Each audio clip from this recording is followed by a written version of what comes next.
held at the Parliament Chamber on Tuesday, October 11, 2022 at 9 a.m. be confirmed. Those in favor, say aye. To the contrary view, say no. The ayes have it.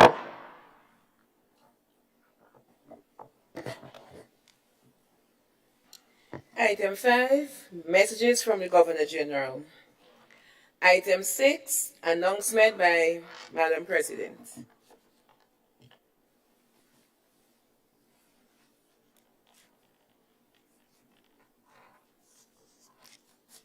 None this morning. None this morning, Wednesday. Item 7, ministerial statements. Item 8, presentation of papers and reports from select committees. Honorable Leader of Government Business. Madam President, I beg to move that the following papers to be laid on the table. 1. Estimates of revenue and expenditure for the year 2023. Number 2, 2022 Annual Economic Review. Number 3, Government of Grenada 2023 Compliant Assessment Report. Number 4, Medium-Term Fiscal Framework for 2023 to 2025. Number 5, Annual Debt Report 2021. Number 6, Fiscal Risk Statement Budget 2023. Number 7, Medium-Term Debt Management Strategy 2023 to 2025. Number 8, Integrity Commission 2023 Budget, Explanatory Notes and Work Plan. Number 9, Office of the Ombudsman 2023 Budget and Plan. And number 10, Minutes of the Proceedings of a meeting of the Standing Committee on the Finance held in the Parliament Chambers, Mount Weldale, St. George, on Monday, the 21st of November, 2022. I thank the honorable member. Honorable members, the following papers are now laid on the table. Just read.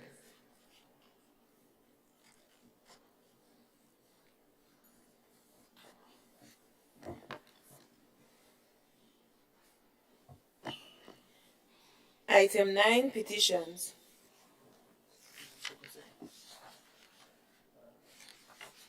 Yeah. Honorable Leader of Government Business, you have the floor again, sir.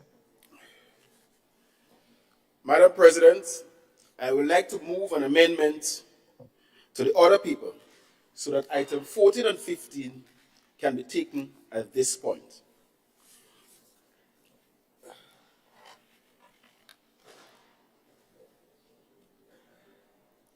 Honorable members,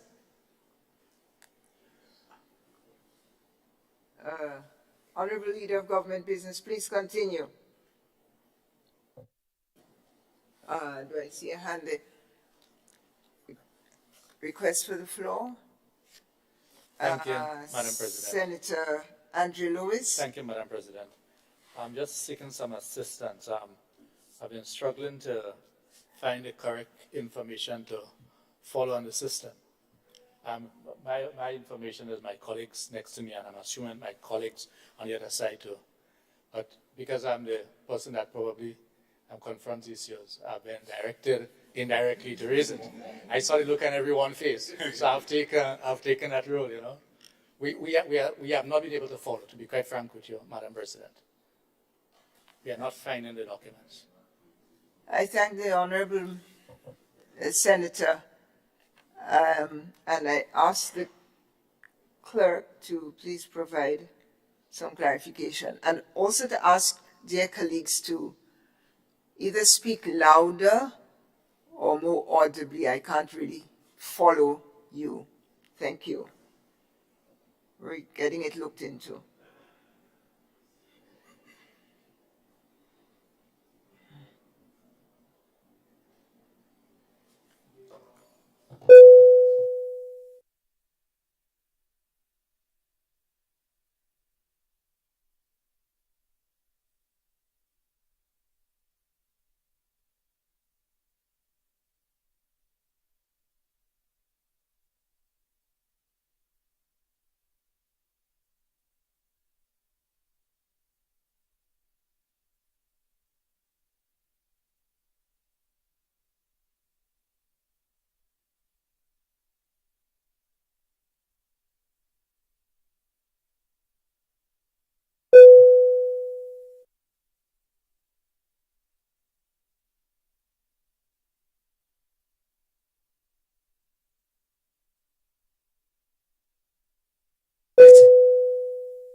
Dear members, kindly give us a short recess to get the matter looked into and corrected. Someone is in the house and he will work on it instantly.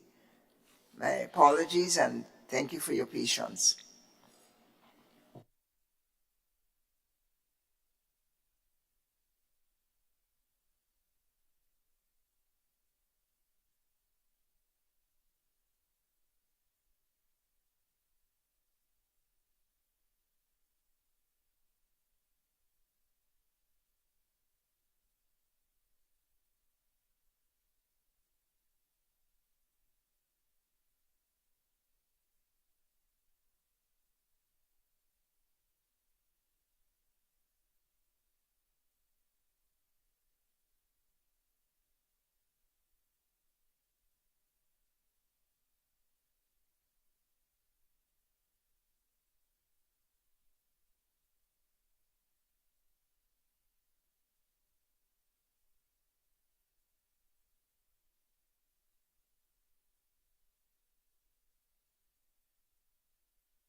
Senator Lewis, are you comfortable now? Yes, Madam President, we are getting there. Thank you. Okay. We are okay here. Just walking on this side. On the other side. Yeah. Thank you. Thank you, distinguished other side of the room.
Last one.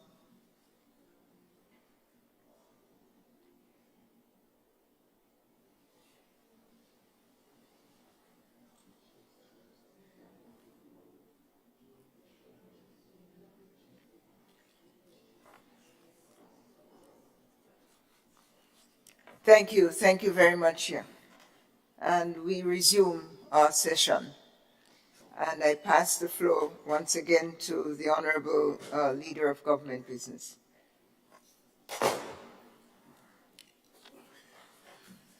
Madam President, I would like to move on the amendment to the order paper so that item 14 and 15 can be taken at this point. Honorable members, the proposal is that the order paper be amended for items 14 and 15 to be taken at this point. All those in favor say aye. Those opposed? Ayes have it. Honorable Leader of Government Business.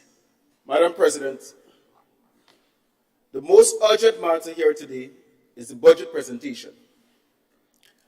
Items 14 and 15 deals directly with the matter, hence the request for the amendment. I'm requesting that the Honorable House continues from item 9, excuse me, once item 14 and 15 are concluded.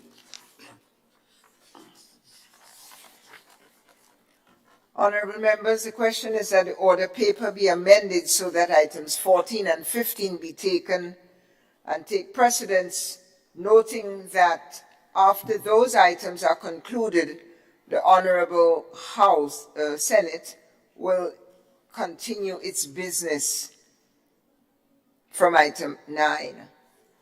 All those in favor? Those opposed? The ayes have it.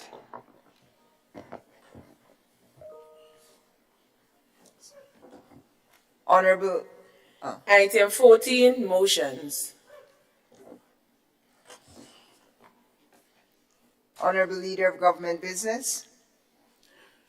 Madam President, I beg to move the motion 14A, standing in my name, which reads, whereas it is necessary to provide for the services of the State of Grenada for the year 2023 by means of an appropriation act, be it resolved that the estimates of revenue and expenditure for the fiscal year January the 1st to December the 31st, 2023 be approved. Honorable members, the proposed is that whereas it is necessary to provide for the services of the State of Grenada for the year 2023 by means of an appropriation act, be it resolved that the estimates of revenue and expenditure for the fiscal year January 1 to December 31, 2023 be approved. Honorable Leader of Government Business. Madam President, since this is a money bill, I would like to advise that I have the Speaker's certificate to proceed.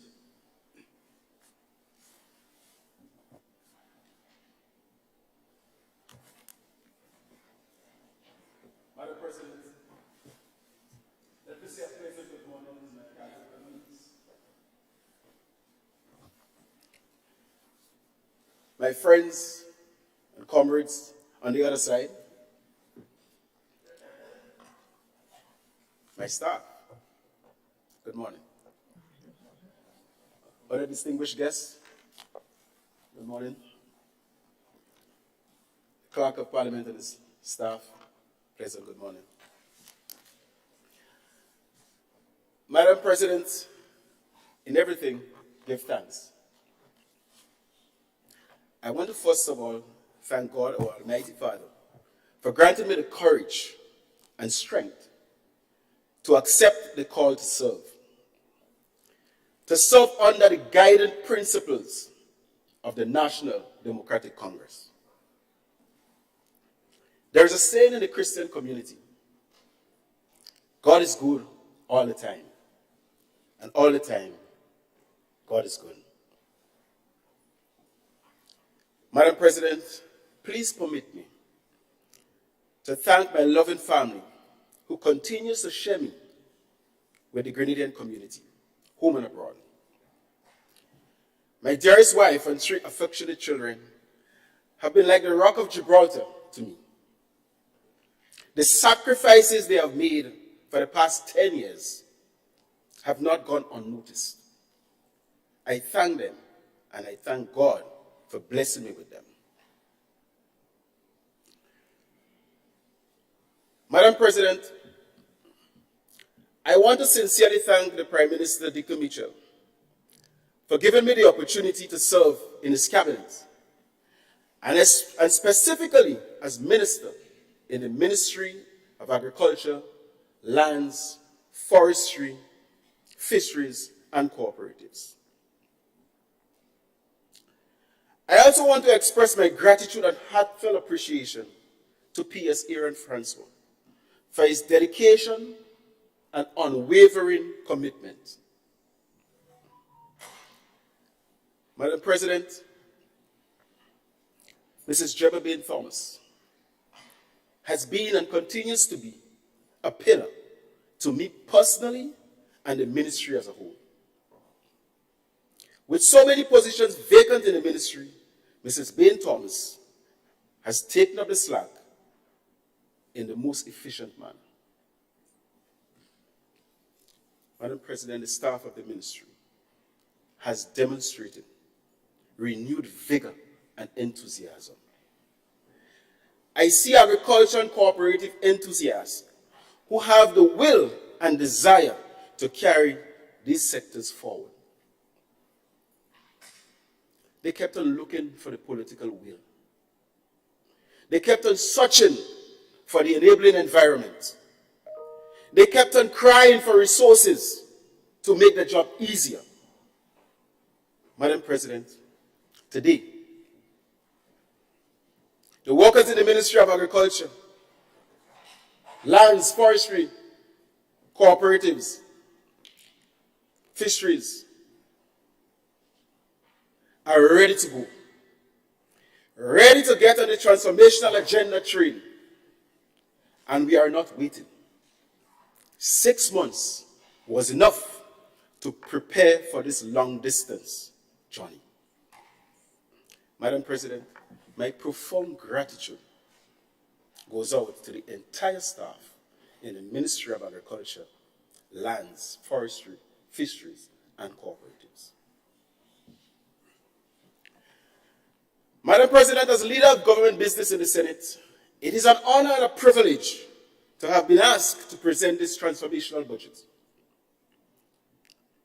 Madam President, the theme chosen for this extraordinary, inaugural budget is Vision 2035, People-Centered Transformation, laying the foundation for resilience, empowerment, and growth.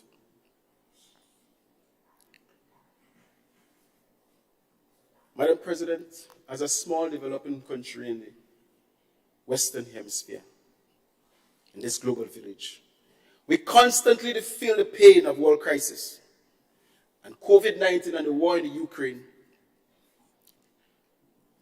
are testimony.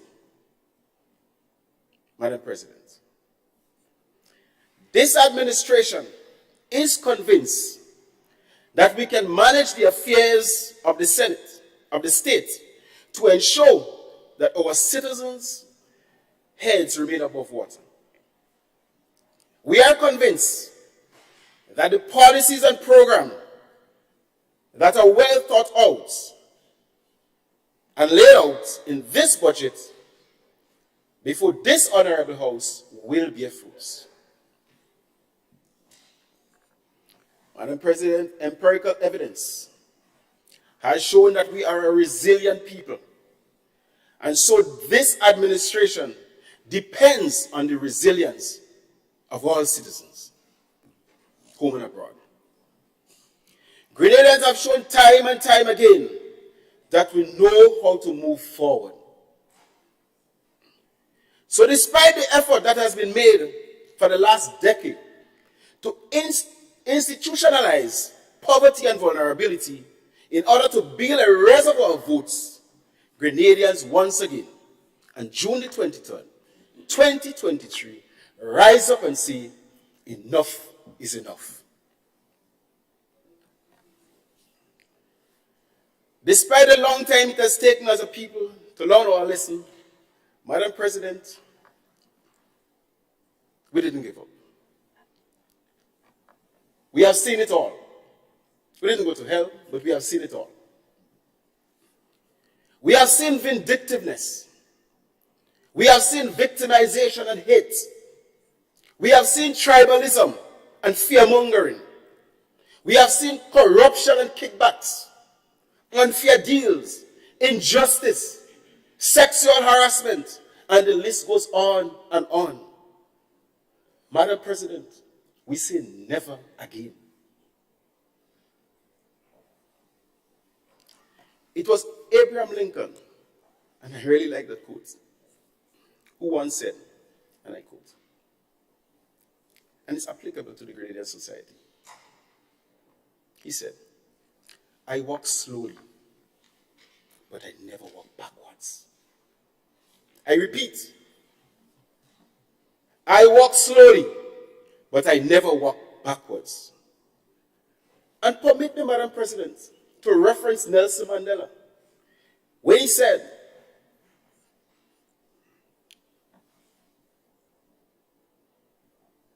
do not judge me by my success.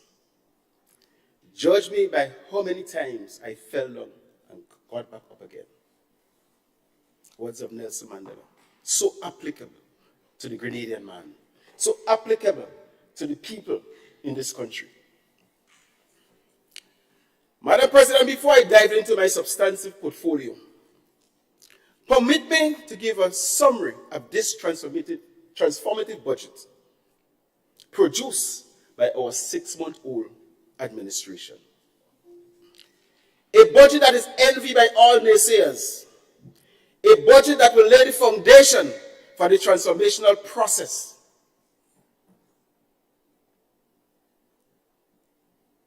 Remember I said process. Remember I said process. Since the revolution, Madam President, in 1979, for the very first time, a deliberate attempt has been made to present a budget with such a transformative agenda. And anybody want to challenge that? Let's talk. Madam President, transformation. It's a nice word, eh? But you know, I live in Grenada. And in Grenada, at this point in time, when we say revolution, we say PRG. When we say land for the landless, we say GOLP. When we say vulnerable, we say NNP. But Madam President, when we say transformation, we say the National Democratic Congress. Madam President, this is what the people voted for. They voted for change, not exchange. The people voted for change, and real change, not an exchange of what was going on before. And we started with our own political party, which we have transformed and done excellently. And therefore, there is no reason to put oneself in any dilemma as to whether this government can transform this country or not. Madam President, we're moving forward.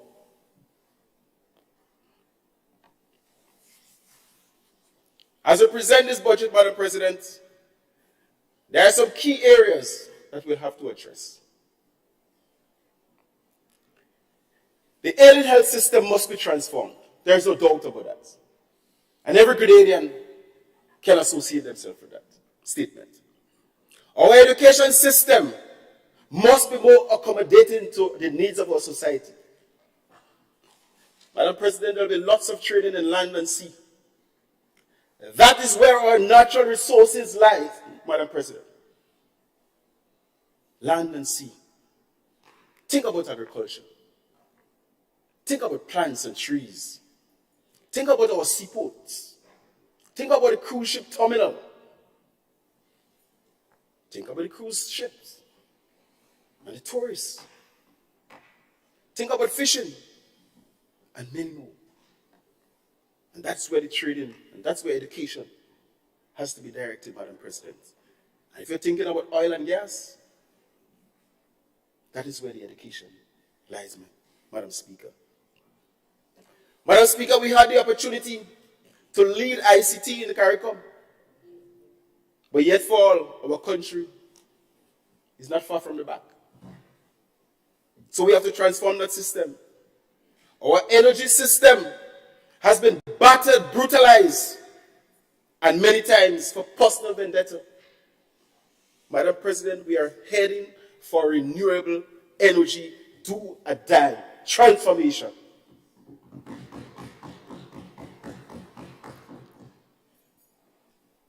We are also heading for a brand new society, Madam President. We're going to fix it. We're capable. We can do it. And sometimes I say to myself, if only that cycle didn't break in 2013, our society would have been much more advanced. We have retrogressed 10 years. But there will be no more retrogression. It will be progress and transformation for the next 50 years. I say progress and transformation for the next 15 years. After all, we are resilient people. And we know how to rise up, dust ourselves, and get going again.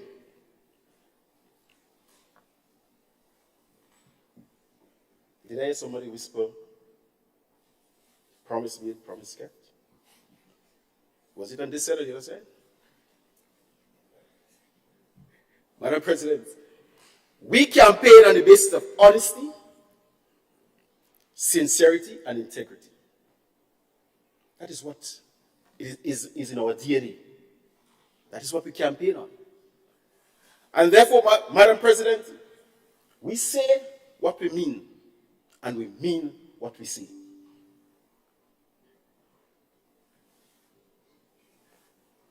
Madam President, November the 30th, this is a date no Grenadian will ever forget. $75 million, Madam President, transfer from government to the state. The people who retired in poverty was able to smile and transform their lives. And this transformation, Madam President, will trickle not only to themselves, but their family. Immediate and extended.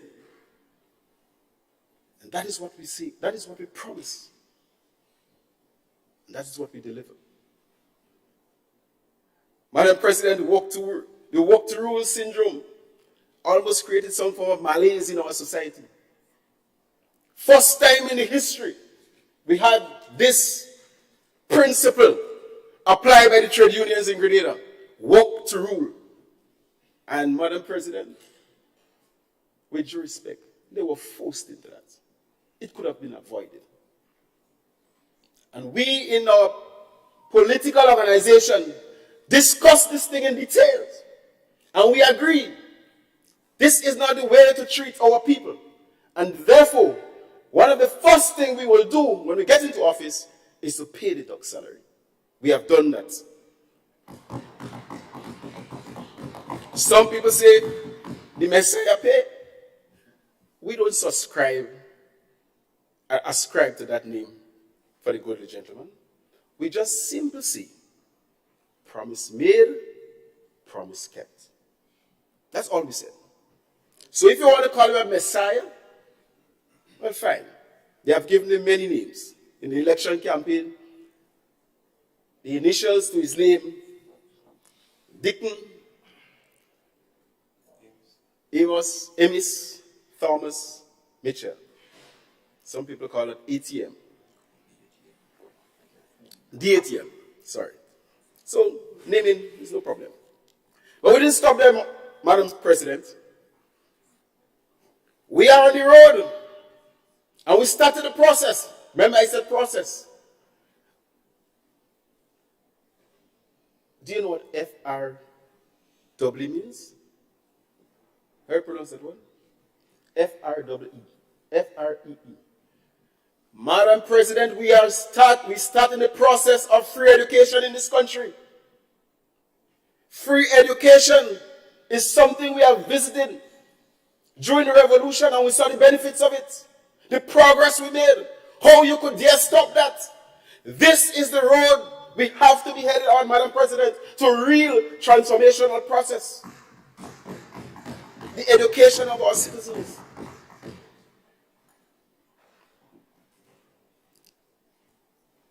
Madam President, since in 2013, we have been talking about this gas price going to kill our motors. They cannot take it. And we all enjoy going to the pumps. Madam President, yesterday I went to the pump. Normally on half tank, I will go to the pump and full up again. I was advised by the mechanics that it's always better to fill up your tank.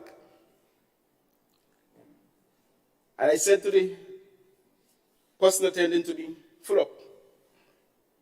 And I took out $140 to be specific, because I expect it to be around there. I handed the money, she said $76. That is transformation, Madam President. And therefore, come February, we will not bring back $5.50 for government, for the consolidated fund on every gallon. It will be $3.50, Madam President. Bit by bit, we're going to be easing up the burden of the poor people in this country. Some people like to say they love poor people. Well, we like people now. We put in people first. We like everybody. Madam President, cost of food items has been terrible in this country. And later on, I'm going to expound on what we have, how we decide to tackle this problem. Madam President, cess is on every Grenadian lip these days. Cess. And my good senator will expound on that also. But Madam President, I can stand here and say today that there's a difference with a $20 bill in a jersey or $200 when we get into some crisis. Madam President, this administration believes in empowering people. And when we say to the Grenadian population, we are giving you up to $30,000 based on your business, based on the degree of how much you want to improve your business. When we say we're letting Grenadians invest in themselves, we understand the principle of that, Madam President. We understand fully well that the $200 that might be handed to you might be to pay grocery that you already credited for. But when we say to you, improve your business, start a new business, you have a maximum of $30,000 to play with, this is empowerment, this is transformation.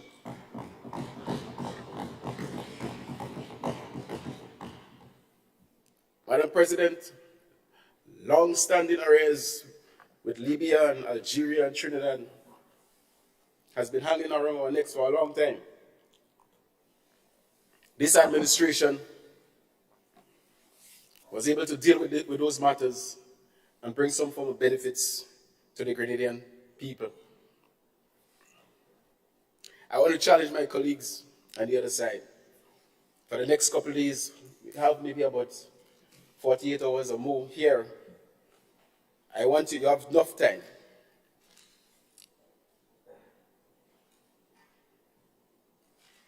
make a genuine and objective assessment of the present situation in Grenada at this point in time. Some may say it might be too early. And tell the nation where this country will be in the next 10 years based on the achievement of this administration in a mere 6 months. Stretch your imagination. Madam President, what we have done for the last 6 months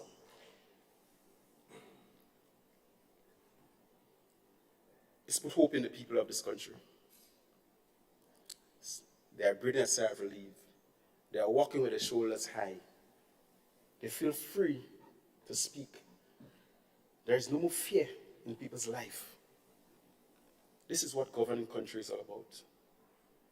People have no fear of reaching out to me, whether I'm in the supermarket, the gas station, on the farm, on the farmer's plantation.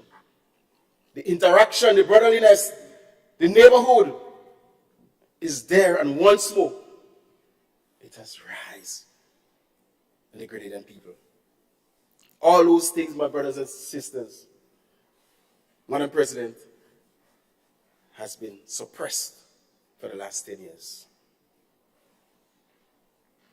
Madam President, the 6 areas of that this administration would like to focus on for this budget for 2023 are as follows. 1, health and wellness. 2, education and training. 3, in order of priority, agriculture and the marine industry. 4, physical and digital infrastructure. 5, culture and the creative sector. And 6, energy transition and the environment. Those areas, Madam Speaker, are the areas we will focus on for 2023. I now turn to estimates of revenue and expenditure and the specific areas of intervention for 2023. Madam Speaker, for the first time since COVID-19, Grenada will return to the FRA, Fiscal Responsibility legislation that will guide this budget. And this administration is accustomed to law and order, so we have no problem with that. We are law-abiding citizens. We promote that. So if it means that we have to follow the FRA, we'll do that. This is in our DNA, in our culture, and we'll be happy to be guided accordingly. But Madam Speaker, we are cognizant of the fact that this government has always sought technical assistance from the IMF and the World Bank to make sound economic decisions. Madam Speaker, we're quite aware, Madam President, we are quite aware that when the FRA came into existence, it was a different ball game. It was COVID. It was different economic issues that we have to deal with. Madam President, the FRA was nowhere around for the last couple of years, but today we have to abide by it. So we will be seeking the advice of the international institutions to let them know that the FRA have to be tweaked, have to be adjusted, and we will need your assistance, because for this FRA to be aligned with, we'll listen to what we have to see, because we want to move forward. We have no problem, Madam President, in collaborating with the relevant institution to make this happen. Madam President, this budget sets our country and our citizens on a path towards resilience, empowerment, and growth, towards a better Grenada for all of us. It provides for a total expenditure of $1,350,465,246 Eastern Caribbean dollars. Madam President, the overall budget summary is as follows. Recurrent revenue, 1.1 billion EC dollars. Total grants, 67.8 million EC dollars. Recurrent expenditure, 741.9 million EC dollars. Capital expenditure, 313.9 million EC dollars. Current account surplus, 308.9 million EC dollars. Principal repayments, 294.6 million EC dollars.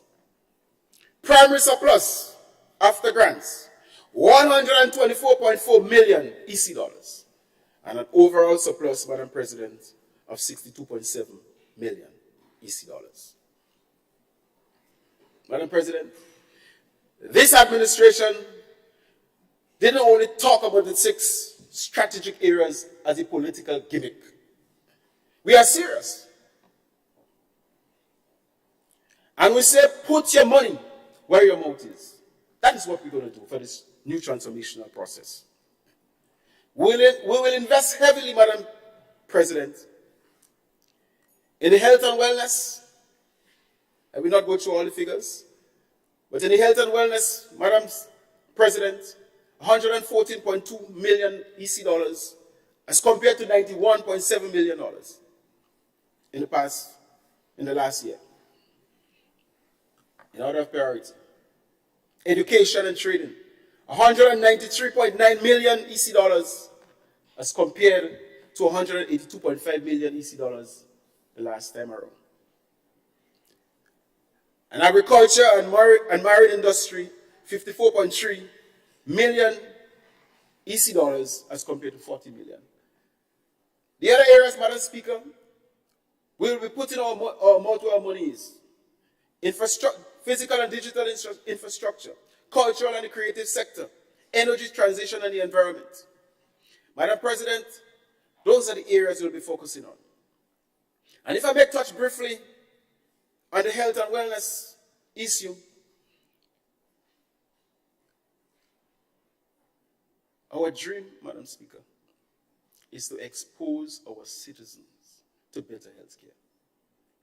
We are headed, it may take time to reach there, but we are heading for the best because our people deserve the best.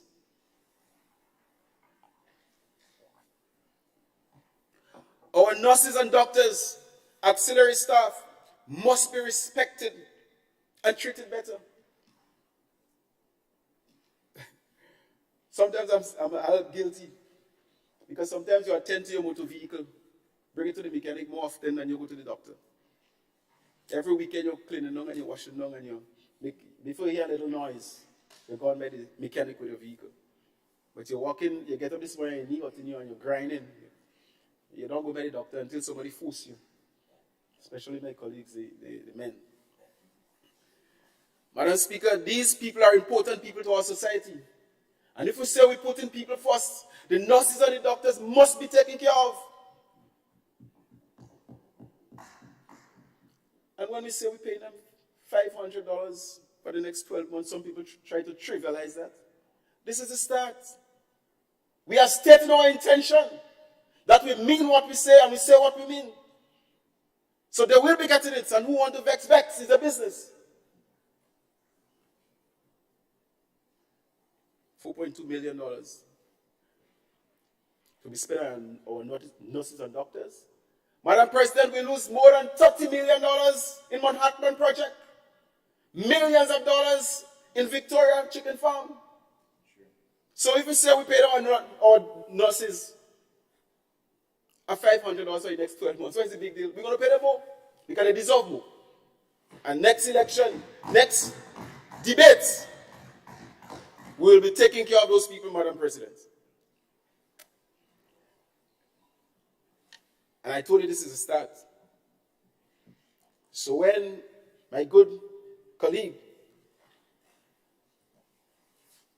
the Honorable Senator Lacrette, talked to you about the dream, and we're going to turn the dream into a reality in having a modern-day hospital, brand new. I hope they don't try to trivialize that. Because this is a language we have been speaking for years. The people deserve top of the class, general hospital. This was an idea that should never be abandoned in 2013. When you have an important institution like SGU willing to get on board, willing to help you, and we turn on that, somebody have to be crazy. Well,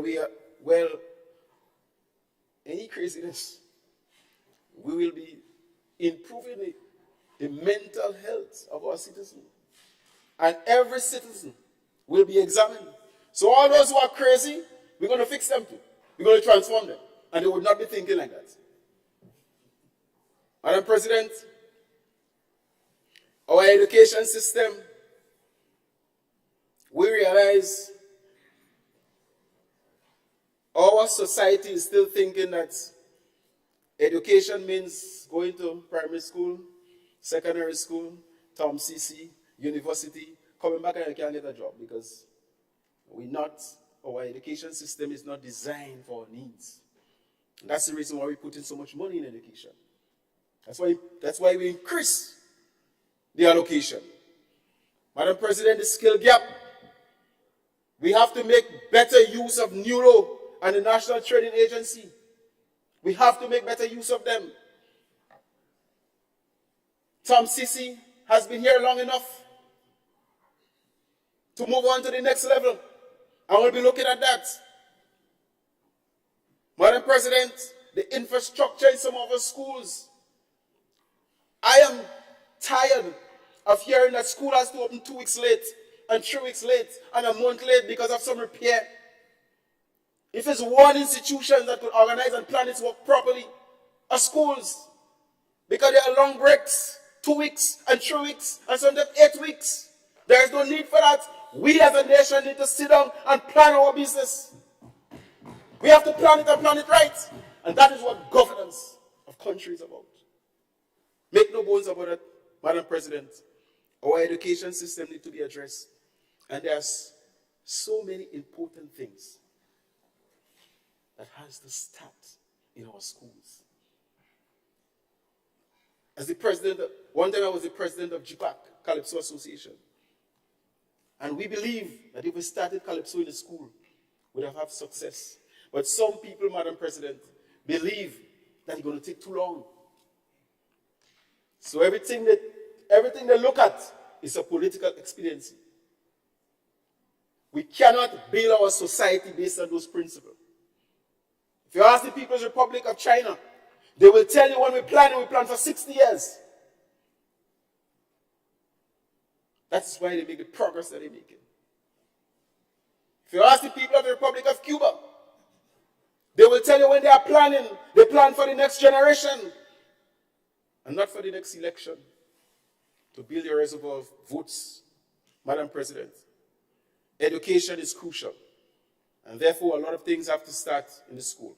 The feeding and the eating pattern has to be developed in the school. And therefore we're going to, within the Ministry of Education and Health and Education, we're going to form the synergies that are going to make sure that this thing happens. Children must not leave school not knowing the importance of the cinnamon plant in Grenada and the values it has. We'll teach them about our spices. And every time people cook in there is onion and garlic. When we have so many different herbs in Grenada that have so much value, not only to make the food taste good, but medicinal value. Yes, the onion and garlic is fine, but we can't make that the main ingredient every time we want to cook. We're going to teach our children, and we're going to teach the elders and those and the adults in our society. PR, public relation, will be crucial in going forward. And the Ministry of Agriculture will have a key role to play in that development. Madam President, the Imani program, $22.8 million, a program that has been there for a long time. But really and truly speaking, Madam President, I don't think it has created the kind of impact that it should have been created in our society. Madam President, we want to transform this program into serious training. Not only training to remain in the program for donkey years. Madam President, we want to train you so that you can find a decent job. A job of substance, a real job. We also want to train you, Madam President, so that when you finish your training, you don't have to look for a job, but you could make a job of your own. It's time for our training and our education to be designed in such a way that we can have more L.A. Apostles and more Huggins in Grenada. Businessmen, we must train them. We must train them for that. I've seen the success. I left school with quite a few people, Madam President. Some of them went on to study. Others went on to fix tires. And those that went on to fix tires, I've seen them elevate themselves. They are drivers, they own vehicle, they become taxi men. They open their own garage. But Madam President, I have seen some that our country has failed. And these people remain fixing tires for 20, 30 years. And don't tell me they're not ambitious. The environment that we create as people governing this country must be right for these people to make the necessary advancement. And so, the e-money program will be transformed into just that. Madam President, permit me to spend a little time on what we call the super ministry in this administration. The Ministry of Economic Development, Planning, Tourism, ICT, Creative Economy, Agriculture, Lands, Forestry, Fisheries, and Cooperatives. This is the ministry. We refer to this ministry as the super ministry. And this is the ministry, Madam President, that will move the new economy and move our country forward. Leading the charge is the Ministry of Agriculture. I said leading the charge is the Ministry of Agriculture, Lands, Forestry, Fisheries, and Cooperatives.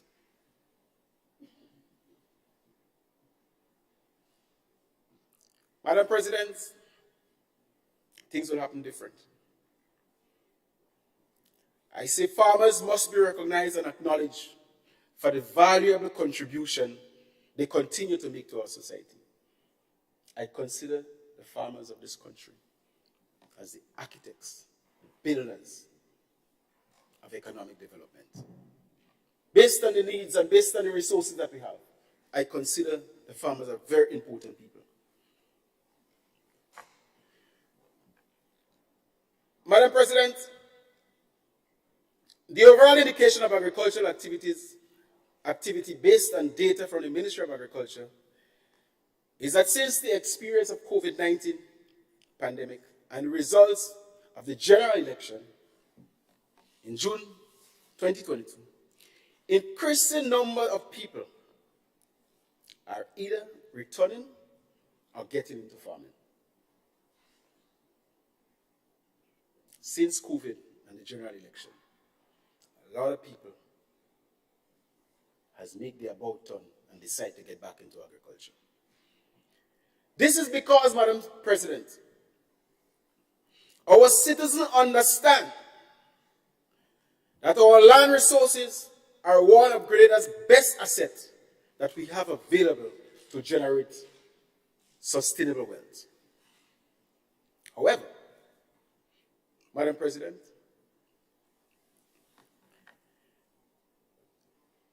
we are faced with a number of challenges.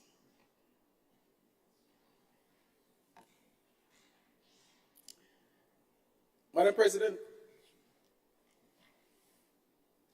permit me to outline a few of them. Inadequate trained staff. Large areas of prime fertile agricultural lands abandoned. High incidence of predial larceny, discouraging farmers. This one really and truly touches me. Because I know what it is to invest in a crop. I know what it is to invest in livestock. I know what it is to invest in agriculture. And I know the feelings that you have when you start the work. And as the crops start to grow, and the animals start to multiply, I know how that feelings is being transformed into a better feelings. I understand that. And I know how you feel. And when you start to count your money, when the time is coming close to harvesting your crops and your livestock, I understand that. Madam President, and then all of a sudden you get up one morning, crops are not there. Some lunatic stole your crops. And some idiot facilitated the purchasing and buy your crop. Madam President, this one is touching. Because after you work hard, you cannot enjoy your benefits. Madam President, under this administration, we will make no bones. We will not mix anything. Madam President, we have to deal with this and change this outlook of some people who decide not to work, but to reap the benefits. Madam President, the cost of agricultural inputs is another challenge that farmers face. Farm roads is another serious challenge. Insufficient relief for agricultural produce leaving this country, fruits and fish, Madam President. Madam President, in the Ministry of Agriculture, where key and strategic management positions such as Senior Planning Officer, Chief Agriculture Officer, Chief Extension Officer, Chief Agronomist, Chief Forestry Officer, Chief Fisheries Officer were all left vacant. How can you move forward when you can call an officer and say, hold on to that position, without even giving the officer a document in his or her hand, without even having a contract or appointing them permanently? So they're working on their same old salary and they expect them to, how that's going to happen? Madam President, for the last 6 months, we have been fighting hard with this in the Ministry of Agriculture. And come very early in the year, we're going to fix that too. Madam President, in response to the overwhelming situation that faces our country, and in particular the agricultural sector and fisheries sector, my government campaigned on implementing a transformative agenda that would seek to diversify and transform the national economy in harmony with its vision of a sustainable, equitable, and prosperous Grenada for all.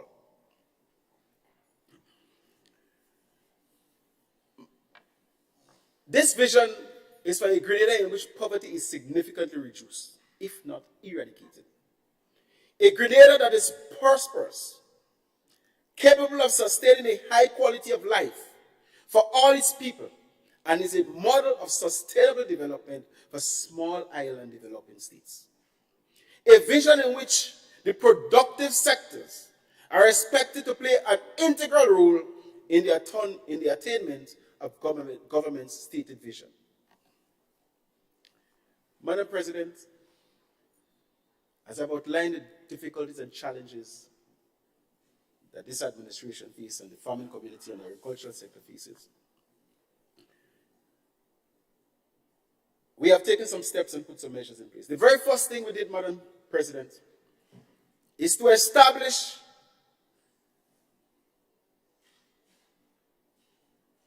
what we call the Innovative and Transformational Agricultural Policy Committee.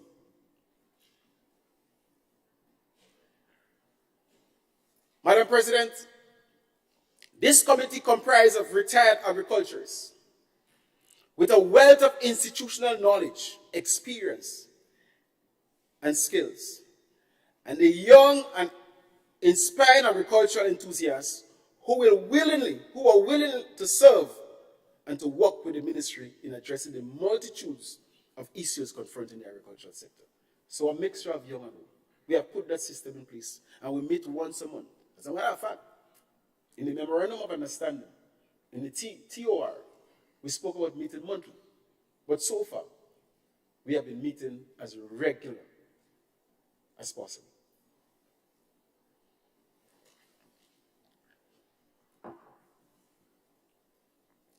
Madam President, I made no hesitation in instituting what I call the Minister's Management Team, and we meet weekly. We have also established the Permanent Secretary Management Team, comprised of the heads of various departments. Madam President, we have also formulated a new organizational structure that will align itself with the transformational agenda in the Ministry of Agriculture. And I want to say, Madam President, the pattern we have followed is well aligned with the FAO report in regards to institutional reform in the agricultural sector. Madam President, it is all about structuring the ministry based on needs. If we have a structure, Madam President, that was there for the last 40 years, and we're talking about transformation, and you still have that same structure, well, we ain't changing anything. We just exchanged something. Madam President, it will be based on what we want to achieve, based on the environment in which we operate in, based on the food we want to eat, based on the food we want to export, the technology we have access to, and the new economy which we want to build. Madam President, the new organizational structure within the Ministry of Agriculture will be complemented with the necessary human resources, financial and material resources. We cannot put structures in place without finance to back it up. We ain't making no bones about that. So we can't put farm machinery in place and we don't have tractors and implements. Where are we going with that? We ain't doing anything to put on paper. Whatever we talk about, we're going to do it. We say what we mean and we mean what we see.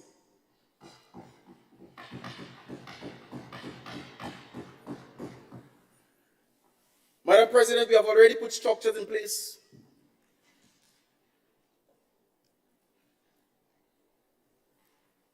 And the management team has prioritized the review and updating of the following policies. And my good friend Senator Sinclair will pay extraordinary attention to those that are going to outline here.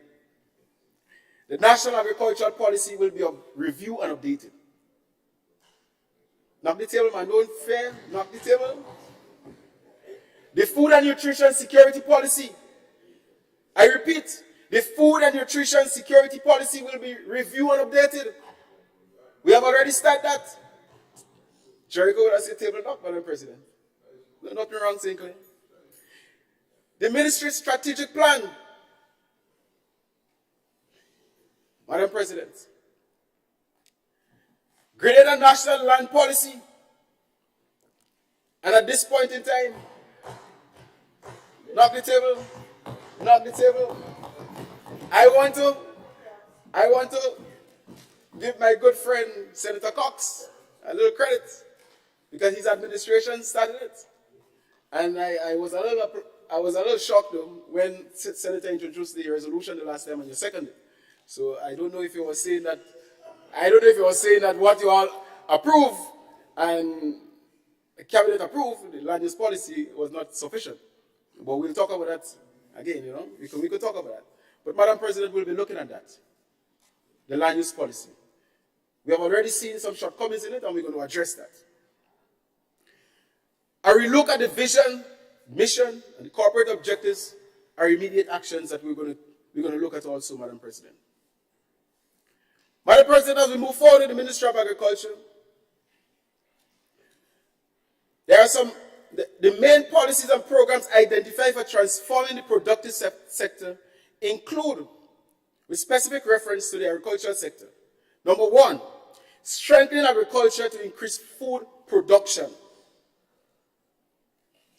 thereby reducing food import bill and enhancing food and nutrition security. Food and nutrition security, Madam President. Number two, developing the agro-processing sector to increase value added in the economy, strengthening linkages within the agricultural sector and reduce unemployment, particularly in the rural areas. Number 3, strengthening the use of information, communication, and technology to enhance the agricultural production and outputs. Agriculture, Madam President, in this day and age, is not limited to cutlass and fork. We're going to modernize this sector.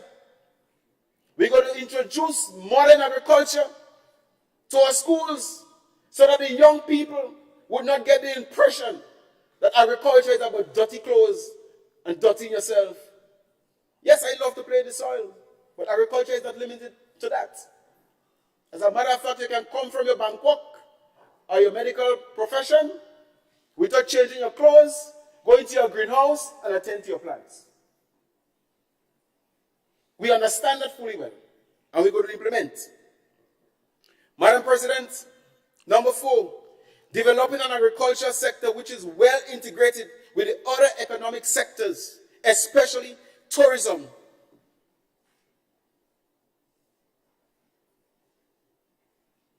Too many containers come to Grenada, the honest truth, with things we can produce. Too many. We ain't going to stop it, but our dream, we ain't going to stop it at this point in time. But our dream is to cut. As a matter of fact, by 2025, we should reduce that to 25%.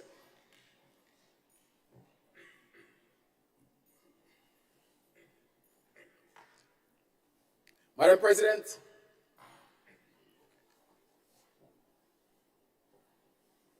in the food insecurity reduction, some major projects bringing some benefits to the farmers and life in the rural communities will be taken on board. This food insecurity project comprises of many components. And the World Bank has provided over 16 million EC dollars to fund that project. $16 million has been provided, Madam President, to fund that project. And I don't think that this administration here will spend this kind of money without creating the kind of impact and the kind of transformation we want to see in agriculture.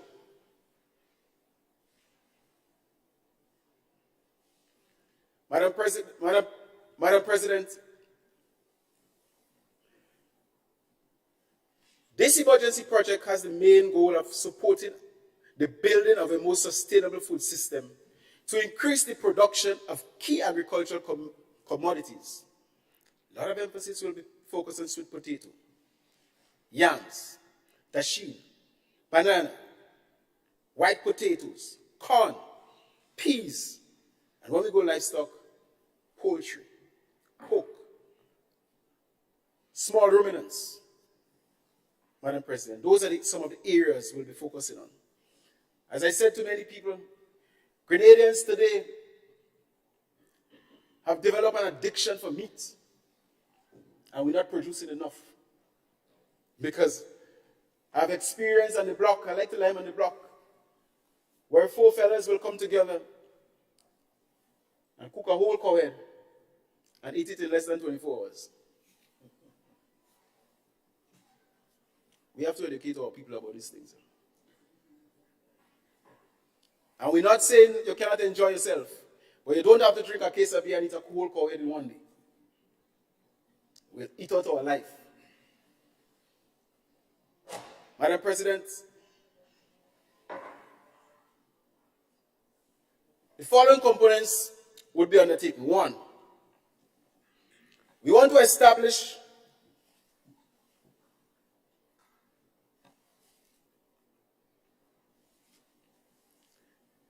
storage facilities. Madam President, I see you smiling at me. How much more time do I have?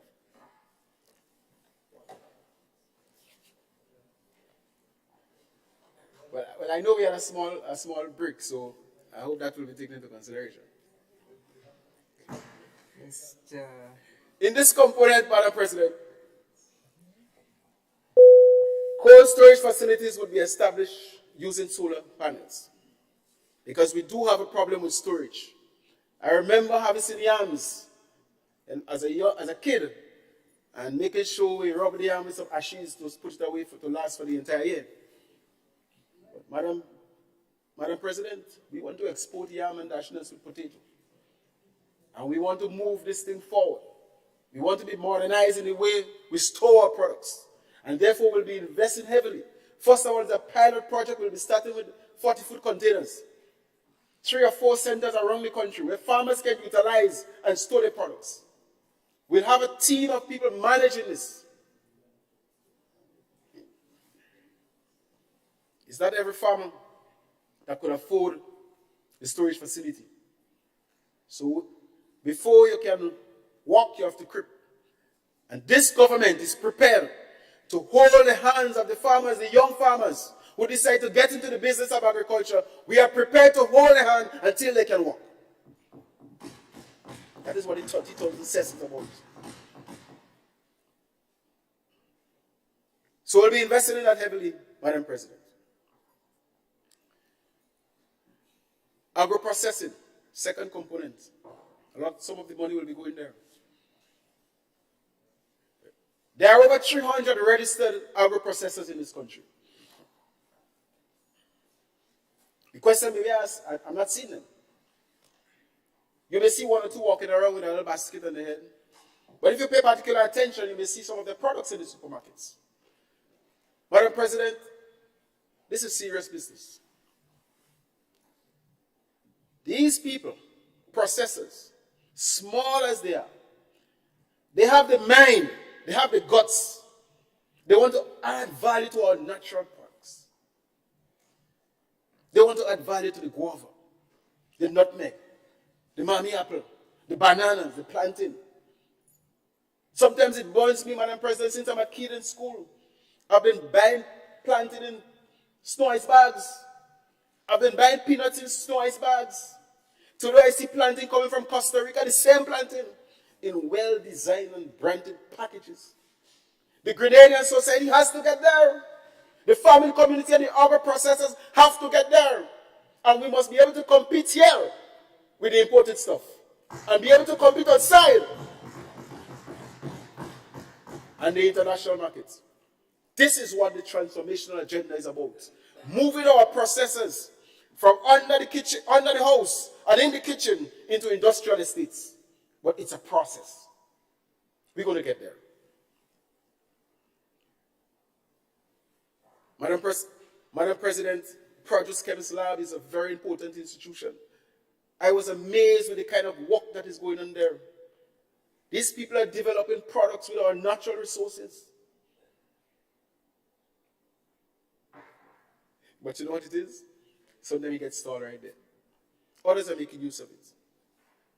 But I can guarantee you, come February, the Grenadian public will be hearing about the Produce Lab and the kind of work it is doing inside it, because we're going to bring the PR right there to make sure that the information that is generated from inside it is being disseminated through a Grenada CARICO PT market.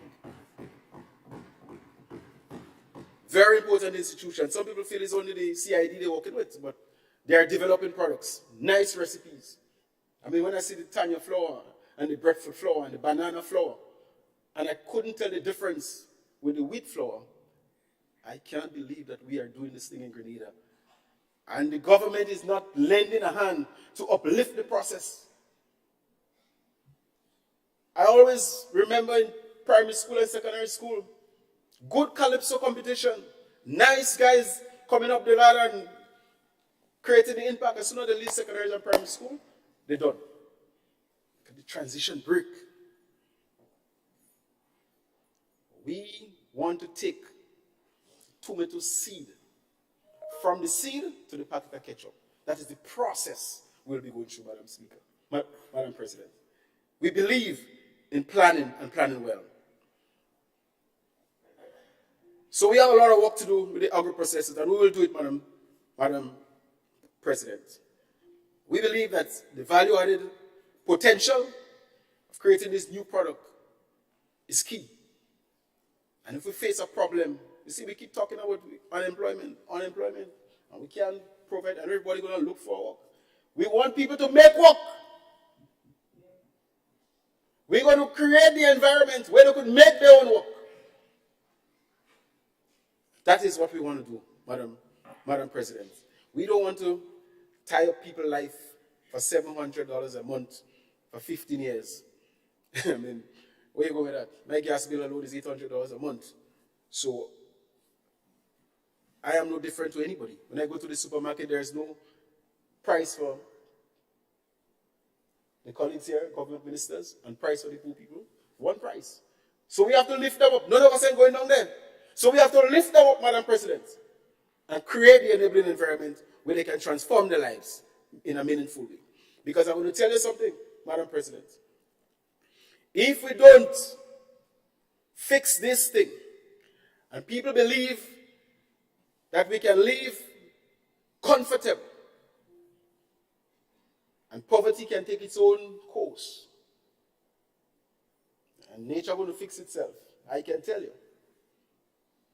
In a society where poverty is prevalent, no one shall rest, rich or poor.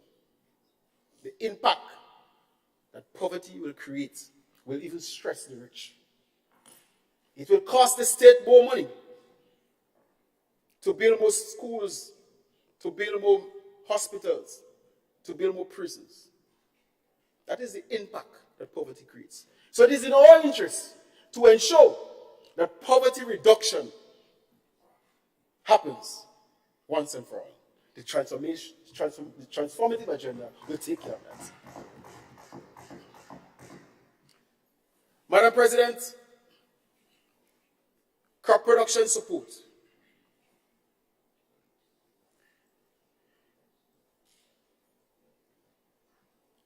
I have outlined to you some of the crops that we want farmers to get involved in. But this administration, Madam President, believes in planning, and planning well before we execute. You will not hear on any radio station, grow dashing, grow tanya. And everybody growing tanya and dashing and banana. And then when time for marketing, we can't find markets. Because marketing board cannot take everything, the hotels cannot take everything. And there's a glut in the market, and farmers are frustrated. Madam President, we're going to plan agriculture in such a way that what the nutmeg farmers and the cocoa farmers are enjoying today, every seed that they produce, there's a market for it. That is the direction we want to take our farmers. When we say to you, as a contracted farmer, you are identified to grow dasheen, and we say to you that the best place to grow dasheen is not in Lansopine, but in Belvedere, a crochet. When we say that to you, we can guarantee that every seed of dasheen, every plant that you produce, there will be a guarantee market. That is the level of organization we want to go. So that we have to avoid the glut in the market. Because when you have gluts and you don't get sale for your products, that's a problem. So, Madam President, we intend to train quite a few farmers in that particular area. And we'll be targeting the schools feeding program. We'll be looking to export private hotels and restaurants, supermarkets, and the farmers' markets as outlets for those agricultural produce. Direct support, Madam President, will be coming in land preparation. And I'm very happy to say we'll be investing and reinvesting in 4 big wheel and 5 small wheel tractors. I say farm machinery will be re-established because it's a need for the farmers. How can you close down such institution? And Sinclair, you were there, you could have asked those guys that. You did? You got an answer? Madam President, we're going to invest in what it takes to increase production. I've already asked a retired officer to try and identify the best tractors for us. Because one of the things we want to avoid is that every Monday morning a tractor breaks down. It does not only frustrate the workers in the Ministry of Agriculture, but it will frustrate the farmers. Only yesterday I called in Kariku, a good friend of mine, and he said to me, a couple of weeks he asked for service, and he cannot get it. He's frustrated. We have to fix that. We are trying to fix the old system that was there and bring it to an efficient system. Madam President, farm roads maintenance support. Access to farmlands is crucial. There are no more donkeys to throw the load on the back of the donkeys. I cannot ask the 60 or 70-year-old farmer to carry load on his head for half a mile. It takes half a mile to get to his land walking, tired. Walk a full day's walk back tired, and ask him to put 2 bags of banana on his head. We moving from this primitive way of doing agriculture to a more modernized and transformative way. That is the direction we're going. So the farm roads will be addressed. There are a number of farm roads we already have on the list, and we're going to put more. We're going to employ people. Honorable Leader of Government Business, permit me to advise you, sir, that you have a full 30 minutes to go. 30. Thank you very much, Madam President. I can guarantee you that I will try my best to use the 30, and just in case, for the sake of the nation, I will ask you for a little extra, if need be. Madam President, direct input support, the cost of planting material, propagation material, fertilizer, land preparation, greenhouse systems, soil sterilization, small tools and equipment like chainsaws and weed eaters, mist blowers. Madam, those items are crucial and very costly. But I said to you before, and I say to this honorable house, our intention is to empower the farmers in this country. I was close enough in the farming community after serving 20 years in the Ministry of Agriculture. And after working with the GCNA for almost 10 years, I know the pain of farmers. And I see with my own eyes, and I witness how they've struggled for 10, 15 years. And the millionaires have been produced and generated outside of Grenada. We have to turn around this thing, Madam President. Agriculture has the potential and the ability to develop and create millionaires, and we must do that in this country. So if we have to source planting material from outside of Grenada, we'll source it. And my good friend in St. Vincent, Minister for Agriculture, has indicated to me he wants to help. I wouldn't have known that. As a matter of fact, he offered the same help to the previous administration. We're going to bring in thousands of dashing plants into Grenada in the next couple of months. Madam President, the government estates will definitely be looked at, and we are looking at it. We have already set up a committee to look at the government estates, because these estates have to be under production. We are not entertaining any individual who pick up the phone and say, I want 10 acres of land. Don't call the Ministry of Agriculture and make that request. When you want 25 acres of land, you want 5 acres of land, put a plan and a program in place. Come to the ministry and say, I want to do X amount of dashing plants. I have a plan, I have a program, and I want to execute it, and we're going to help you. Because what we have witnessed in the past, a lot of these estates was given, portions of it was given to people who are interested in farming. Madam President, I am not impressed with what I've seen. I am not impressed. So we do not want to waste government time. We do not want to waste the land. What we want is people who are serious in commercial farming to come forward and come forward well planned and well organized. And the Ministry of Agriculture is there to help you.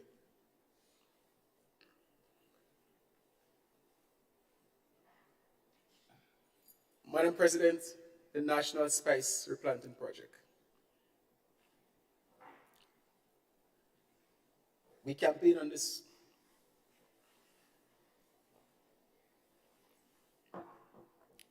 We told the Grenadian people we want to retain that title. Grenada, the Isles of Spice. We want to hold on to that. And therefore, Madam Speaker, Madam President, we're going to train people.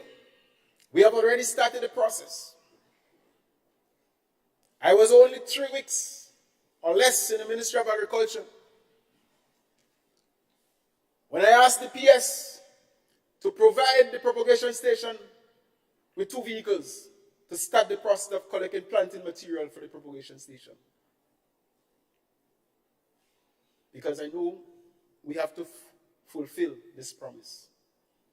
Promise made, promise kept.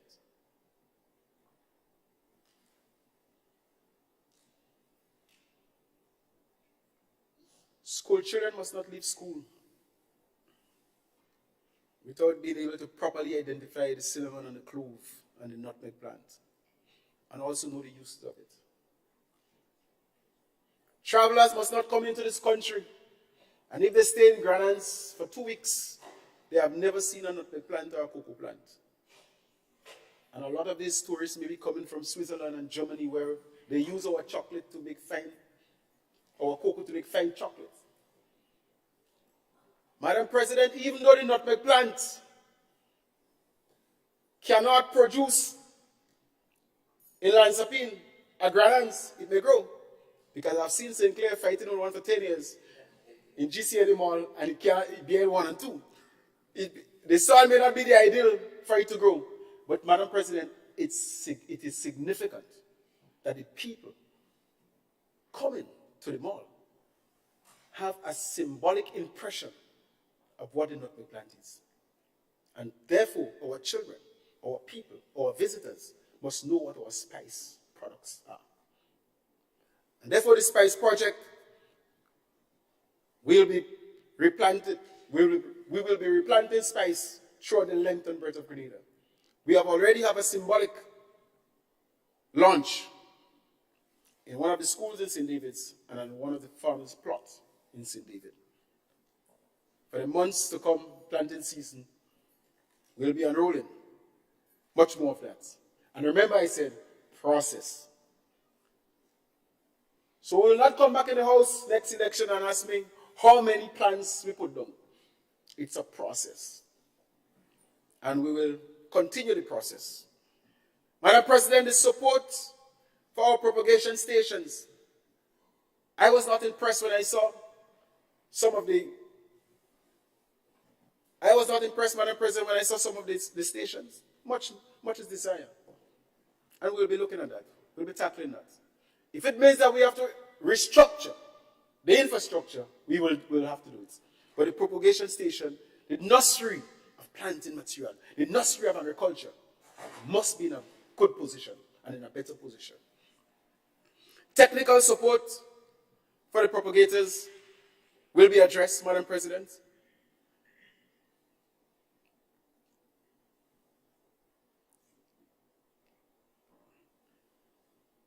The schools will be part of this agricultural program.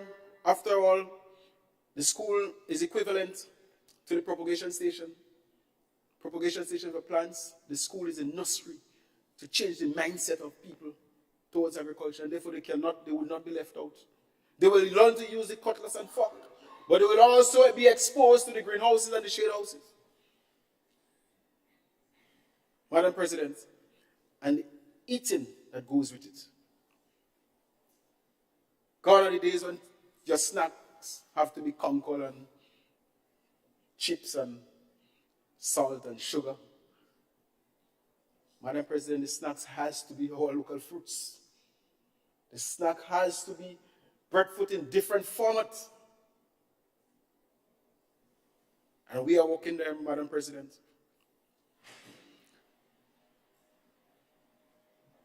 Composting is an initiative. Some people may say it's old like back in the days, but composting is very important, Madam President. And we will be investing and encouraging people. But you know, Madam President, when we talk about these things, we are hoping that the private sector and the ordinary farmers may take up the initiative. But sometimes they just need a push. And this administration, this government, Madam President, is not afraid to take on the pilot project and start the process, leading by example.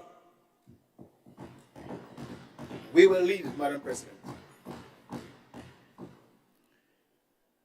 And while we talk about all these things, we cannot leave out the horticulture people. I always say to my good friends, 20 years ago, 25 years ago, if you bring about a bouquet of flowers for your girlfriend on a birthday, make sure you have something else behind that. It would have been accepted, but we didn't, as a society, we didn't pay much value to that. Today, a bouquet of flowers means a lot. So the issue of flowers in Grenada is becoming part of our culture. It is a growing culture. And sometimes I cannot even understand why we have been winning this gold prize in England for years. And everybody in Europe like our flowers. And we still cannot export. We cannot get it to them. There must be a way. This administration is prepared to explore and exploit the possibility of producing more flowers in this country. Honey production. Nice. The Honorable Senator Sinclair will be able to help us in that area. First of all, to increase production. Secondly, to get honey on the Trinidad market. We have to get that out there. And thirdly, just so we want gold in Europe, we also want gold with the honey in Europe. So you win gold. And let me congratulate Lionel Messi and his team for winning the Gold Cup, the World Cup. When you win gold, the whole world knows about you. And we have to capitalize on that, Madam President. And therefore, honey production, there is a way, and there is an opening for all the people who are involved in honey production. Hold the fort, hold strong, hold tight. Help is coming from this administration.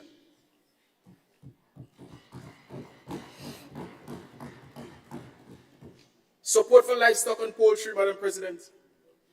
We will be training farmers in small ruminants, poultry production, pig production, cattle production. The technicians have already informed me that we need to improve the breeding stock. And we have already cleared out the Lara facility. We're going to upgrade that facility and bring in new breeding stock there. We have already sold out the old stocks that were there. Stocks remaining for 10 and 12 years. Wait, what are you doing with that? Because we're just marking course. We're not moving. We have to move. We have to move forward. And Madam President, you will be hearing much more with that. The issue of feed is bothering the farmers, providing fees for poultry and small ruminants. We have to deal with that, and we have already held a meeting with agro industry. And we'll be having more meetings with them. Because the way that business was done in the past for the last 10 or 15 years is not working. So if it's not working, we can't continue with it. So we, working in close collaboration with the agro industry, with the agro processing plants, have to come up with ways and means of helping the livestock industry in this country.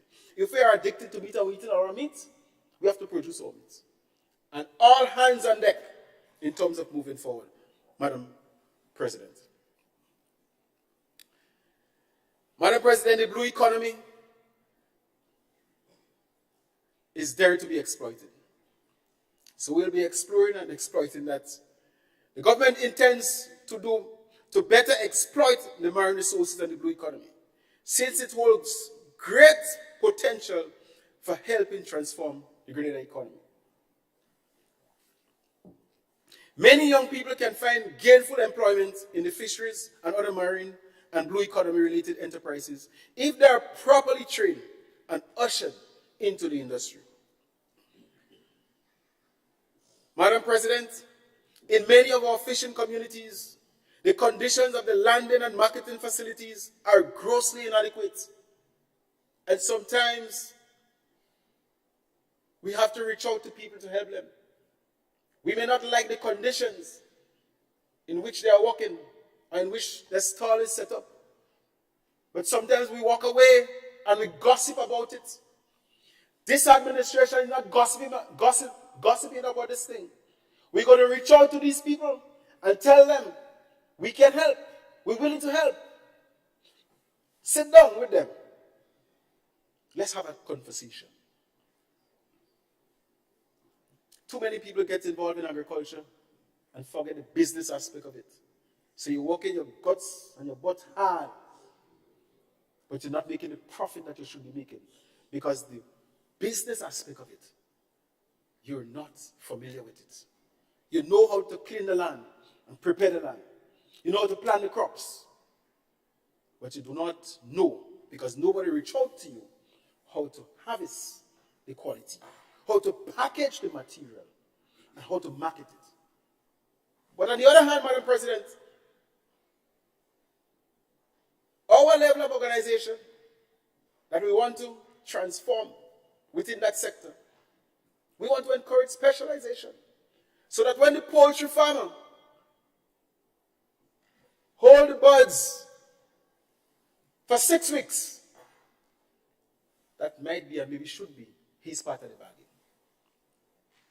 The slaughtering house and the packaging of those meats, of the meat, Madam President, maybe should be done by something else. Specialization we want to encourage.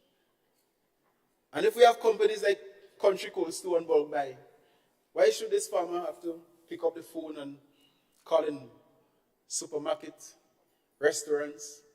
Do you want chicken today? What is your name? No, we ain't taking today. 2 days, chicken in your hand, you can't sell it. Frustration. I mean, if farmers have to go through that, then maybe better we don't have governments. We have to help. It's a sector that is important. It's one of the important sectors within the super ministry. And we have to step up because it has the potential to drive this country.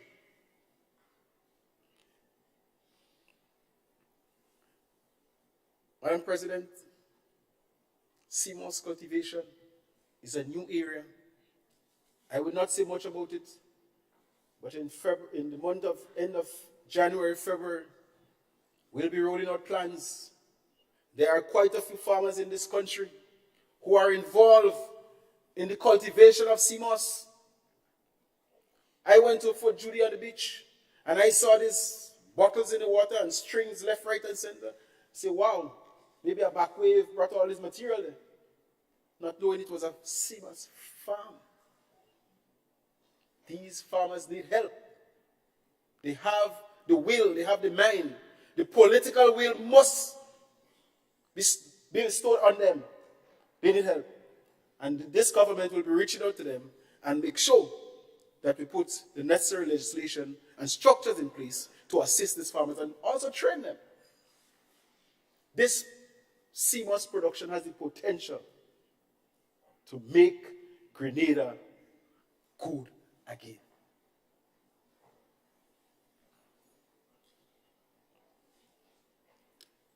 Madam President, I spoke about predial larceny a little. In the first quarter of 2023, this unit will be fully established, re-established in the Ministry of Agriculture. I cannot understand why it was abandoned when the problem is real and the problem is present in front of us. Madam President, we'll be establishing the units with the necessary personnel, the resources, the vehicles, motorbikes will be part of the fleet of vehicles that will invest in the Pride Alassini. Madam President, we want to make sure that the communication line is clear. We want to make sure, Madam President, the security cameras are there. The drones is part of the program.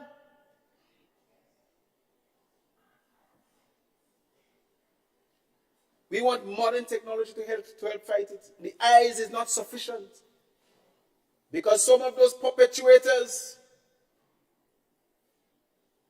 they're smart. One in town living to see when you leave work, and one on the farm, and they're communicating, well, you leave in town now, so hurry up. We'll be smarter than them. This administration will put the necessary structures in place so to instill in the minds of Grenadians and get in their mind that who works hold the rain. We cannot afford for people to work hard and cannot enjoy the benefits of the product. I say, Madam President, it will be a war declared on all perpetuators of Pride Alassini. It's an all-out war. The penalties will no longer be a slap on the wrist. The penalties will be stiff. It will be harsh. Work to feed yourself while in prison. That will be one of the mottos. So you ain't stealing anybody's product and go to prison and get 3 square meals and then walk out and steal again. You have to work to feed yourself. And let me tell you something. You ain't working to feed yourself to what fatter. You have to work to compensate the farmers. So the prison sentence will determine how much damage you cause to the farmers. If it costs millions of damages, well, maybe you work for the rest of your life.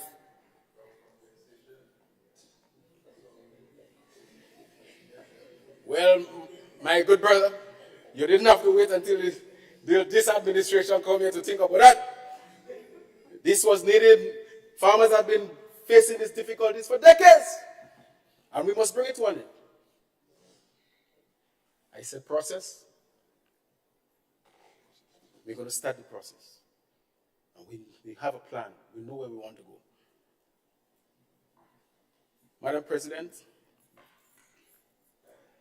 there are some people that believe, well, I didn't go on the farm and steal anything. And they are buying and collecting and repackaging and adding to theirs and sell. The war declared will be on everyone that is involved in the process. So if you feel that you are a vendor and you could purchase because you don't want to follow the orders of the law and the legislation that you must buy from farmers who have ID, you must issue receipts, you will pay. And so we call on for the cooperation of every Grenadian to be part of the Pride Alassini war. Open your mouth and tell us who you see still, Mr. Brown. Show us up. Take the records. Pass it to us. This is a government that exhibits confidentiality. You will be safe. And you will be contributing to the agricultural sector. You will be contributing to the development of our society. Madam President, that is the way we want to go. Madam President, on the issue of lands is something I really and truly wish I could have had all the answers for. Madam President, out of every 10 calls I got on a daily basis, 7 to 8 to 9 is about land. The regularization is a big burden, has to be addressed. But you know, Madam President, the issue of Grenadians requesting for land to build houses, to do agricultural work is tremendous. I have come to the conclusion, Madam President, that Grenadians are priced out of private land. They are priced out. So the issue of many of us here, and I can comfortably say I paid 57 cents a square foot of land in 1997. 57 cents. If I have to sell that land today, market price might be about $12. I mean, I have children, I wouldn't sell for you. Market price. What I sell it for is another issue. But Madam President, the point I'm making here, our citizens are in trouble because they cannot afford to spend $100,000 on land to build a house, a dwelling home. So they are requesting from the government, but with 10% of state land owned by the Crown. If only we could have answered the call, every call, and provided the acreage, Madam President, we will have no land. And so this is impractical. So this is something that we have to have a conversation on. And therefore the land use policy will be crucial. And therefore, in our policy agenda, which is many years old, we have outlined that the issue of land policy. Well, I mean, if you read my, Madam President, if my manifesto is properly read, and my policy agenda is properly read, and you listen to my campaign, and you listen to the plans I have for the Ministry of Agriculture, you will realize that this administration is giving serious thoughts and putting serious resources into the land use policy. And as a matter of fact, I already commend the new National Party for starting the process. And we're going to take it further on. We ain't going back. So when your motions come, make sure you don't retrogress. We're going forward.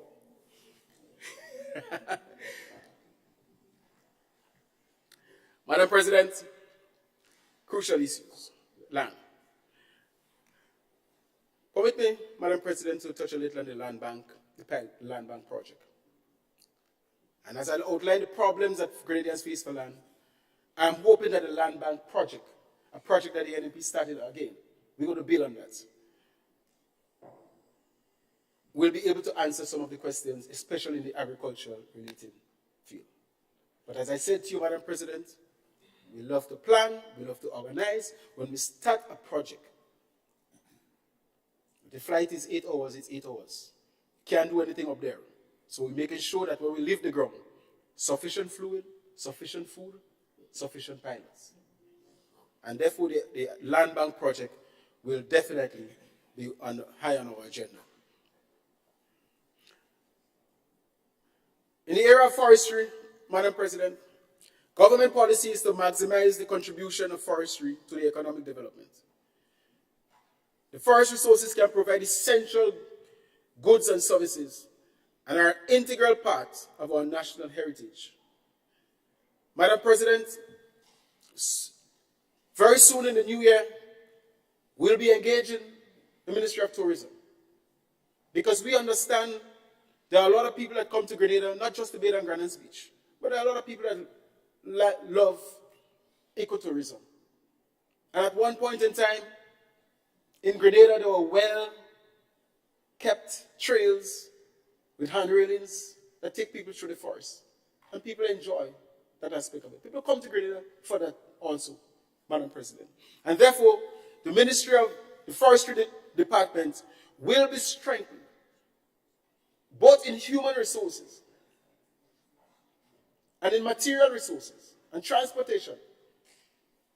Given the importance of it, we will definitely, Madam President, invest in that department and make sure that it's a department that would its while. Madam President,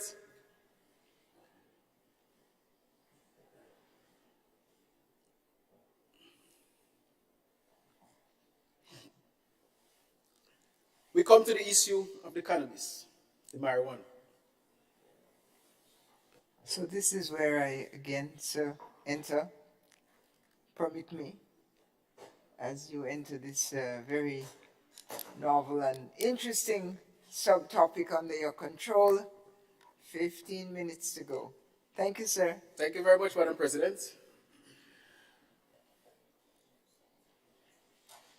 Madam President, to support the transformation of Grenada economy, throughout the election campaign, we spoke about the marijuana issue. And I'm happy to give my good friends credit again. Because after our political leader, Sister Franca Bodedi, broke the news that the National Democratic Congress will be decriminalizing marijuana, I was pleased to see that the government took up the issue and also followed suit. And they did some activities and put some structures in place. But we have gone a step further because we are talking about legalizing it for medicinal purposes. Since then, Madam President, we have put in place a commission to coordinate that activity. In January, we'll be opening the Secretariat so that the necessary work can be done.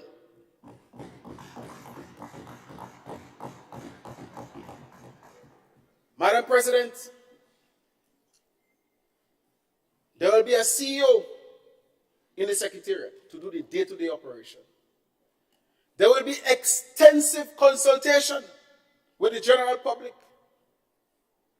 involving education programs, because our people must understand what this industry is all about. We want them to be part of it. And therefore, Madam President, we have allocated over $400,000 to that first phase for the preliminary work. In 12 months' time, Madam President, the necessary legislations must be in place and will be in place. And will be ready to cultivate and process the necessary products from the cannabis. Madam President, all these programs, while we are doing that, the world is watching. But, Madam President, I'm sure you're aware that the microscope, the global microscope, is focusing on Grenada. Not only politically, but there are a lot of international institutions like the FAO, CADI, ICA, UNDP. They are all calling to assist some way or the other. And if when the call is made, we don't have the structure in place to brace the opportunity with both hands, we will be failing the people of Grenada, Carriacou, and Petite Martinique. So, Madam President, we are quite cognizant of that. And in the next few years, Grenadians will be leaving our shores as they used to in the past. I remember going to Trinidad to study agriculture. And 12 of us was on the flight, going to ECAF and UWI to do agriculture. For the last decade, I'm not too sure if anybody went and do direct agriculture in those institutions.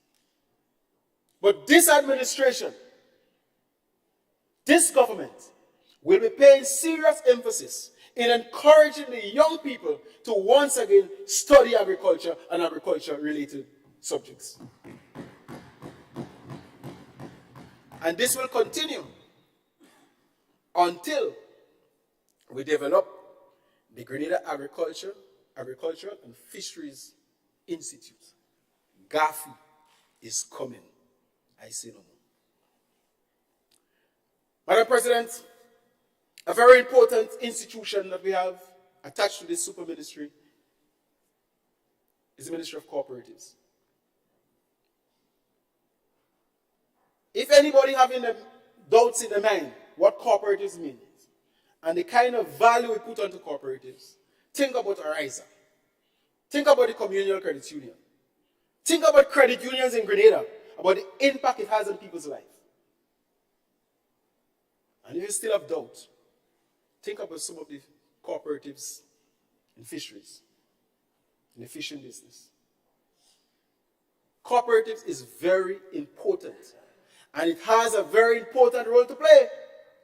And therefore, Madam Speaker, the ministry will make sure that there is some form of institutional strengthening and capacity building in terms of going forward. We have looked at this department, and there is a lot of work to be done. We will not put it on the back burner. It will go forward like the Ministry of Agriculture. And if necessary, I've already get calls from some of the credit unions because there are some outstanding legislative matters that need to be addressed, and we'll be addressing that. Madam President, permit me to spend all the time on the tourism and hospitality sector. Madam President, the tourism and hospitality sector is no doubt an important economic pillar of our transformational agenda.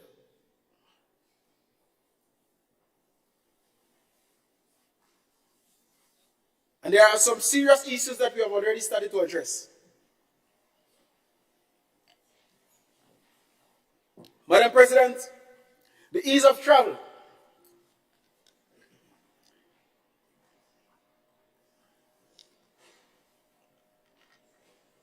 Is a problem. Sometimes, I just came from Brazil, and when I reached on the airport, I was asked, one of the protocol officers asked me for my card, immigration card.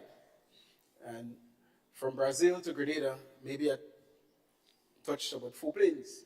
And it's only in Grenada we asked for that. But we are working on that. It will be something of the past. This administration, we are going fast and steady in the digital world, and we will not be left behind. So the ease of travel is something that we have to address, Madam Speaker.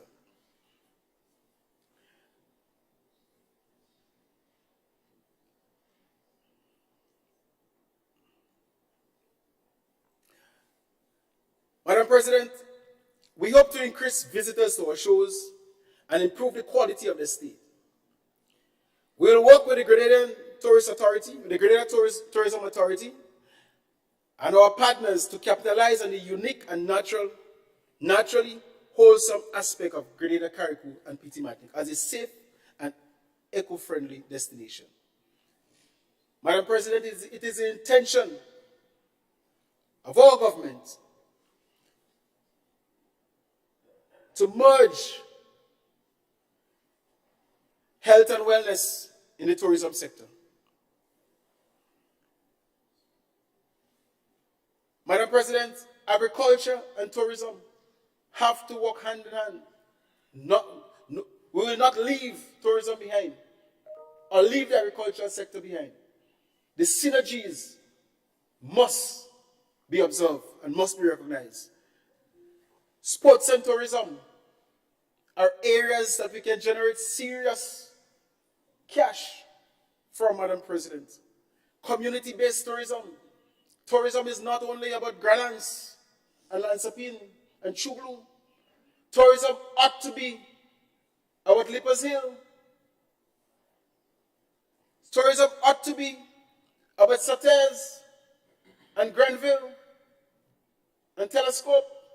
We have to bring tourism in the rural areas, Madam President. And therefore,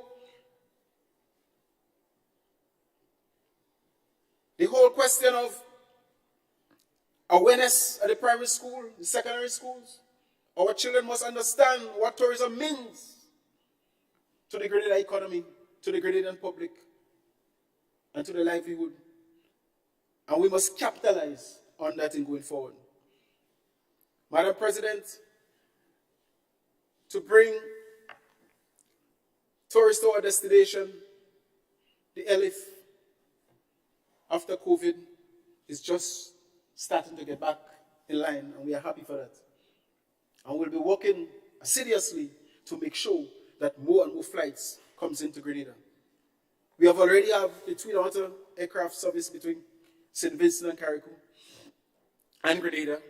We have year-round flights from Toronto to Grenada, weekly direct flights from Germany to Grenada on the Condor, an additional flight from the United Kingdom to Grenada, and daily flights from Trinidad are some of the flights we already have. And definitely, Madam President, we want to build on that. We have to build on that. It's too difficult to get out of Grenada and get back into Grenada. First of all, we want to bring it back how it was, and then we want to make it better. And so an allocation of $13.5 million is made to support cargo and passenger airlift in this budget. Madam President, the creative economy must be part of this transformational agenda. The creative economy has the potential. In some quarters, it is fast becoming a new engine of growth and development in the Caribbean. And this industry has a super economic force globally. Grenada must not get left in this industry.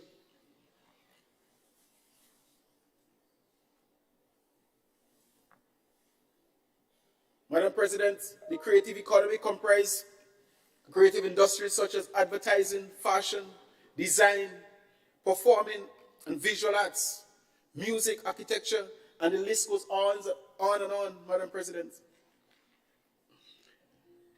This administration saw it fit to create some incentives so we will encourage people, especially the young people, to get involved in the creative economy. And we are offering 100% concession for anybody, any business that want to get involved in the creative economy. We want to encourage business, we want to empower people. And we are hoping and praying that a lot of people will come forward and take the incentive, because it can make a difference in the lives of people, and it can make a difference and create an impact in the development of our country. In the coming months, Madam President, we will establish the Grenada Office of Creative Affairs, and that will happen soon. Madam President,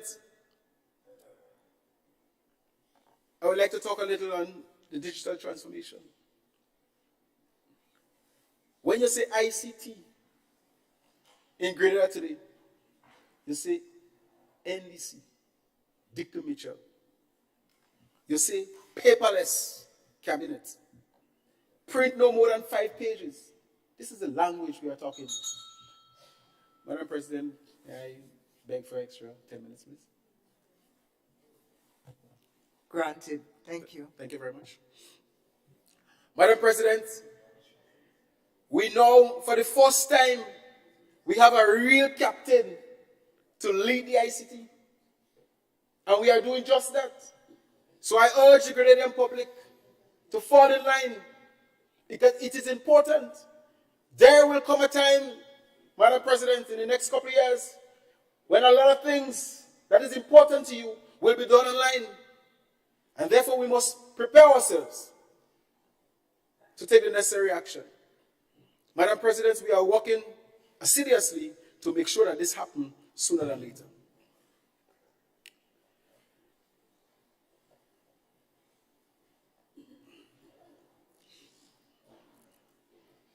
Madam President, we are of the opinion that Carriacou have a very important part to play in moving forward. And therefore, we will not forget the people, our brothers and sisters in Carriacou and Petite Martinique. The same speed that we intend to move Grenada with, Carriacou will not be left behind. As a matter of fact, Carriacou will never be left out in this transformational agenda. Our goal is to deliver the same level of services on our sister isles as enjoyed in the mainland. And to put our money where our mouth is, we have allocated $22.8 million to the affairs of Carriacou. And as a matter of fact, I can stand and say that every program in the agricultural sector, every program in the health sector that takes place in Grenada, Carriacou will be part and parcel of it. They will not be left out. There are quite a few projects that have already been earmarked for Carriacou, like the ministerial complex, the construction of Windward Fish Center, the road rehabilitation, night lighting facility at Lauriston Airport. These are some of the projects, Madam President, that will be taking place in Carriacou. On the issue of climate resilience and disaster management, Madam Speaker, some governments in the past make sure they get a desk and a chair, jam it in a corner and say we have a ministry, just to access international funds. This administration don't believe in mamagism. We have established a ministry to deal with those issues. We're going to staff that ministry with the necessary human resources. And we're going to put the necessary structures in place, the necessary legislations in place to make sure we have a proper ministry that is well staffed and ready to do the work based on climate change. Because climate change is a serious issue in this country and in the world. Make no bones about that. We are seeing the impact through heavy rainfall. We have seen the impact through drought. We have seen the impact on the reduction in food production. So we are making no bones about that and mama guy anybody just to get funds and divert it to other areas. We are serious about climate change, and therefore there's a ministry to take care of that.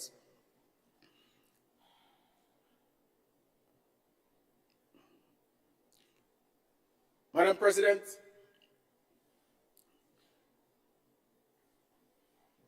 I want to touch a little on the cost of living in this country. And we are doing everything in our power to make sure that we address the cost of living.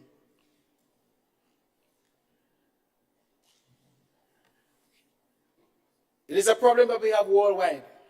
And as I said to you, whatever happens in the bigger world impact on our country. And therefore we look at this as a serious bread and butter issue. And if we don't put measures and structures in place, we'll have a serious crisis. Madam President, when the international prices of oil increases, we feel the pain. We remove the petrol tax effective September 18, 2022 for a period of 4 months in the first instance. To help reduce the cost of food, we instituted a cap on freight effective February 1st, 2022 for a period of 6 months. Madam President, we have a whole list of items where we'll be removing the VAT for 2023. And these measures, the intention of these measures, Madam President, is to make sure that we ease the burden on the people of this country who are limited in their financial resources in order to make two ends meet and for them to take care of their children, especially people that have children going to school. Madam President, this is all about caring for people. And we already see the impact that the petrol taxes having on the Grenadian people and will have. Madam President, in conclusion, let me summarize. The transformation has arrived. It is here and it's moving forward. Madam President, the health and wellness, people have a little more hope in this country that something is coming and their life will be transformed. The education system, the agricultural and marine industry, the physical and digital infrastructure, the culture and creative sector, the energy transition and the environment, Madam President, we have outlined what we intend to do. And we know that we will, at the end of the day, we will have a better society. We will have a society where people can live comfortable and live in hope. And this budget, it reflects, Madam President, our love for people. This is what we campaign on, Madam President. And that is what we are committed to. That is the conversation we'll be having in cabinet. That is the conversation that the government will be having with the people. It is no political expediency. It is serious business. Madam President, let me acknowledge the Almighty God for his strength and guidance, for me personally and for my cabinet colleagues for the last 6 months. It has not been an easy road. Madam President, I've experienced being in cabinet for 7:30 in the morning and having to leave Minister 10 in the night, taking care of the people's business. And you're left there staggering because you're tired.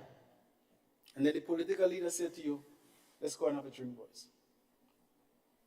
And you could sit down and laugh and giggle because you have already taken care of the people's business for these long hours, and you can now sit down and socialize. In other words, we are managing a tough situation with a smiling face. That is what you get from people who care about people. We are not strupsing and complaining. We are governing with pride, and we know where we're going. So I want to thank the Almighty God. I want to thank my cabinet colleagues. I want to say thanks also to the transition lead who helped us in this difficult period for the last 6 months. P.S. Francois. People in the Ministry of Agriculture words alone cannot say how much I appreciate and the gratitude I have for the guidance that you have given to me, the advice. I don't have any enemies in the Ministry of Agriculture. We are all friends. I feel so comfortable. Some of the people I worked with before, others I met for the first time, I feel as comfortable with them as those that I've worked with before, and it's a pleasure. Madam President, I want to say thanks to you and the clerk and his staff for really and truly holding our hands for the last couple of months. It was a pleasure working with you all. We are learning, we are young, we are picking up bit by bit. We will get there. I say thanks to you for the work that you have done. To the people of Grenada, Carriacou, and Petite Martinique, I say a heartfelt thank you for giving us the opportunity to govern this country. And thanks for your cooperation so far. It is a good feeling to know that the work that we are doing, it is well appreciated, and it's welcome, and it's creating impact on the lives of people. Madam President, again, I say thank you very much to everybody. Have an enjoyable Christmas, and a bright and prosperous and a productive 2023. I thank you.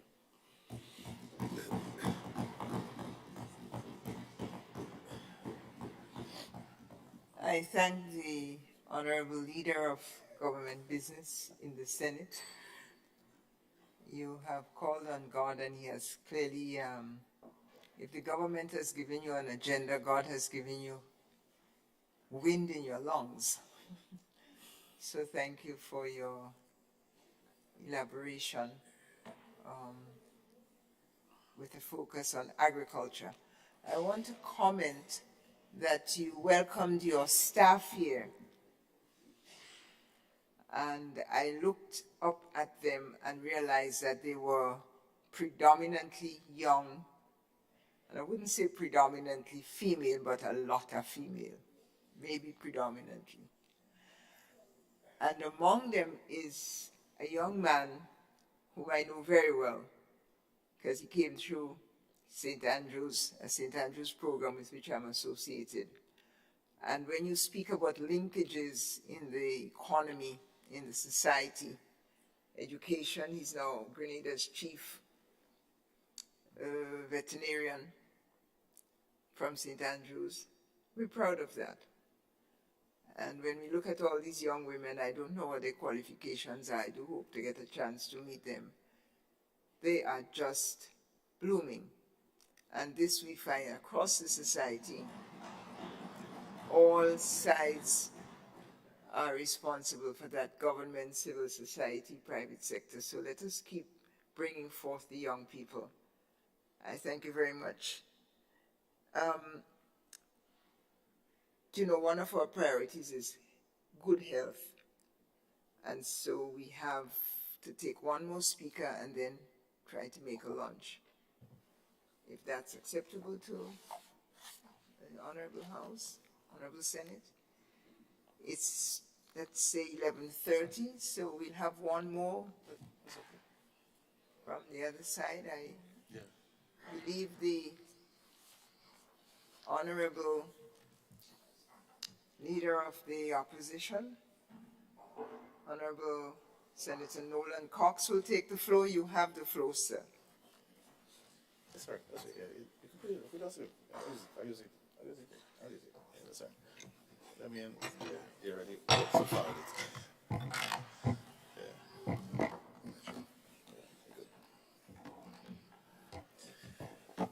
Thank you very much, Madam President. Let me take this opportunity to say a pleasant morning and, well, just about that, almost afternoon, but pleasant morning to all my colleagues and, of course, our visitors in the chamber. It is always a pleasure to have persons who take the time off to be here and to listen in our deliberation. I think it's important that we recognize that, and I want to thank them for being here. Madam President, I am rise and feel privileged to be here in this honorable house to make my contribution on the 2023 debate, budget debate, as presented in the other place, and more specifically presented by my dear colleague, Leader of Government Business in the Senate. Madam President, you know, I love a good debate, I must admit. And, but I want to say that I think from listening for most of the morning session presentation, I was expecting the Leader of Government Business to even to touch on more some of the critical matters and issues as presented in the other place, and even some of the issues that is and what is presented and contained within the estimates of revenue and expenditure. However, we'll speak more with that going forward. But well, I'll probably offer some help by even mentioning the theme of the budget for him. I didn't hear it this morning, but probably did say it. Just pulling the legs. Madam President,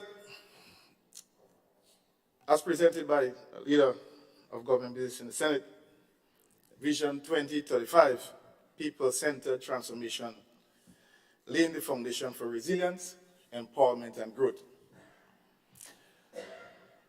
Madam President, I will use this opportunity to highlight and to also exfoliate some of the critical issues, some of the concerns, some of the risks that are contained within this budget, some of which our citizens cannot evade it in any way, in any circumstance.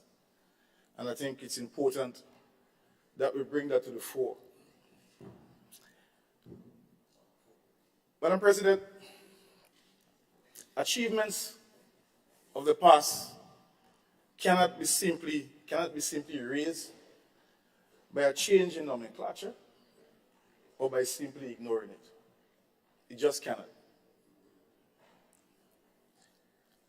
There are achievements that are so deeply rooted, which remains visible and which are influential on the lives of each and every one of us every day. This Parliament building is an achievement. It is grounded, it is rooted, it is visible. Changing the name does not change the achievement. It's within that context that I make that reference for us to understand. There is no other institution, I believe, who represented the people of this country more than the New National Party administration, who has made a significant mark and positive developments for this country, for the people of this country. Have we done everything right? Probably not. But we have done a great deal. What is evident, what is most evident in this whole discourse, Madam President?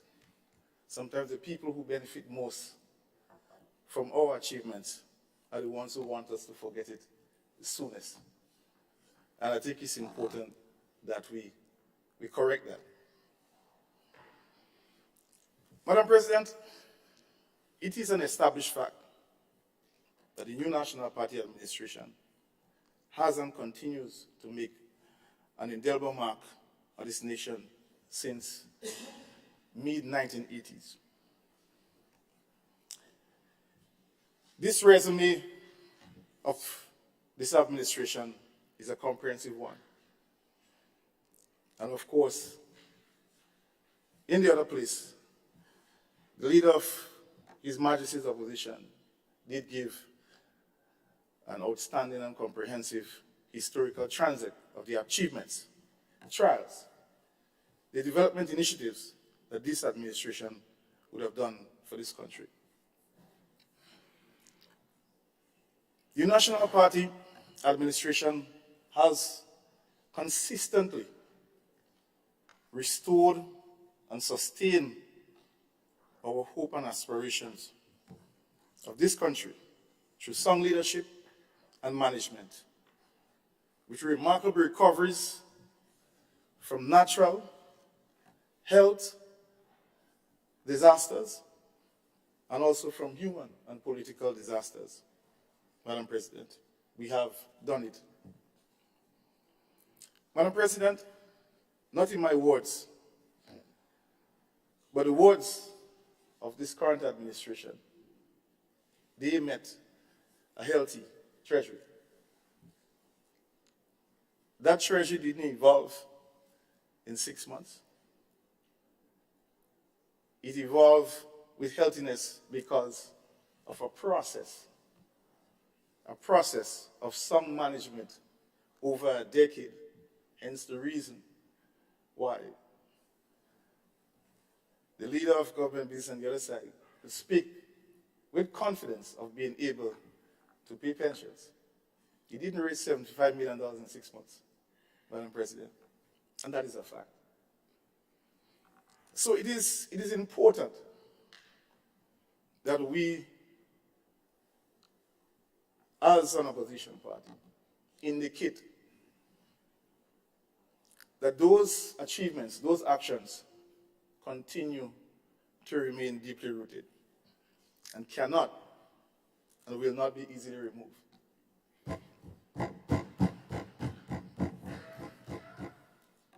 There is a clear opportunity for this current administration to create their own. And there is no need for this administration to appeal for any political achievements that this New National Party would have realized over the past decade. It is clear. You have an opportunity. I think there was a reference made that they will be there for 15 years. Why stop at 15?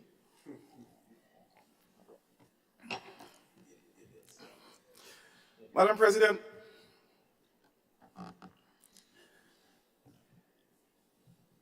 what is evident in this current budget before the Senate is very simple. It's simple. It is not new. There is nothing new or magical of what is presented in this budget. What is presented is basically an expansion of a foundation that was laid by a government that has managed this country well.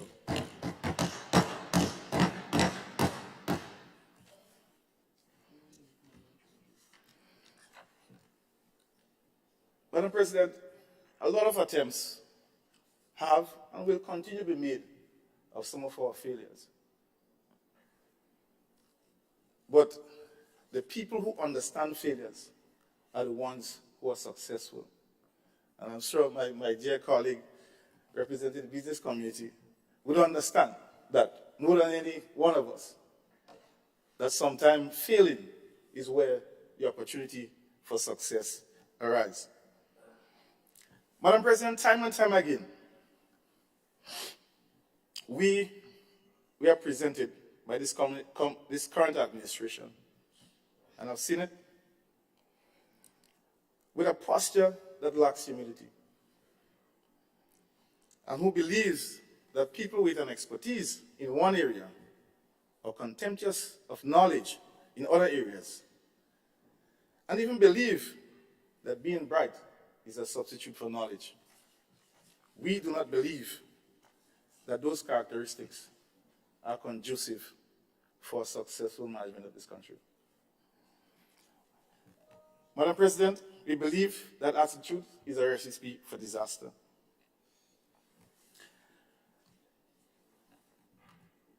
Madam President, the aim of this current administration actions and intent from the 2023 budget presentation and plan is to practice political pilfering. I will show with almost every area where there is a claim of non-action by the new National Party administration, somehow magically, our programs, initiatives suddenly have become a transformative action. This action mimics what we see in everyday life sometimes. This is not what we want to portray for young people who are looking on. It is said that the responsibility for one to speak of the achievements is their own. And so with that, we will speak of our achievements. And as I said, our achievements, they are visible, they are glaring, and they are deeply rooted. And that is a fact. Madam President, in the area of health and wellness,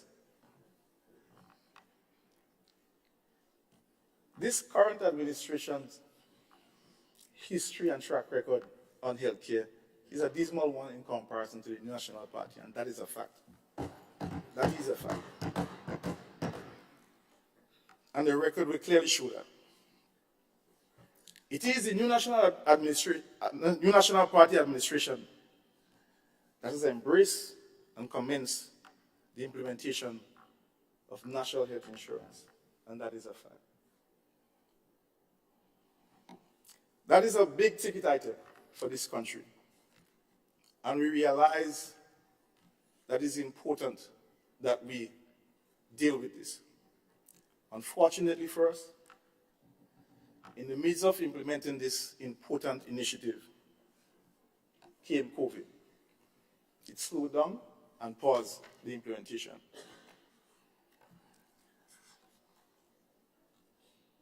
But what is most important, Madam President, is that COVID in itself and our response as a government, New National Party government, show the level of competence with support from the Ministry of Health staff and professionals, what we can do as a nation with the leadership of the New National Party.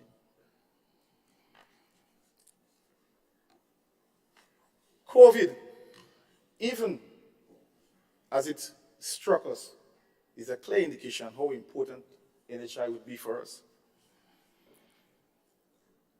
Madam President, the fact is, even our first new hospital, that was done under the New National Party administration, and that is a fact. Phase 2 of the General Hospital, Madam President, the last NDC administration didn't drive us through. The building sat there for an entire 4.5 years. Not one movement. Madam President, when we came into power in 2013, that was our first initiative to get the second phase of the General Hospital moving. This second phase, Madam President, is soon to be commissioned.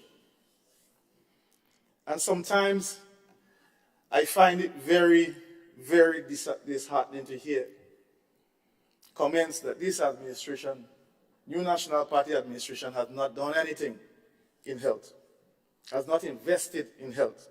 Our health is deplorable when we are in power. But, Madam President, the facts will be different. In the words of the Ministry of Health, that is not our words, Madam President. In the words of the Ministry of Health, more than just maybe a week or two ago. A few years ago, and I quote, a few years ago, phase 2 of the hospital project was given life, was given new life. Those were the words.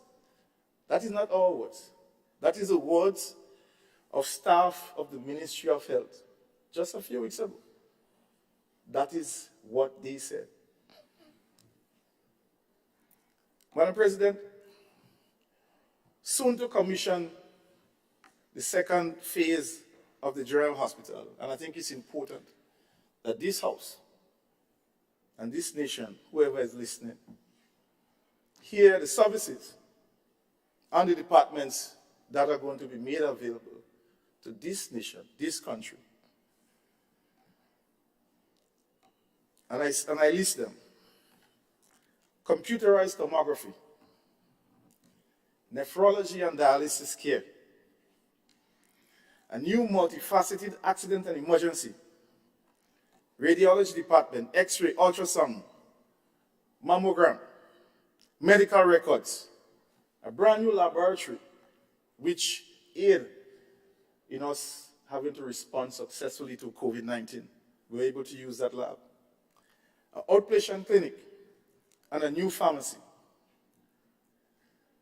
Madam President, if that is not investing in health, I don't know what is. I don't know what is. And those are the facts. Those are the facts. It is important that this administration understand that a plan, having a good idea, doesn't necessarily transcend to transformation just like that. It requires sound and consistent and diligent work to bring those plans and ideas into action. And that is what the New National Party administration does successfully. We have done it time and time again. And we can go to different, and we'll touch on much more. But I just implore you to just do a quick recollection of the investment that this party, this New National Party government would have made in this country, in all the sectors. We'll hear more of that as we go ahead. Madam President, as I said, because of this lab, we were able to respond successfully to COVID-19.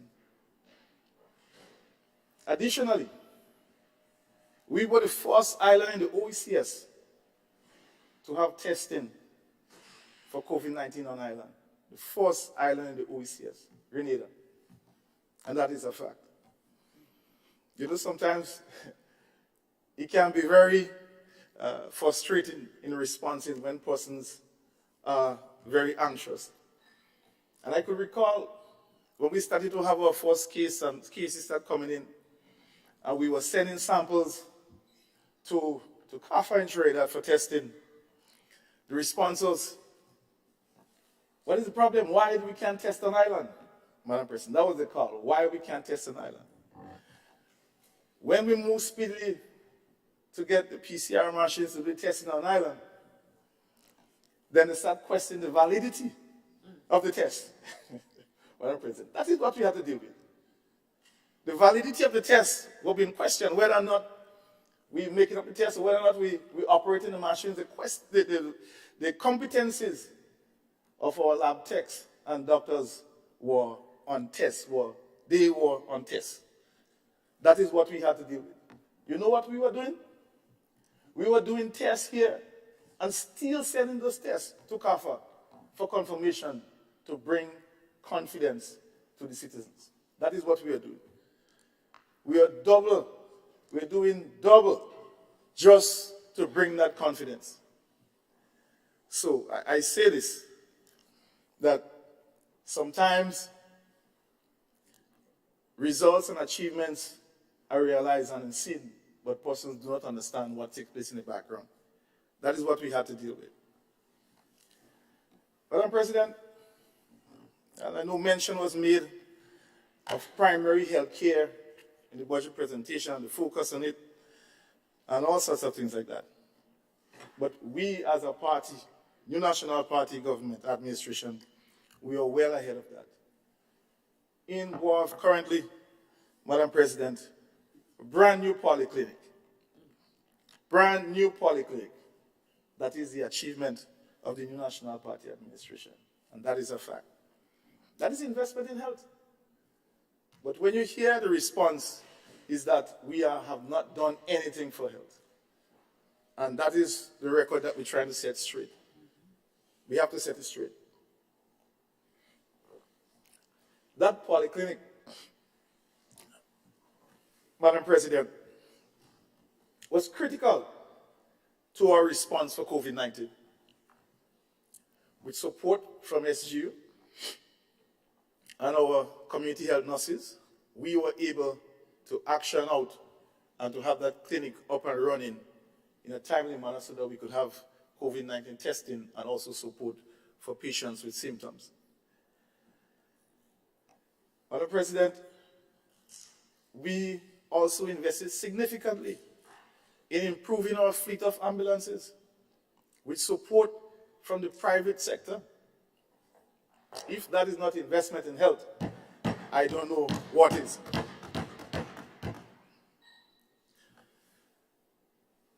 Madam President, the plan and idea for a new hospital by the current administration is not new. The former NDC in 2008, that was also their plan and aspiration. And so I say this with caution and a pinch of salt, that a plan, an idea is fine, but being able to execute is a different thing. And we know how to execute. So maybe we may come back and have to build a hospital for you. We may have to do that. We may have to do that. Because you see, results is where we stand out from the rest, Madam President. I say this because it's important. I know while we make light moments of certain things, it is important. Because there is an expectation from our people. There is an expectation that once we are given an opportunity to lead at this level, that we ought to bring results. And in the words of the current administration, the future is now. I didn't say that's what they said. They said that the future is now. But we are hearing now more than ever that they need more time. But that is not for me to decide. But what I can say is, Madam President, unimplemented ideas don't transform anything. Unimplemented ideas don't transform anything. It is through action that lives of people are impacted. And so, plans are fine. Plans are fine. And projects are dynamic. In the morning, everything is set ready to go. By evening, everything is chaos. So I just caution. I've been doing this for quite some time. Unfortunately for me, Madam President, I have the opportunity and the privilege of serving as a public servant. and also serving as a policymaker. I have the opportunity to be in both worlds. I may look pretty young, but I do have some mileage. Yeah. So, Madam President, I offer a word of advice to my colleagues that everything is not as it seems.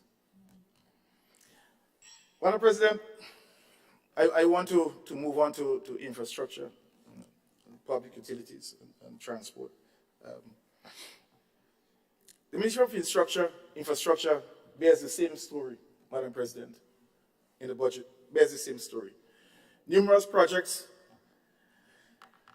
implementation that has been underpinned by strong economic growth. The Ministry of Infrastructure and infrastructure work plays a critical role in this country's development.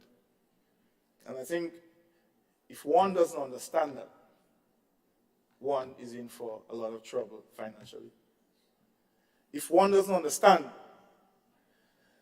that goods and services and how it impacts every fabric of this economy, you are in for some trouble. And I see in this budget, Madam President, a decrease in the capital expenditure, but an increase in the recurrent side of the budget. And in economic terms, you don't want that. You want to have it going in the opposite direction. Because recurrent expenditure do not facilitate economic growth. It does not. What it does, it brings economic pain. That's what it does. But investment on the capital side of your budget, it affords an opportunity for your economy to grow, and it starts economic development and activity within your country. And just to give a snapshot, if myself were to invest in the morning doing some infrastructure work, the amount of sectors that are impacted from that investment, that one activity, is critical. And we can start by saying the workmen who have to come to work, they have to catch a bus to come to work. They have to purchase ingredients either to cook meal to come to have lunch. Or either, if not, they would have to purchase lunch from somebody who is selling lunch on a daily basis. In terms of goods, the hardware store, they sell all the ingredients that are required for infrastructure work. In turn, the hardware store who employs persons, they make their own earning once the hardware store is profitable. And the action just keeps going on and on.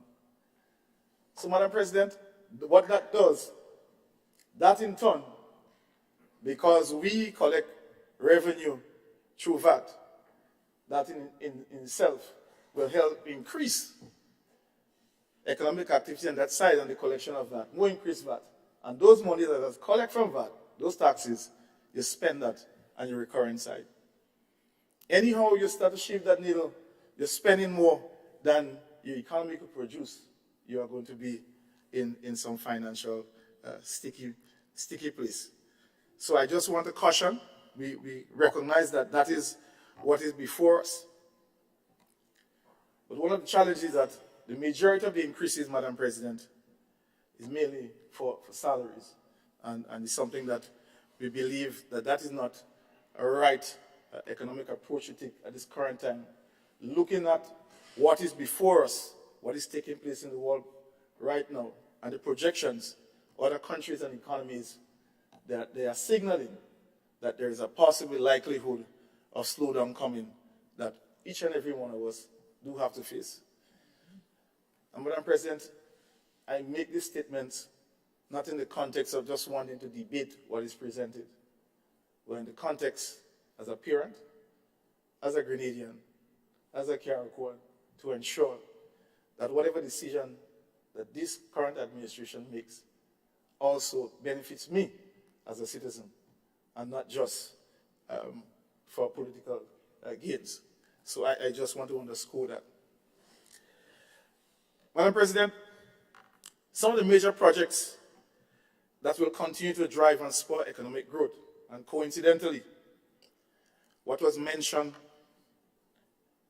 from this current administration budget, from the Ministry of Finance, that growth for 2023 and even growth in 2022 are underpinned by two critical sectors, tourism and infrastructure. Those are the words of the professionals, but we'll speak more of that going forward. Madam President, some of the projects that will continue to drive economic growth, that 2.3 or 3.6% growth that is projected by the Ministry of Finance, would be the Simon Cultural Center. Madam President, that's an achievement of this government. This government, New National Party government. That's an achievement not just for us, but for achievement for the people of St. Andrews.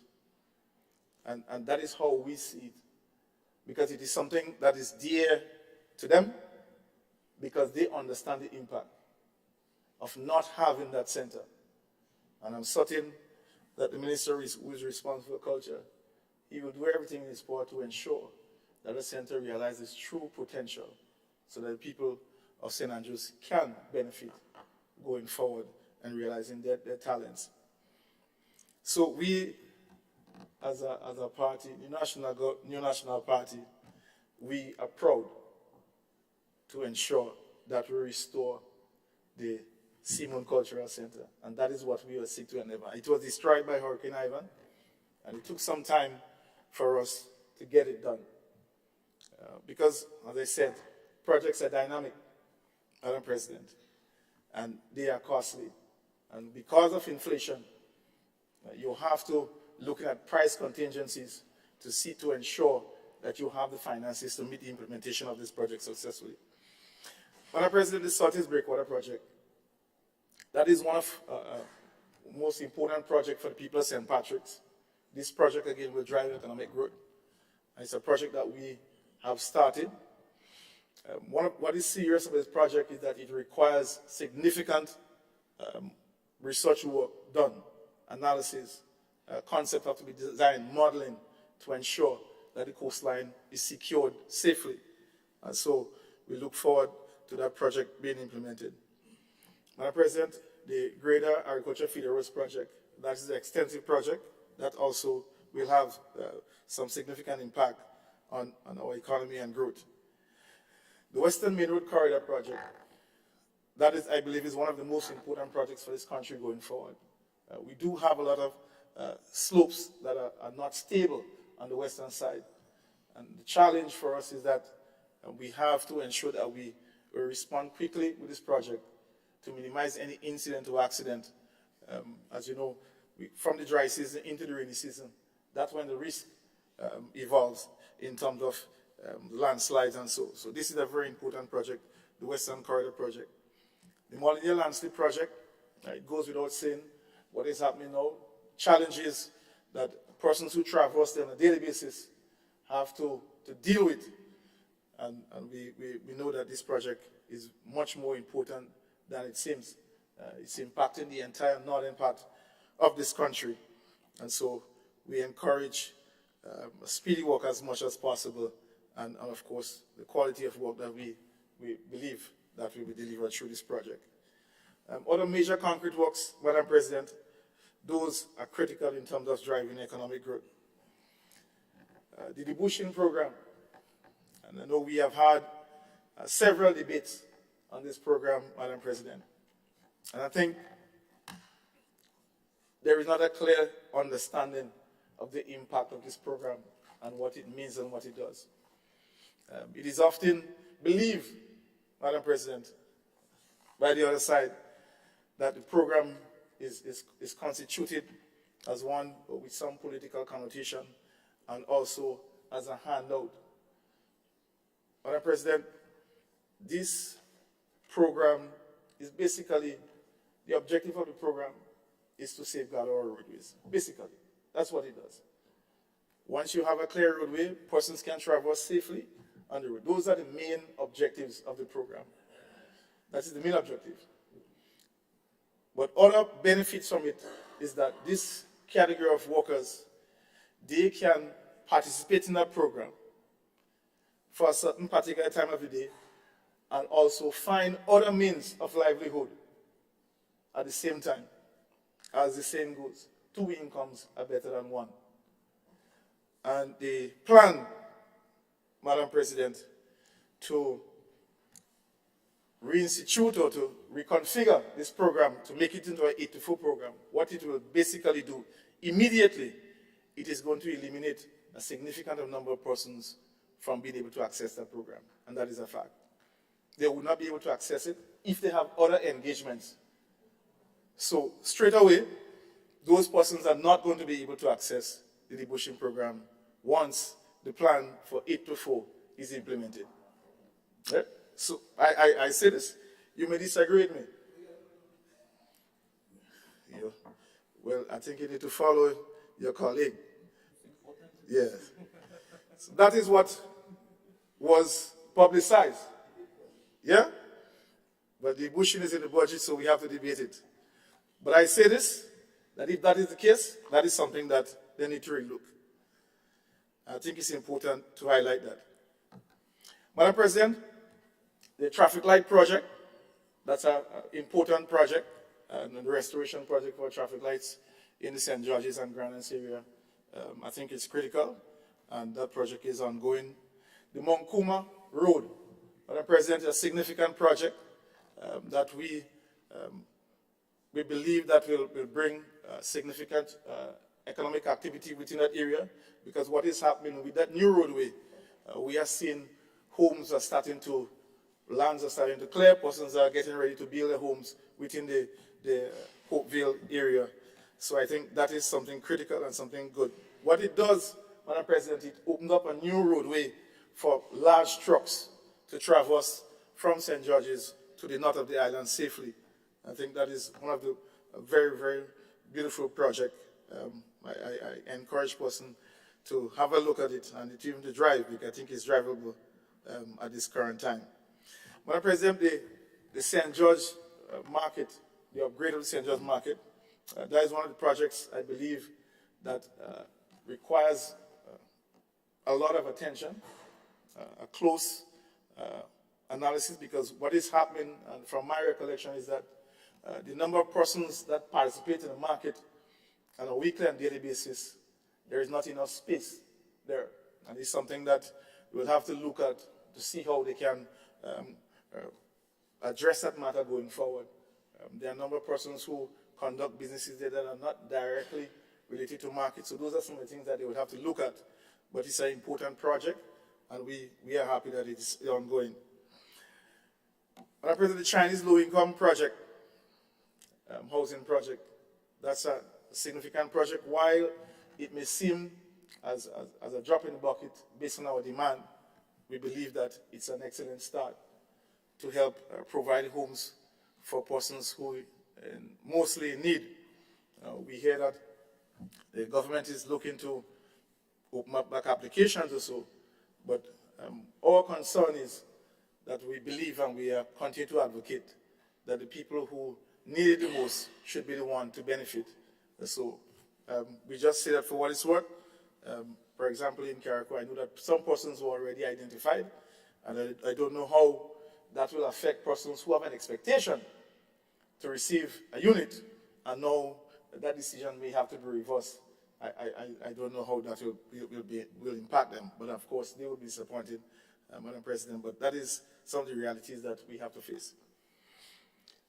The St. David's fire station, new fire station in St. David's, Madam President, and that is one of the initiatives that we have been working diligently on while we were in government, to ensure that every parish have adequate fire response.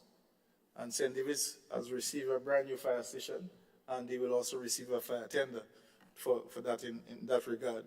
I believe also Carriacou is earmarked to receive a fire tender.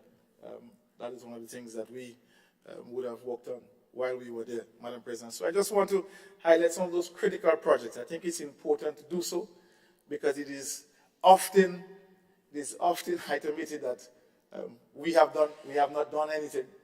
And I think it is our responsibility to use this to highlight those projects.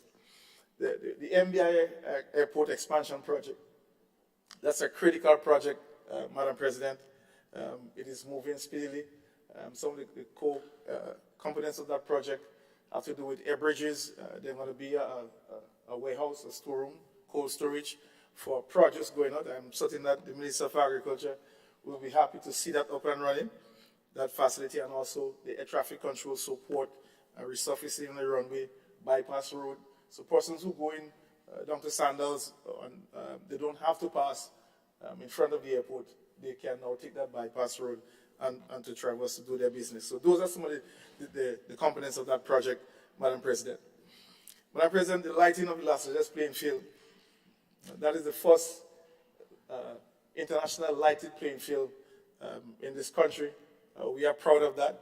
I mean, it was so heartening to see cricket played there at night, letterball cricket, and I think that is a significant achievement for this country, and of course for St. David's, and a number of other playing fields that are marked to be lit, Madam President. So these are some of the critical things I just wanted to highlight, Madam President. I believe it's important for the nation to know what we, the New National Party administration, has and continue to do. Madam President, in the area of implementation, I know that there is much talk about low implementation rate. And one or two projects were identified or singled out. But it is critical to note, Madam President, those projects that were singled out, those were projects that were earmarked to be implemented during COVID. And as such, everything had ceased. The country was shut down. But you know, Madam President, what people remember that the project isn't implemented, but they didn't remember that every civil servant was paid while they were home for a couple of months. They didn't remember that, Madam President. And it's important that we do that to ensure, to reiterate, that we were able to meet all our financial commitments even while the country's borders were closed. And that is a significant achievement. That shows management. There are countries, Madam President, I know for a fact from conversations that about 3 weeks after COVID hit our islands or shores, they were unable to pay salaries. They were paying some cash and some with bonds. We were fortunate that we had a resilient finance, resilient management to be able to meet and to pay all our salary commitments during that time. I think that is significant, Madam President. I think it's important that we underscore that. Madam President, the process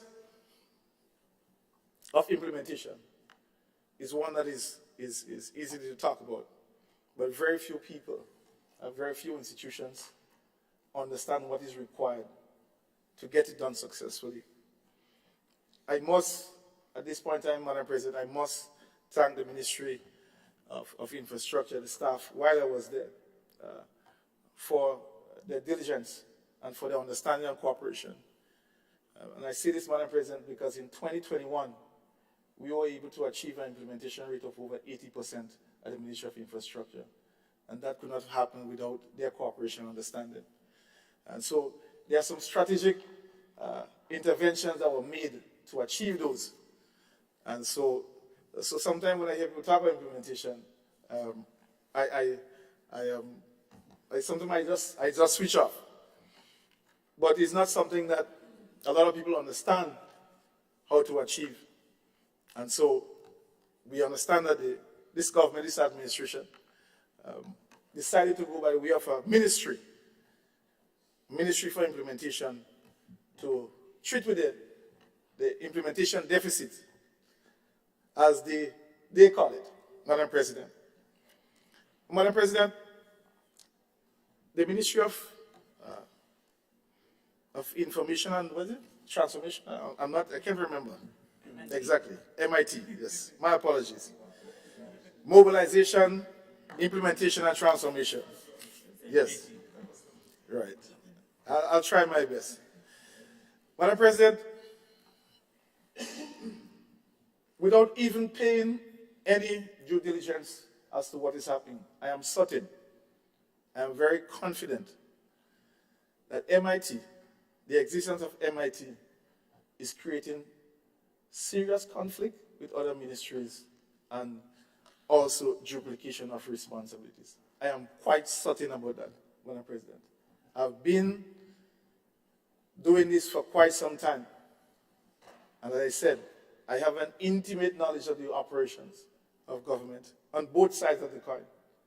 And I'm quite certain that based on what is said, the function of the ministry, and what is seen, there is serious duplication and there is serious conflict. I am certain. I do not have the facts, but I believe that that is happening, Madam President. Because I do not believe, Madam President, I could be wrong. In my opinion, I do not believe that the entire ministry is required to treat with implementation. I do not believe. That is just my belief. There are ways that it can be done without having to set up an entire ministry that has put this country into considerable extra costs and future costs going forward.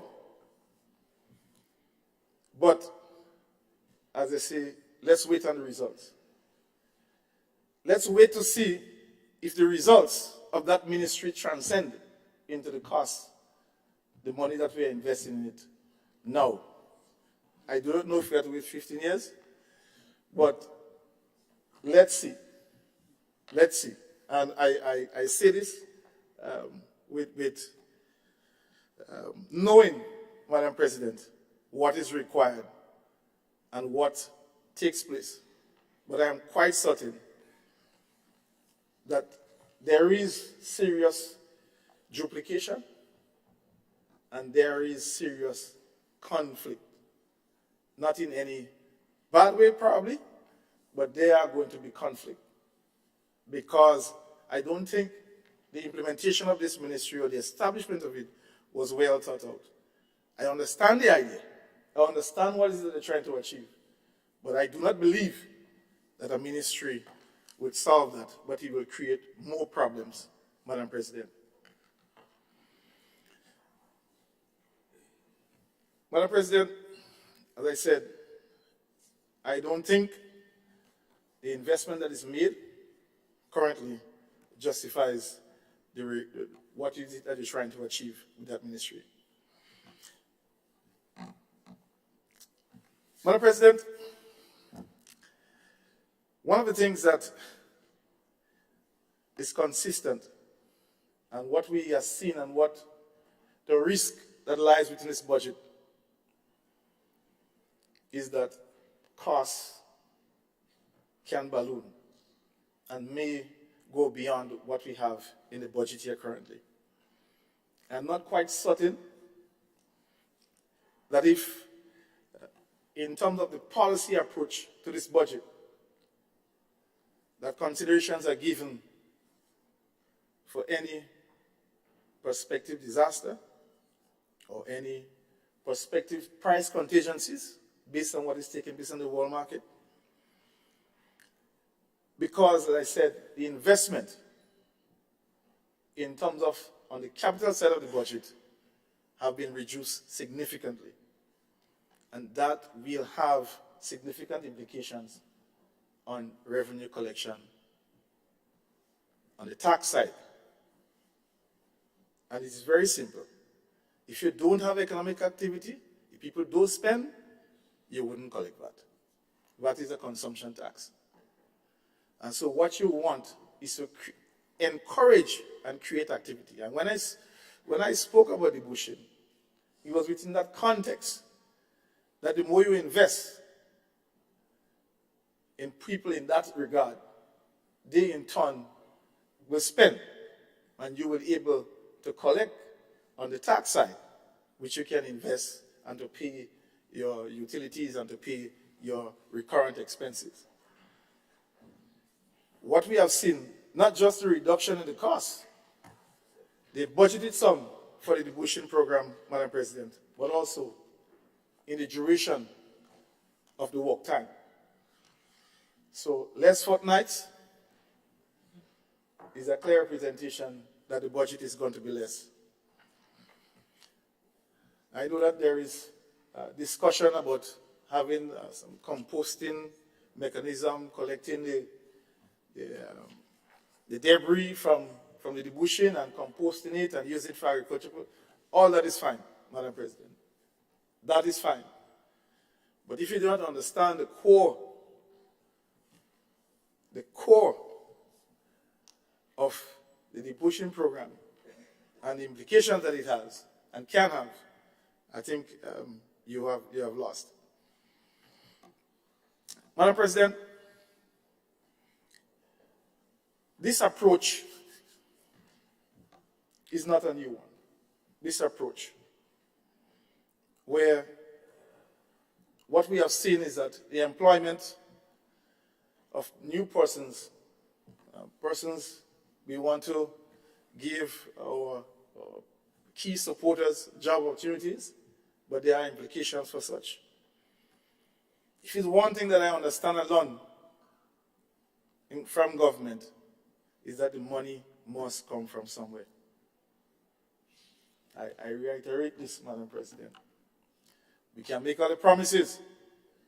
We can create all the jobs, hire all these experts and whosoever. The money must come from somewhere. We do not print. We do not print any money in this country. It must come from somewhere. And that is the implication. That is the implication of this budget, that we believe that the risk is that the expenditure side, it is heavy and it can and may become burdensome. What is the consequence of that?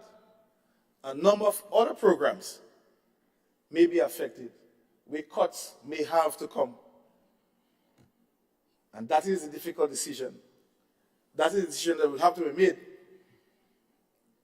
That those recurrent expenditure, they are not going anywhere. They're actually occurring while we speak right now, because persons are employed, they're engaged, and they have to be paid. I'm not sure if pay was issued for December as yet, but it has to be done. So I say this as a caution for this government. What this will do, Madam President, this will further affect our young people. There are a number of programs that the New National Party administration would have established and implemented to provide support for young people. And we recognize that those programs, the budget have been cut for them. And that is an indication that, one, either less persons will participate in those programs, or the programs in itself probably been phased out. I don't know. We'll have to see. But what I can tell you is that this is going to affect young people. And it's contrary to what was proposed, Madam President, that the future is now. That is what was said to the youth. You don't have to wait. The future is now. And there is an expectation that has been created by young persons. And I think we must be honest with our youths and let them know that transformation is not building a road. Transformation is not an activity. As my dear colleague on the other side said, transformation is a process. But I don't think that most of our young people are of that view, because it was communicated to them that the future is now. So, but I say this, Madam President, that as a consequence of those expenses, those increasing expenses on the recurrent side, we are seeing that, and we'll have to debate on it. Budget loan in excess of, I think, $350 million, not in excess, $350 million to help finance the budget. There is a likelihood, Madam President, that can go up. There's a likelihood. because we'll speak more about how this budget is going to be financed. And I think that is where the risk really lies. How this budget is going to be financed. Madam President,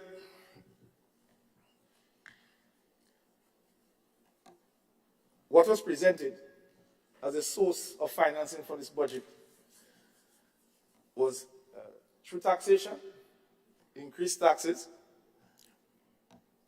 sale of assets, Madam President.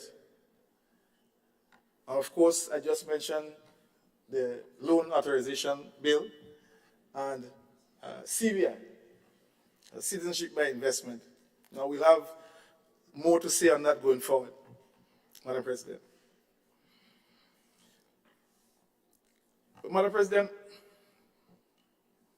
there are some areas of concern for us as a party. And my dear colleague on the other side said, when you say NNP, you say vulnerable. I hope I got it right. We are proud about that. We are proud about looking out for the vulnerable. Because it was said in this honorable house, in the other place, that they are interested in giving a hand up, not a handout. But Madam President, if I don't stretch my hand out, and no hand for you to hold to lift up. You have to be able to put your hand out, to reach and touch those in need. And that is what we mean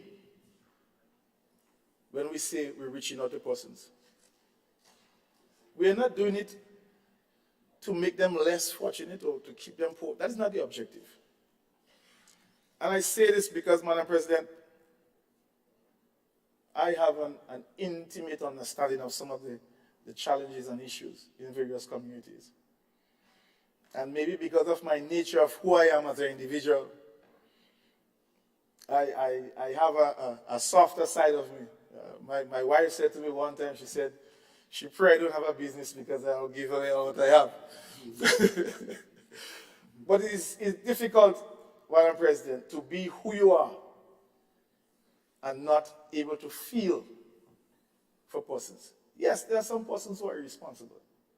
There are some persons who can do better. But they are in the minimum. And it is our responsibility as leaders to ensure that we do what is right by those persons. It is our responsibility to do so. But this budget, for all the increases that were mentioned, increase in health, increase in Carriacou and whatsoever, the areas where we believe that the increase should be, based on what is before us and based on what is may be coming, those areas were marginalized budgetary. Cuts were made there. I do not have the intimate knowledge of the reason why those cuts were made. Maybe some persons would have graduated out of the program, and so there is no need for them to receive that support any further. If that is the case, then we would have done our job, maybe. If that is the case. We'll speak about CES very shortly. As you know, and maybe I can speak about it now, Madam President. The COVID-19 support, Secretariat support, and it is in the second or third phase. It is something that we would have started, Madam President, as a response to give support to our people. It is the new National Party administration that decided to pay 40% of employment support to business persons in the business sector, employees in the private sector during COVID. It is that foundation that was set by the new National Party administration, hence the reason that you're in a position to administer that program, and that is a fact. We are not knocking CES in the context of persons receiving support. The challenge that we have and the concern that we have is that the issue of fairness and the issue of accessibility, ensuring that the people in need, most in need, get an opportunity to access. Because the money is not infinite. And that sum cannot help everybody. It's impossible. And so the responsibility is on this administration to ensure that they do it properly to the best of their ability. Because if I were given that responsibility, I want to know that when I go home this Christmas and I lie down, or when I kneel down to pray, to thank God for what He has given me and my family, I want to feel confident and comfortable that I have done everything through that program so that somebody else can kneel down and offer the same prayer. That is our concern. And that is how I feel about it. We have to remove ourselves from certain things, certain personal, certain political, and understand what such an assistance can do for an individual. And I think that is where the lines are blurred. It is not difficult to think political. It is not difficult to do anything political. It is very easy to do that. What is difficult is to do the right thing at the right time for the right people. That is what is difficult. So we are just concerned, based on certain reports, that, my dear colleague on the other side, we urging due diligence. And as a young man as myself, you will understand that if you do it right, it will remain with you forever. But if you do it wrong, it will also remain with you for a very, very, very long time. I guarantee you that. So, Madam President, I offer these words of caution. And I just say that the Needy Assistance Program, we see a reduce in budgetary items, and that covers persons who may have a fire, burial assistance, and things like that. That is what is covered under the Needy Assistance. Transportation allowance for persons going to secondary school, sometimes if you are not in a clear understanding of what transcends and how important these assistance are to persons, I think we'll lose what we're supposed to do as leaders. So I urge and I say this, and maybe when we come here, if we come here sometime in June when you have a supplemental, if we hear additional for persons in those areas, I personally will commend you, because I believe that much more is needed to be invested in our people, and you will see the returns. You will see the returns. Madam President, there are a number of other programs, soft loan for housing. We know that housing is a critical area, and we know the cost for building a home now. Persons who are in the process of building, those who already have one, thank God for that. It's not easy right now. The cost of goods and services, building materials have skyrocketed, and it's becoming almost impossible for the average person to be able to build a home for themselves and their family. And that is something that we have to contend with. And that is not a party issue. That's a national issue. And each and every party, each and every government, each and every administration will be contending with that. You will have to deal with it, just as it is. The same thing with health. So sometimes when I hear discussions in health in that regard, sometimes I smile. I have had an opportunity to experience services in healthcare from different countries around the world. And I don't want to say anything about any country in particular, but all I can say is that sometimes we give credit to other countries that don't really deserve it. That is all I can say. Madam President, the Greater Home Improvement Scheme, the National Party Administration sought to help to transform the living conditions of ordinary citizens. by especially persons who are shut-ins, by having inside bathroom and washroom to ease their burden and having to go outside. And Madam President, this program, there's a reduced, while I see there is a change in the nomenclature, that is fine. We don't have no issue with that. All right? And the whole idea is that persons really, really need this support. And I think that is something that we as a party, New National Party administration, we are proud about being able to initiate that to meet the needs of persons through that program. We see a reduction in budget support for that. How that transcends, Madam President, we are going to see definitely, of course, less brigades are going to be engaged, which means that those persons who engage in the brigades, they will now have to find livelihood somewhere else. So there are some loss of jobs there. As I said, the mandate and the responsibility is on this government, and that is what they choose to do. Certainly, we do not believe that that was the right approach. I think that more need to be invested there, and investing in the people can never be wrong. As my dear brother indicated, that $75 million in the hands of invested directly into the country and to persons, doing that in that program is no different, Madam President. So I make an appeal in that regard for the vulnerable, which we champion as a party and which we are proud of doing anytime, any day. Anyway, we champion the cause for the vulnerable. Madam President,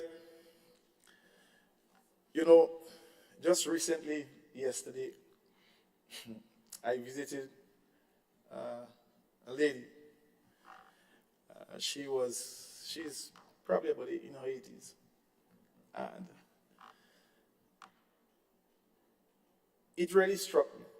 It really struck me how she responded with the support that she received through the house repair program.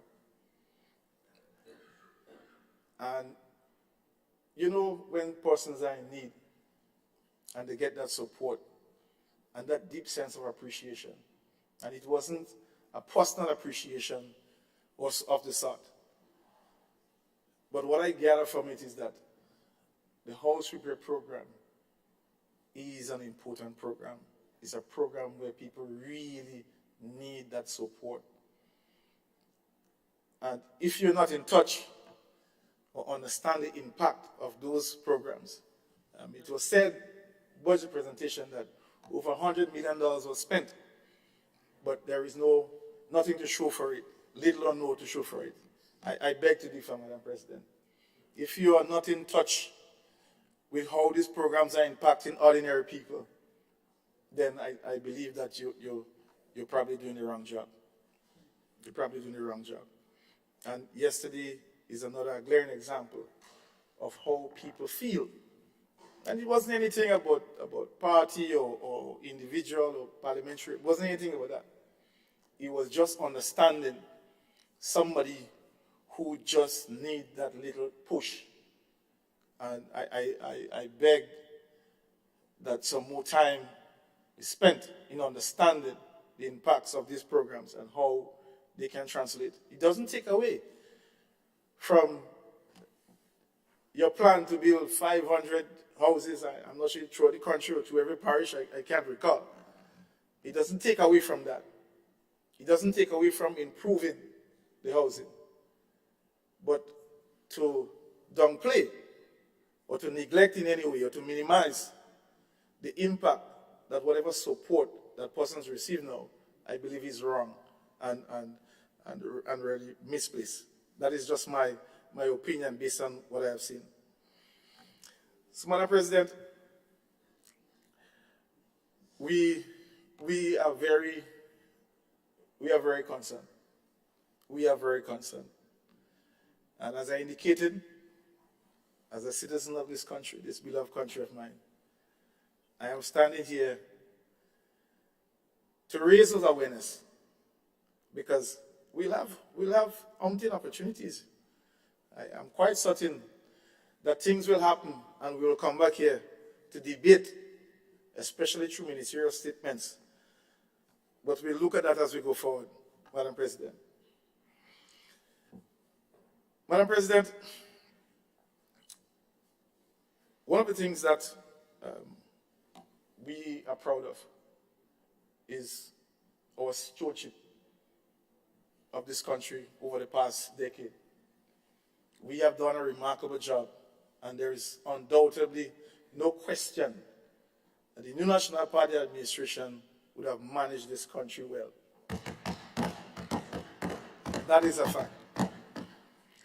It is because of that stewardship, Madam President, that we were able to have access to self-funding, self-financing, which the country is still benefiting from.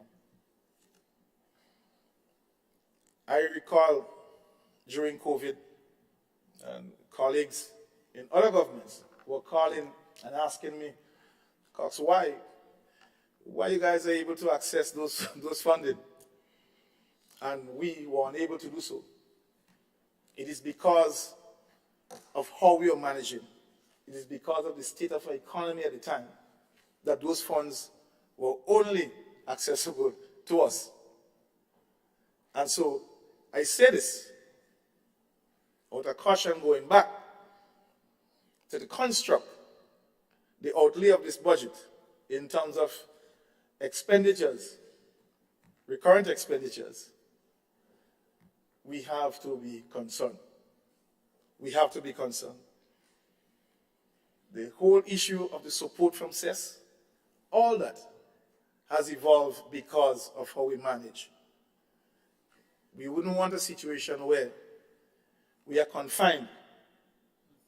We weren't confined financially. And if we were to have constraints, we find ourselves in a situation where we cannot meet certain financial commitments. We do not want to return to that situation at all, Madam President. We do not want to. But I heard my colleague, the leader of government business, Madam President, and I'm picking up a little hint that the re-implementation of the Fiscal Responsibility Law Act might be a bit uncomfortable financially for this administration or for the transformation agenda. That is what I'm picking up. I could be wrong, but that is what I'm picking up. But it is clear, Madam President, that for the last decade, the National Party administration operated within the confines of that legislation. There are times when we were close, right on the borderline, but we successfully reduced our debt to GDP ratio until COVID came. We met a situation where for every dollar that was earned, 70 cents were going to salaries, wages, and expenses. We worked with the help of numerous institutions, including labor, private sector, farmers, everybody.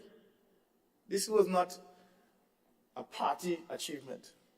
That was a national achievement, whereby we got it down to 45 cents to the dollar. I mean, we have our business representative here. If for every dollar he collects, only 45 cents goes to operational expenses, I think that is quite wonderful in terms of return. And I'm saying this in the context that we have to be very careful. And those monies is a $8.9 million US dollar loan. It's a soft loan. Why a soft loan? It's a loan. And it is this country, is myself, and every one of us that would have to repay it.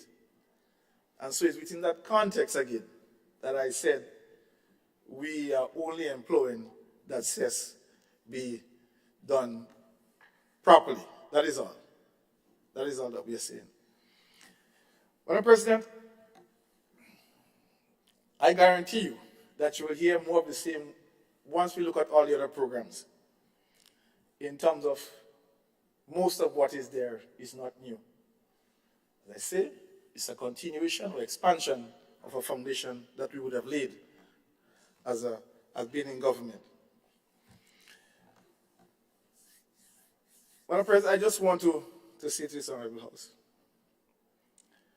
one of the things that I think sets apart this budget from previous budget, and in a budget, the fundamental difference lies with who is benefiting from that budget, where the allocations are focused, and sustainable financing for the budget. Those are the three tenets, I believe.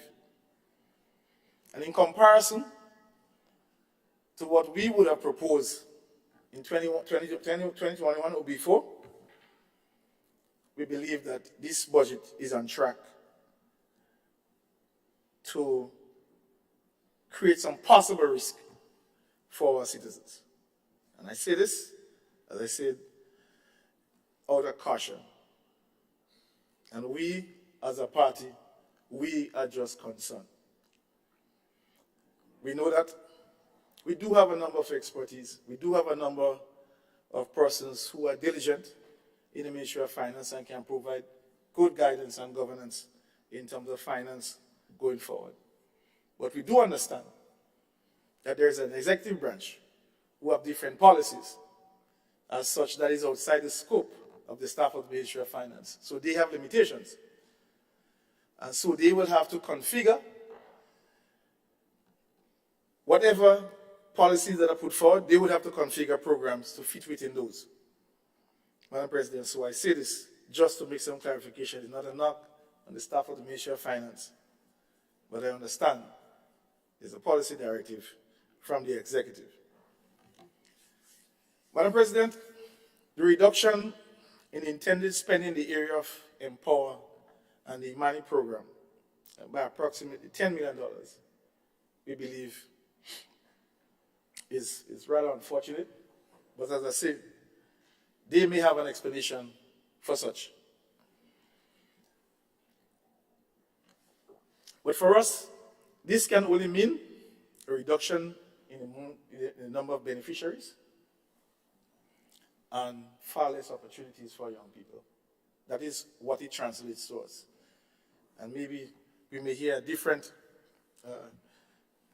representation from other members or from leader of government business when he speaks again. As I said, Madam President, you cannot reduce your investment in youth and say that the future is now for youth. That's a conflicting message with your action. As I said, I leave it up to them to say so, how and why it was necessary for $10 million to be asked from the budget. But as with the other programs, Madam President, I think that there is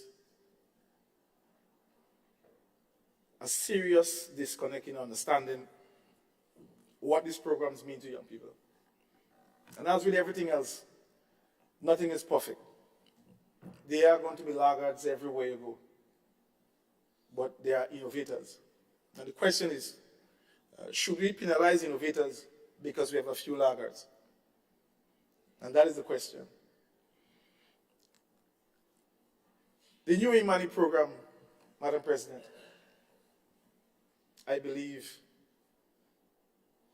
as other institutions in the region, the OECS, they are giving us praise. This country, not the New National Party administration per se, but this country, for taking such a bold step to engage so much young people in a program of that nature, while recognizing that there are challenges, while recognizing there are issues, but they commend us for taking such a bold step. And I think that is what we're missing. Madam President, this program, I don't know if a lot of persons, and I'm not sure if persons would have had an opportunity to interact, but to get a testimony from persons whose life have been transformed by this program. And I had several opportunities, Madam President, and I've been blown away. If you don't create that opportunity for young persons, they have no access, they have no opportunity to express themselves and to realize their true potential. And when you could walk into a store and the person who is managing the store was on the New Money program, that must make you feel proud. When you walk into one of the top hotel, the restaurants, the head chef is a student of the New Money program. Those are the things that make me proud. And I think that is what has been missed. There are persons who, in all different professions throughout this country, were students and participants of the New Imani program. I know that there is several calls have been made for it to be disbanded. And I know those calls come with a lack of understanding, and those calls come with just a snapshot of what is not working in the program. But I say this, if we live our lives by just focusing on what is not working in it, Madam President, we will never move forward. Because not everything goes right in each one of us lives. We all have our own challenges, and it's important that when you look at young people and you look at that program, is that you focus on what is working, and those that are not working, you find ways to address it to move forward. And that is what we're supposed to do. It's challenging. It's challenging. It's not easy. As I said, it's easy to just get rid of it. It's not difficult. By the stroke of a pen, we can get rid of it. Easy. 1, 2, 3. A policy directive, cabinet on Monday, policy come down, Imani program done. But what is difficult is that how are you going to plan for a group of persons that you abandon? How are you going to convince them that the decision to just ignore them is one that is good for them? This is a real issue. The future of young people and how they are engaged and how we get them to see their true potential is a real issue that we all have to deal with as a country. And so this is not a party issue. This is a national issue. And the new National Party administration, in its wisdom and stewardship, decided to embark on a program that we believe can help augment that issue. And we are saying that if there are challenges, let's butt heads and resolve it, because the future of our country means more to us than anything else, which is our young people. So I say this in the context of the importance of our young people to this nation, to the future of this nation. And I know this, Madam President, opportunities, how important they are. And I smile, because I could recall, as being the first in the family, you have to make sacrifices for the others. And sometimes, I know most of us understand the constraint. But when you get a certain way, it's because you are being prepared so that when you get at a place like the Honorable House, and those situations reoccur in your communities or in your surroundings, you have been inculcated, you were learned, you have passed through it, you know how to deal with it. And that's what happened. The Lord allows us to go through certain things to prepare us for what is to come. And so if we are here as leaders, and we have gone through the struggle, we have a responsibility to work with our young people to help them to find a way. And I believe that we have a great opportunity ahead of us with young people in this country. This is a great country, and I think that we need to to just be more focused on how we view our youth. That is all that I ask. That is all that I ask, Madam President. I believe that that is sufficient for us here as leaders. Yeah? For us to ensure that we do that. Madam President, there are a number of other initiatives that we were taking the lead on. And one of those I did heard in the budget presentation in the other place, that we left our senior citizens out in the rain literally and figuratively. And I believe that I need to just bring information to light. And I know for a fact that the former minister responsible who was handling that program in terms of our senior citizens and meeting the seed payments. And I know for a fact, and the cabinet conclusion can be that this cashless system of payment was approved by the then cabinet. And it was piloted, and it rolled out, started. So when I hear that we were leaving our senior citizens in the rain, I said that is not correct. And I have a responsibility to bring that information to the fore for the nation to know that as a party who championed the vulnerable, that we have taken the lead on that initiative. But it was said that now that they're doing cashless, but I say this, that the National Party administration was the one that initiated that program.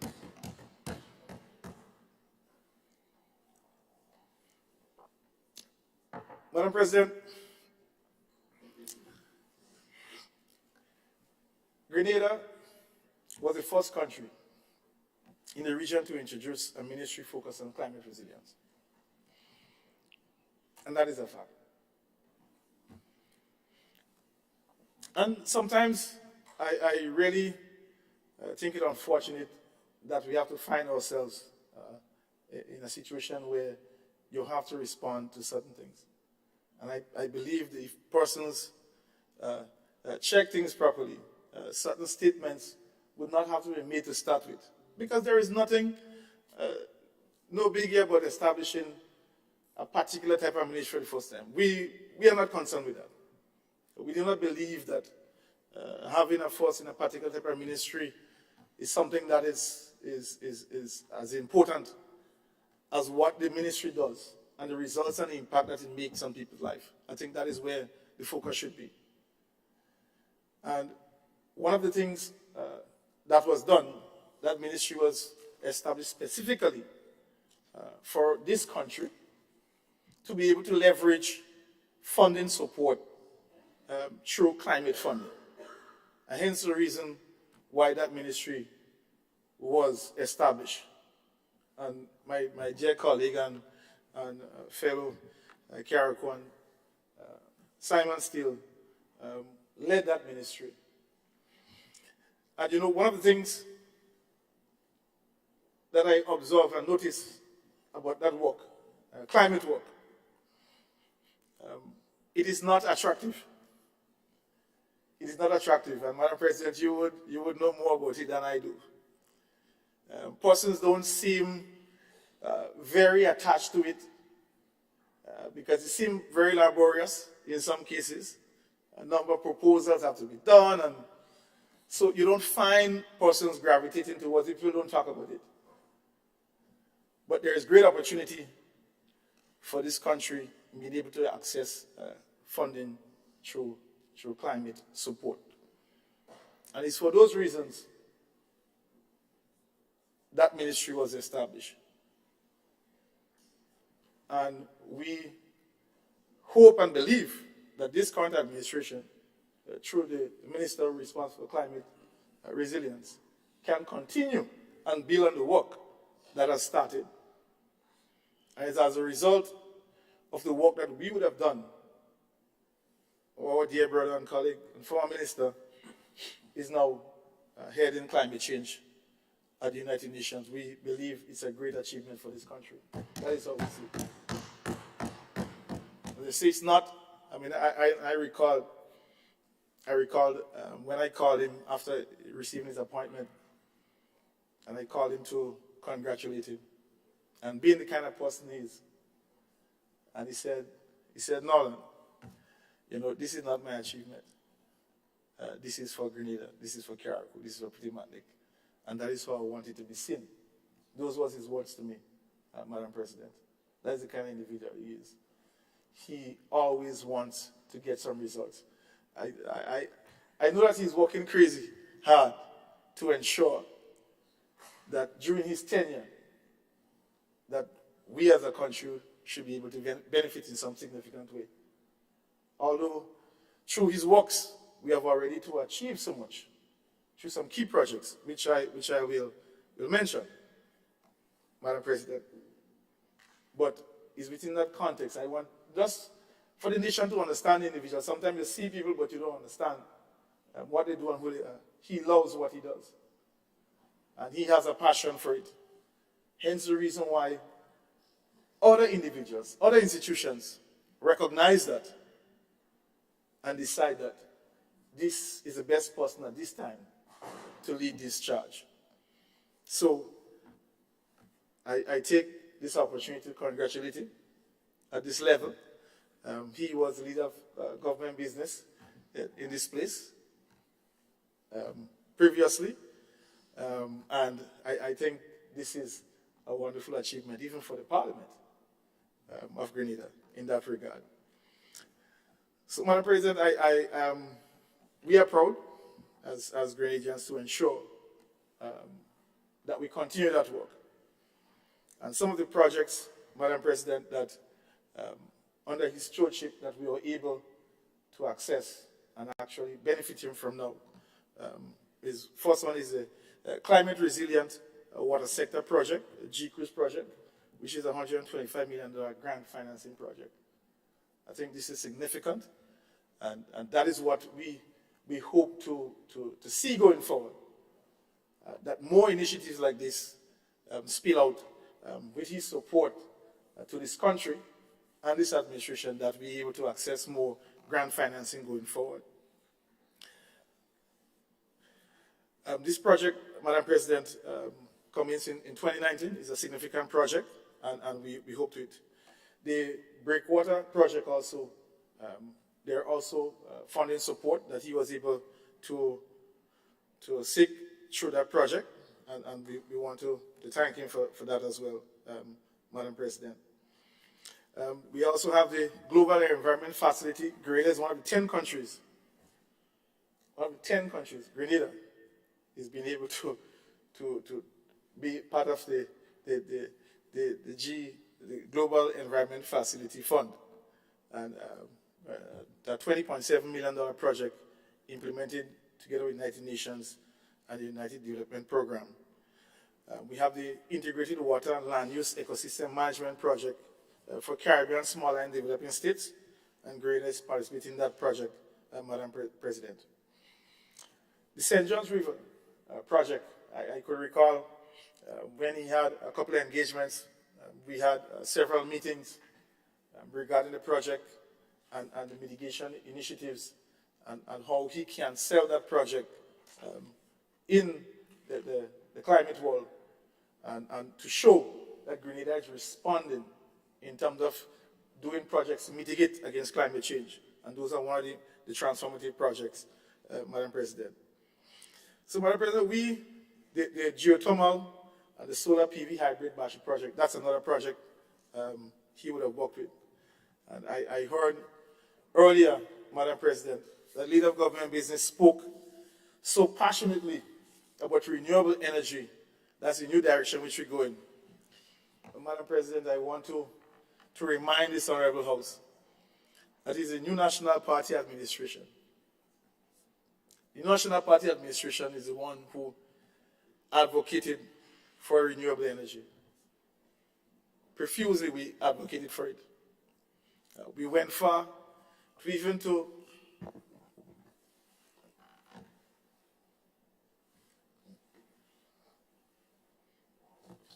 Thank you for your graciousness for the interruption. The Honorable Sorry. Leader of Government Building. Yes, Madam President, not really an interruption. I really apologize to the Speaker, to the Senator Cox, but I just wanted an update in regards to the time for the Honorable Senator to conclude his statement. I don't know if I lost track of the time, but to me he started about 11:30. I didn't hear any half an hour warning, or I didn't hear him ask for any additional time. Thank you. Is it the practice that the Leader of the Opposition will have as much time as the Leader of Government Business? Am I correct? Certainly. In which According case, to the standing hours of the House. yes, so let us calculate together. The Leader of Government Business had slightly under 2 hours, and you finished around 11:30, if I remember correctly. And it's 12:30, 1:30 would be 2 hours or slightly under, and it is now about 5 minutes after 1. Senator Cox, you therefore have another 20 minutes or so to wrap up. Thank you very much, Madam President. Pleasure. I was just getting into cruise control, so thank you very much for that.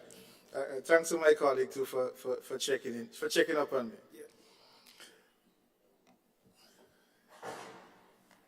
Light. That's your mic. Yeah. Thank you, Yes. Leader of Government Business. Yes, Madam Please. President. According to the standing orders of the Senate, I'm reading section 38, 1 subsection 1I. The Leader of Government Business is presenting the said estimates may speak for no longer than 1.5 hours. And subsection 2 says the Leader of Opposition Business may speak for no longer than 1.5 hours. I cannot recall speaking I asked for the extra time, but I was targeting myself for 1.5, so I expected the rules to fall in that line. Madam President, based on my colleagues' utterances, I take this opportunity to request extra 15 minutes so that I can wrap up, if the House may so grant me at this point in time. I'm sure the House will allow you to wrap up in 15 minutes. Well, Thank you. I think we should probably go back to 20, Madam President, as for the interruptions. Well, I gave you 20, you asked for 15. Thank you very much, No Madam more President. than 20. Yes. Thank you. So, Madam President, I just wanted to make those points a critical point in that because we would have gone further in terms of renewable energy project, Madam President, in the sense that we passed the Electricity Supply Act, and as a consequence, we had to repurchase Greenlink. That is how serious and committed we are, because we are unable to move forward. Based on the agreement that we had at the time with the owners and the formula that if we were to do anything, that can invoke the repurchase agreement. But we believe that to unlock the potential for growth, we must go renewable energy, Madam President. And so I'm happy to hear that this current administration is all for advocating the same. But I want to make it known that it's this administration, the National Party administration, that started the drive to ensure that we have renewable energy. Madam President, I'll take a few minutes to just speak on Carriacou and Pidimantnik. I think it's important to do so, to clear up a few things. But just to indicate, Madam President, that the National Party would have significantly invested in Carriacou and Pidimantnik over the past decade or more. And we have signature achievements on ground that I say that are visible, that are present. I think it's important to do so, to reiterate those. Madam President, currently we have water, a project actually expanding right now, bringing potable water to households in Carriacou, to the south of the island in Carriacou.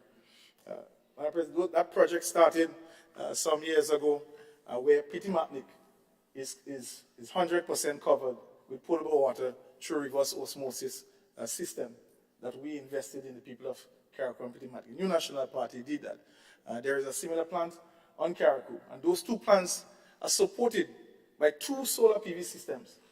We actually built that into the project to ensure that those solar PV systems provide support for the energy that is burnt by those reverse osmosis plants. So we have been doing this for quite some time. There's one PV system, 113 kilowatt in Limle Farm in Carriacou, and the one 150 kilowatt solar PV plant in La Pastora in St. David's. That is for the Carriacou plant.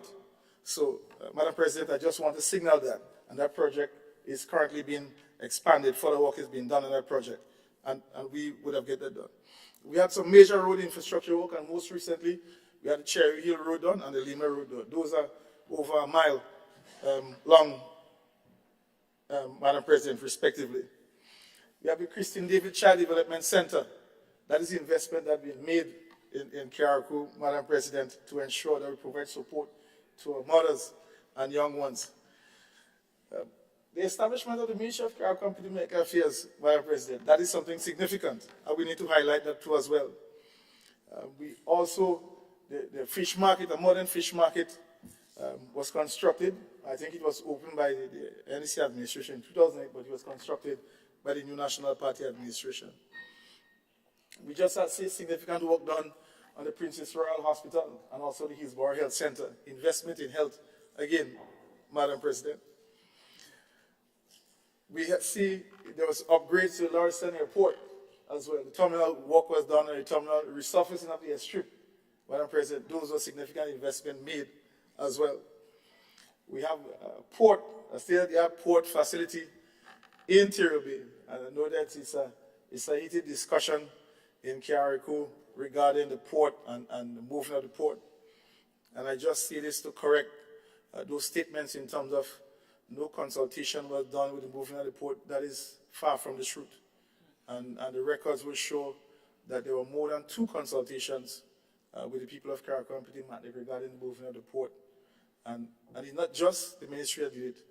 Representative from Greater Ports Authority was present, and they can confirm that such consultations take place, Madam President. I think we must be honest when we speaking to the people. If you make a mistake, say make a mistake. Madam President, my colleague mentioned about flight to Carriacou, Twin Otter flight. I'm not certain if the member is aware that the flight has been suspended since the 4th of December. There are no flights from the Twin Otter service. But I say this in the context, Madam President, that it's important that we do the right thing at times. And I remember the inaugural flight. I remember, and comments were made that achievements were garnered in 2 months, which we couldn't achieve in 5 months. Now that the flight has ceased, there is no longer claim for that achievement.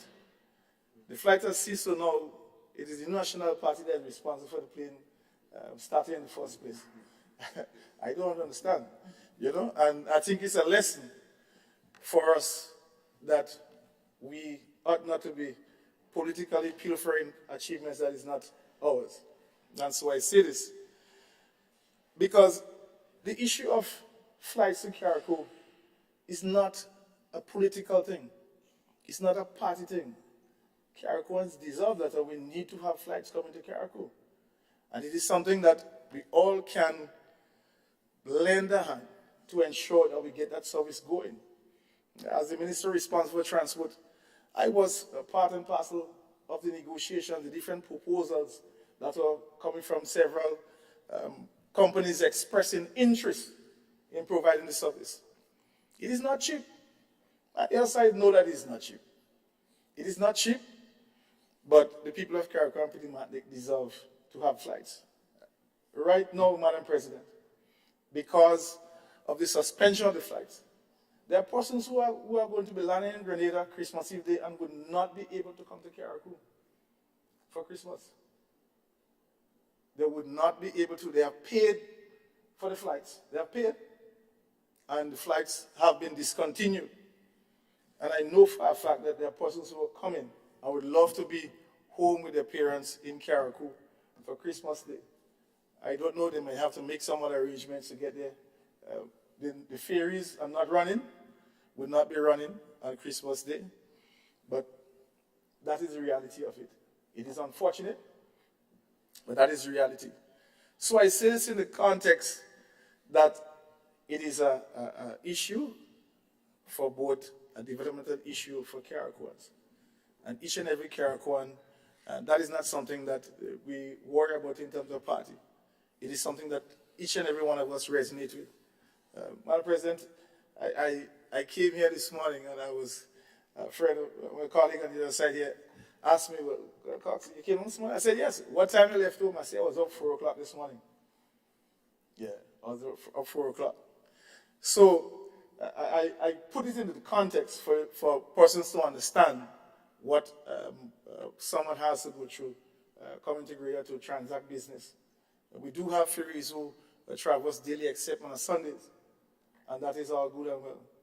But the flight is critical, and my thing is that I do not, I just caution persons when you make statements, you know, when you jump ahead and you make statements, I think persons need to tamper down because when you're governing, things can go wrong anytime. And I say this from experience. As I said, I'm pretty young, but I do have some mileage. I understand that persons do get excited and want to portray some achievement from a political standpoint. But there are some issues that are way beyond that. And just like the port, and the port moving from Hillsborough, whatever issues that may be with personal businesses, those issues need to be fleshed out. And those things can be addressed. But if persons do not understand what is required and what it takes to resolve those issues, then it's going to be chaos. So I just wanted to close on that. I believe I have about 7 more minutes. I just want to make mention again, there was an issue that was raised about the paperless cabinet. Madam President, I think some 2 years ago, as a member of the former cabinet, we were receiving no documents. Everything was electronically. So I don't know if that was not communicated, but we had a paperless cabinet more than a year ago. I can confirm that. Very easy. So I just say this to say, for what is what, sometimes I find myself having to respond to correct some of the utterances. And I just say for what is what. But we had a paperless cabinet for quite some time. So,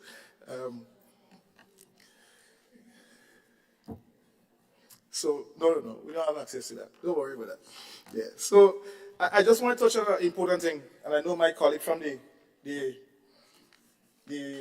business community will touch on it, and that has to do with the issue of the freight cap. I understand the intent of the freight cap, Madam President, but I believe that it is not looked further enough to understand that what the current administration is indicating that it will do, it will not do. I think because what is missed, something that is missed, is there a gap on the business side that is missed. And I'll explain. Now, when COVID hit, not just persons or consumers were affected, businesses were affected. And I can see if you're by doing this, the freight cap, and bring it back to 2019, this will definitely benefit the business. I don't believe that you will have that impact for consumers. That is just my personal belief. Added because there is no way of measuring it. Because some of the businesses, they are in a hole. And by having a freight cap, it will only help them to get back to where they were pre-2019, even before they can transfer those savings to consumers. Because it wouldn't make any sense that the business benefit from it and the business is still in trouble. And so I could see this. helping out business from who were affected significantly in COVID, but not so much consumers. And that is my point on that.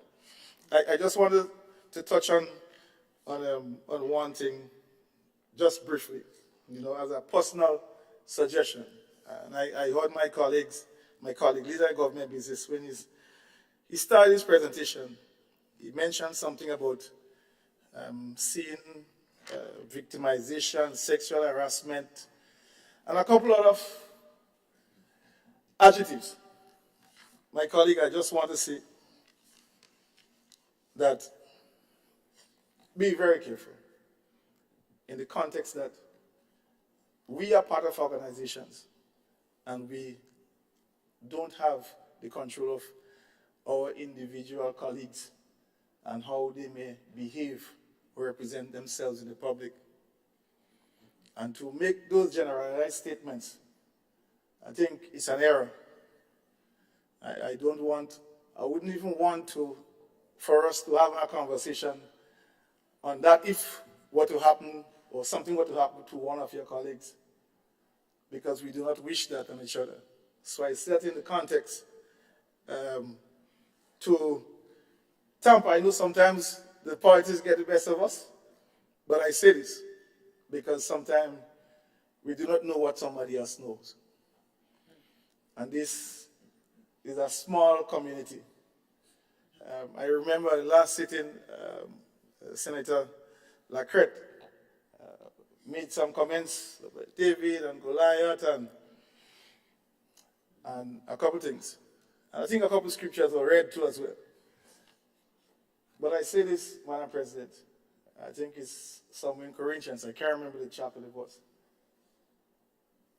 We all have sinned and come fall short of the glory of the Almighty, including David, not Senator Andrew. But I say this in the context that we need to just be careful. We need to be careful. Yeah, that is how I operate. That is how I live. In that, it's a very small space. We are fragile as human beings, and we can find ourselves in any situation or predicament at any point in time. So, Madam President, I just want to, there are a few more things that I wanted to touch on, but maybe my colleagues might be enticed to do so.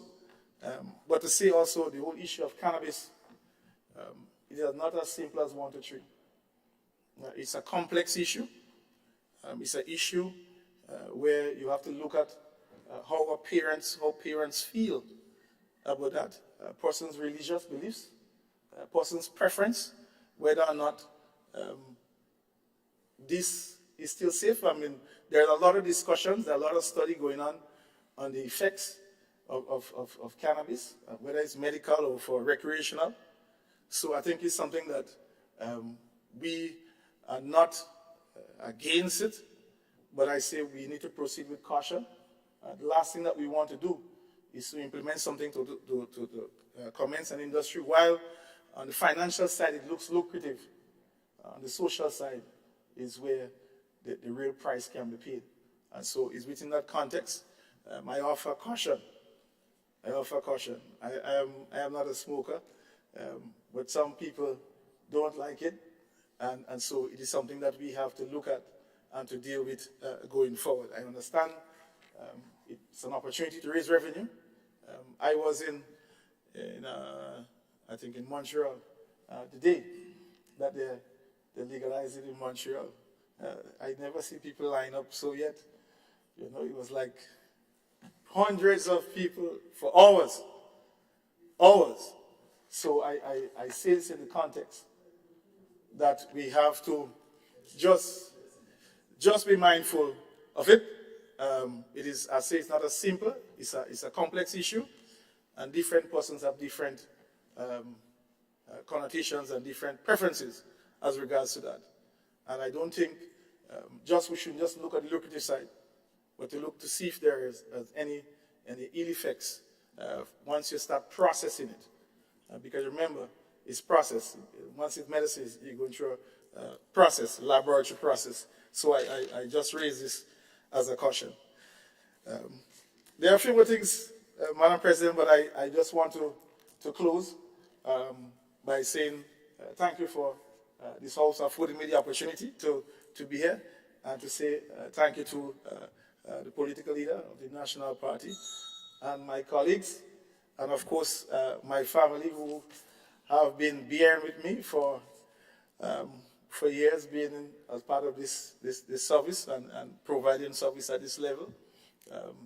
It is truly a blessing to be able to do this and to stand here to serve your country at this capacity. And I will do it maybe again if it's from the start, but I don't think I can do it forever. So thank you very much. And I want to say thanks to my wife and my family and my mom for the support. Although sometimes I veer off on my own way and they kind of rein me back. But I want to say thank you for the stewardship and everything. And thank you to my colleagues. Thank you very much. I thank the Honorable Leader of the Opposition Business in the Senate, and the Senate now stands adjourned for lunch. We reconvene in 45 minutes. Be a very tight, short lunch because we've got a long list of speakers for the afternoon. Enjoy your lunch.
honorable members,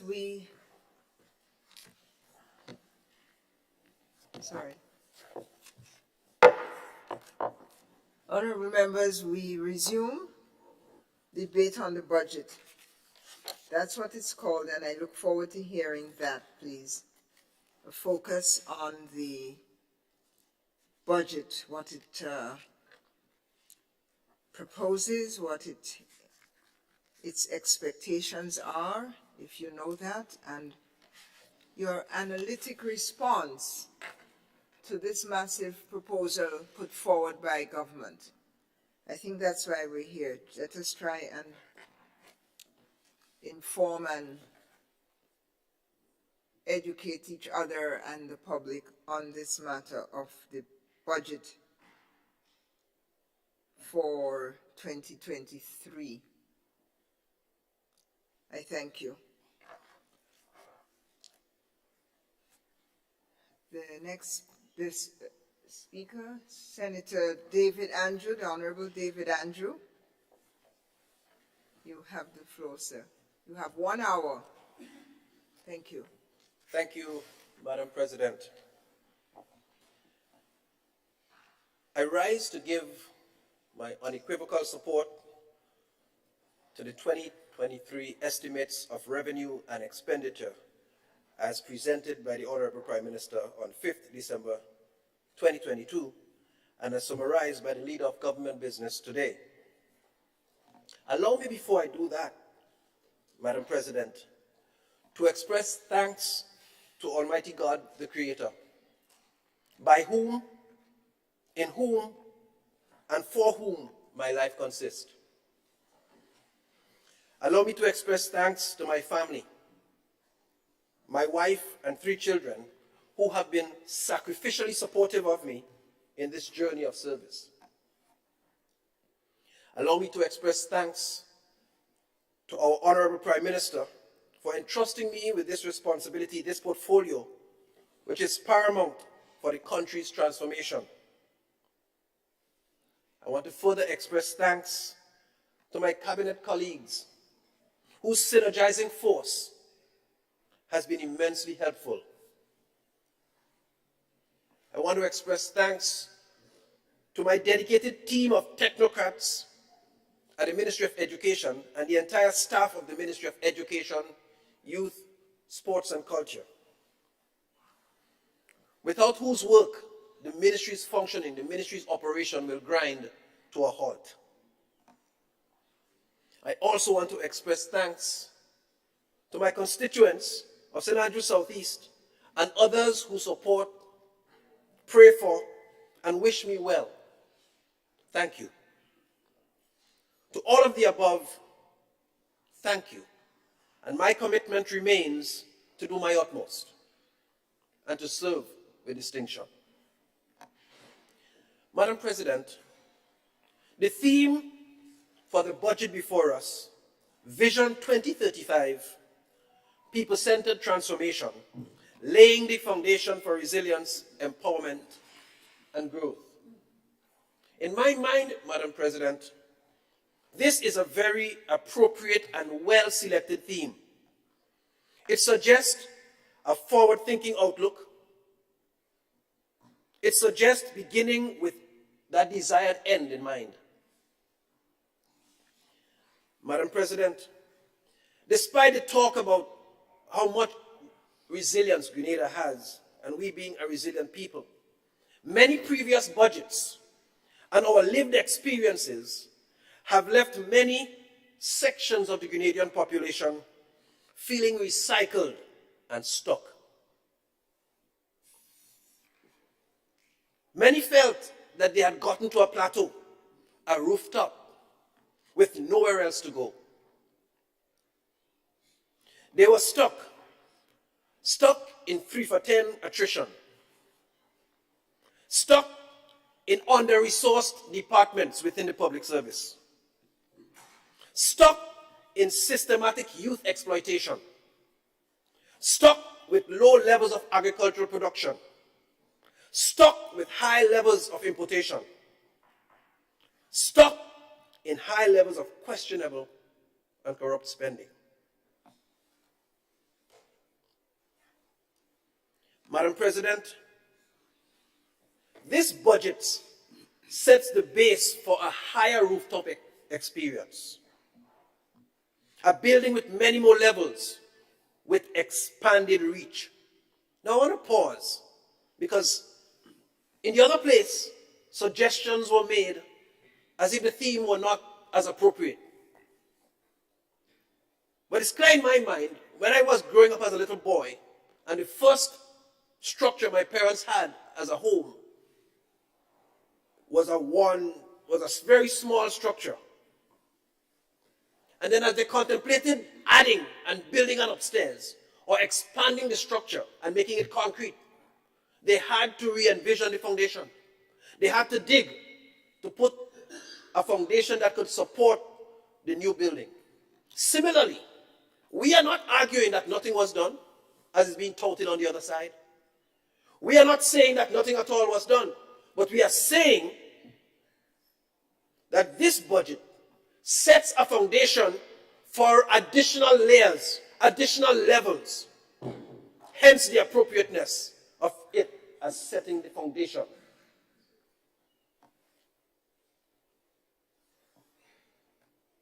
Madam President, education, I'm very delighted to have been given and chosen to be given this extremely important portfolio. Education, in my mind, is one of the single most important vehicles in transforming our country.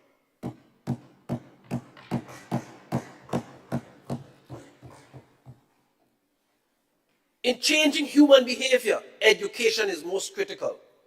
So if we want anything changed, attitudes, mindsets, behaviors, education is important.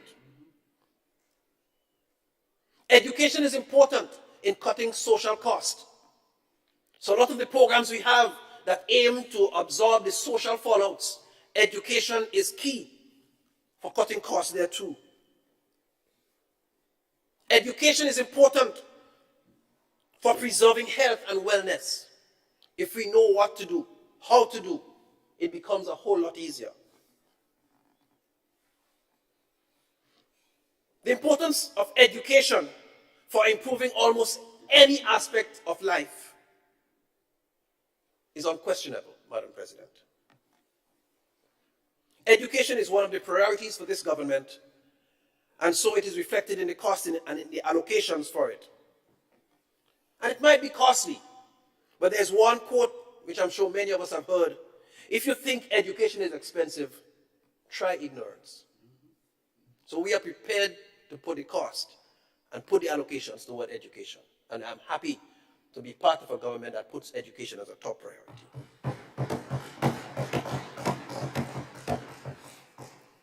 Madam President, at Central Ministry, validating the human capital will be pursued as a way of life.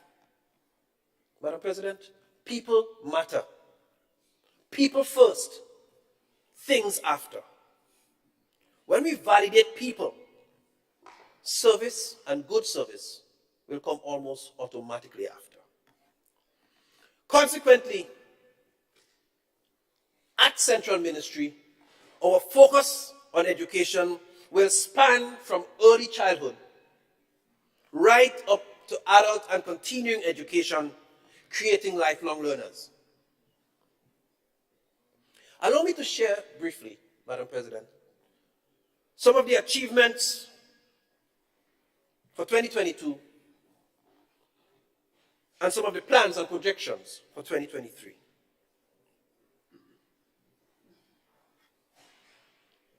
Madam President, coming out of the learned experiences from COVID-19 and the pandemic, the ministry's achievements and work program activities were aligned to national, regional, and international benchmarks.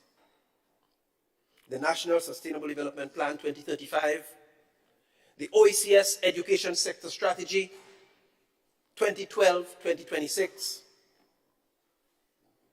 the UN Sustainable Development Goals. I am happy, Madam President, to report on some of the following achievements in the period under review. And quick up is improvement in the industrial climate in the education sector. It's no secret the repayment of the docked salaries to teachers sent a strong signal that as a ministry, we were prepared to champion the need for a very cordial and peaceful industrial climate. We are aware that the best and greatest achievements that we have accomplished in education have happened in an atmosphere of good relations. And that was a signal to that. We have also the payment of retroactive salaries to TAMCC staff. And we recall that prior to our coming into office, they were on a protracted bit of industrial action. And we brought them to current salaries. That too indicated our signal towards industrial peace. Madam President, not only have we paid outstanding salaries, but we have started re-engaging the Grenada Union of Teachers in scheduled meetings to deal with issues that threaten our shared goals. This administration is committed to cordial relations and working in the interest of the workers of the nation. Another achievement, Madam President, we celebrate is the removal of school fees at the primary, pre-primary, primary, and secondary levels. This we know, Madam President, improves accessibility of all students to education and brings us closer to achieving SDG 4, Sustainable Development Goal 4, access to education for all.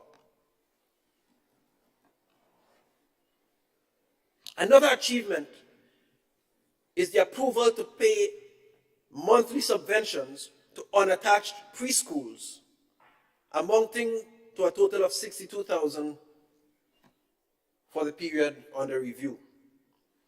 Madam President, this is significant because while in history, secondary schools and primary schools have always received a certain subvention from the Ministry of Education, never before had a preschool received.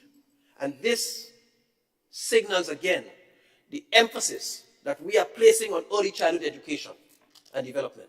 We believe that if we get things right there, if we arrest the challenges and the issues there, we'd have a lot less to deal with higher on in the education system. And so it's one of the signals that we are sending.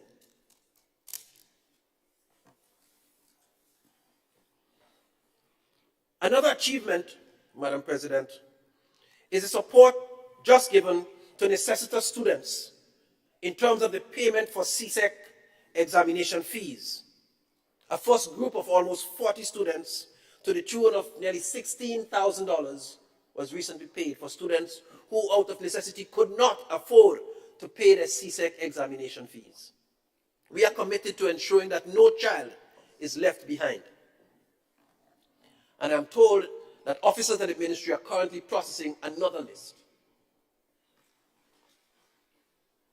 We talk also of the School Uniform Assistance Program, where approximately 9,000 students were helped for the return to school last September. We can also talk of the removal of the registration fee for the e-learning devices. As small as it might be, for many persons, it might reflect a subvention for a week.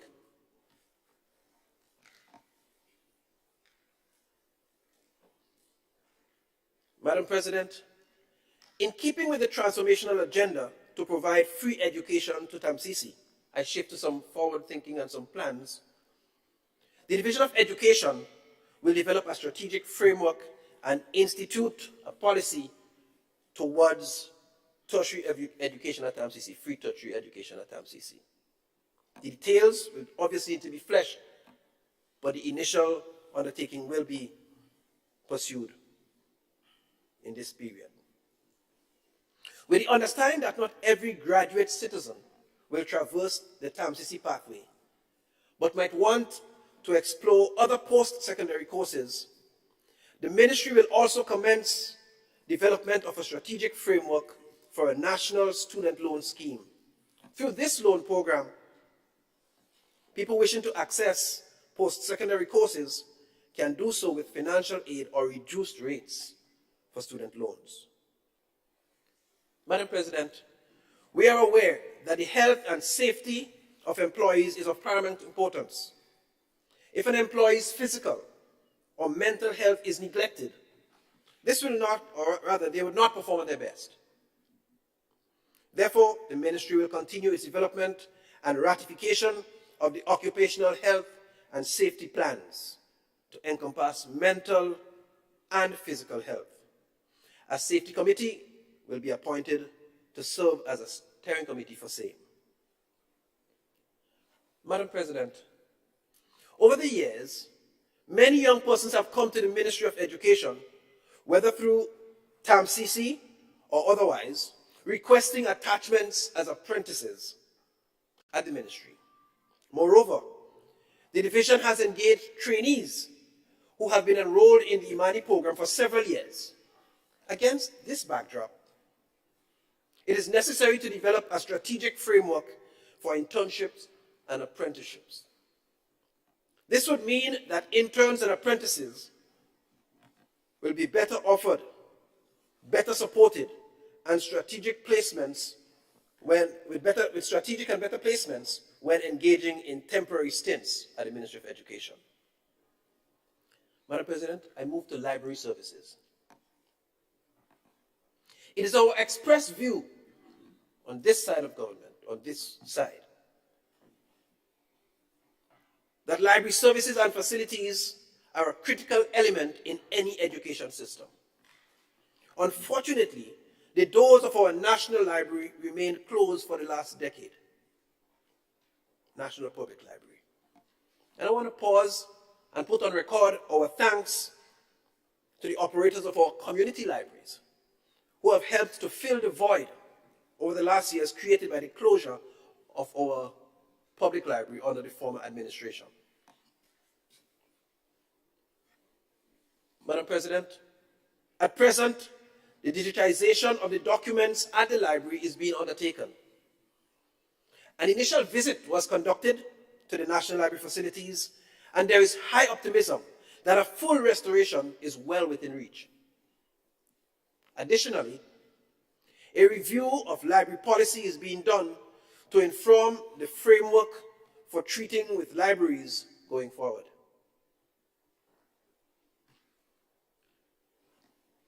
Already, this has been endorsed by the government through a budgetary allocation of just under $1 million, $800,000.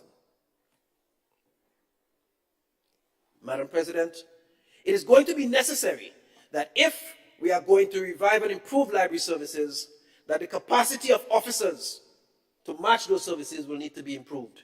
And so we'll be training and increasing capacity, doing capacity building to prepare librarians for that expansion.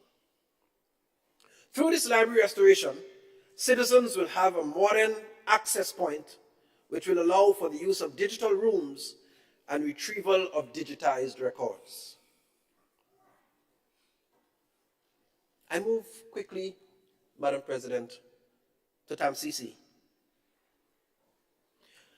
Madam President, the TM Arisho Community College is our premier tertiary level institution. And they have made a significant role, they have played a significant role in transforming our nation through higher education. They have a significant role in transforming our nation. We are aware that the journey for our college has not been smooth. But they continue to serve despite the challenges. And we appreciate that. In addition to the millions paid in retroactive salaries to bring them to current 2022 levels, this administration is also preparing to pay the first of 3 tranches owed to them before the end of this month. And in fact, by all indications, it might be more than one tranche.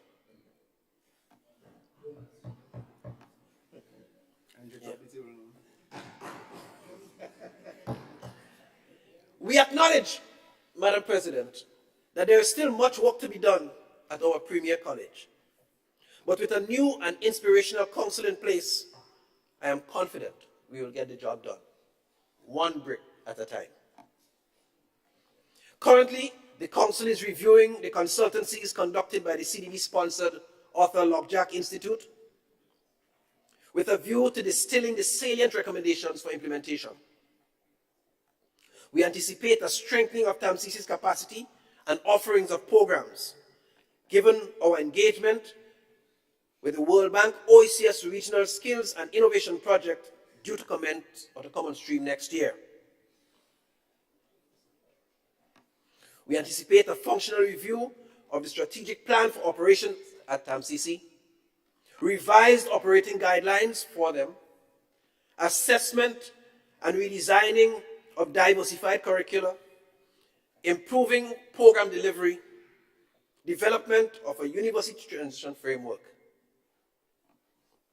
As we discuss tertiary level education, there will certainly be a focus on other post-secondary institutions and opportunities, such as those achieved through NULO, NTA, and other approved employment training agencies. Madam President, infrastructure. School maintenance has always been a struggle, Madam President, resulting in major delays in the reopening of schools. It's our intention, given the fact that many of our schools are in fact dedicated hurricane shelters, it is our plan to work along with NADMA in the first quarter of the coming year, 2023, to have early inspection of schools to determine the need for repair. The needs will be ranked and prioritized for repair before the start of the September term. Madam President, work has commenced on rehabilitation, expansion, or construction on 45 priority educational institutions. The status of these works, some are ongoing, some are completed, ready for handover, and some are due to start because the conceptual phases and others have taken place. Some of these include rehabilitation to schools like SJC St. Andrews, J.W. Fletcher, Wester Hall Secondary. A budgetary allocation of over 13.2 million has been allocated for these projects in the budget as presented. We acknowledge, Madam President, that the Grenada Education Enhancement Project, commonly referred to as GEEP, the hard component which deals with infrastructure. There are 9 schools funded by the Caribbean Development Bank, and those constructions are at various points as well.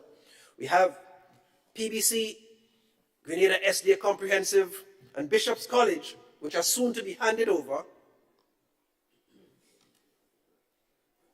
And we are happy those projects were in fact initiated during the past administration. Yeah?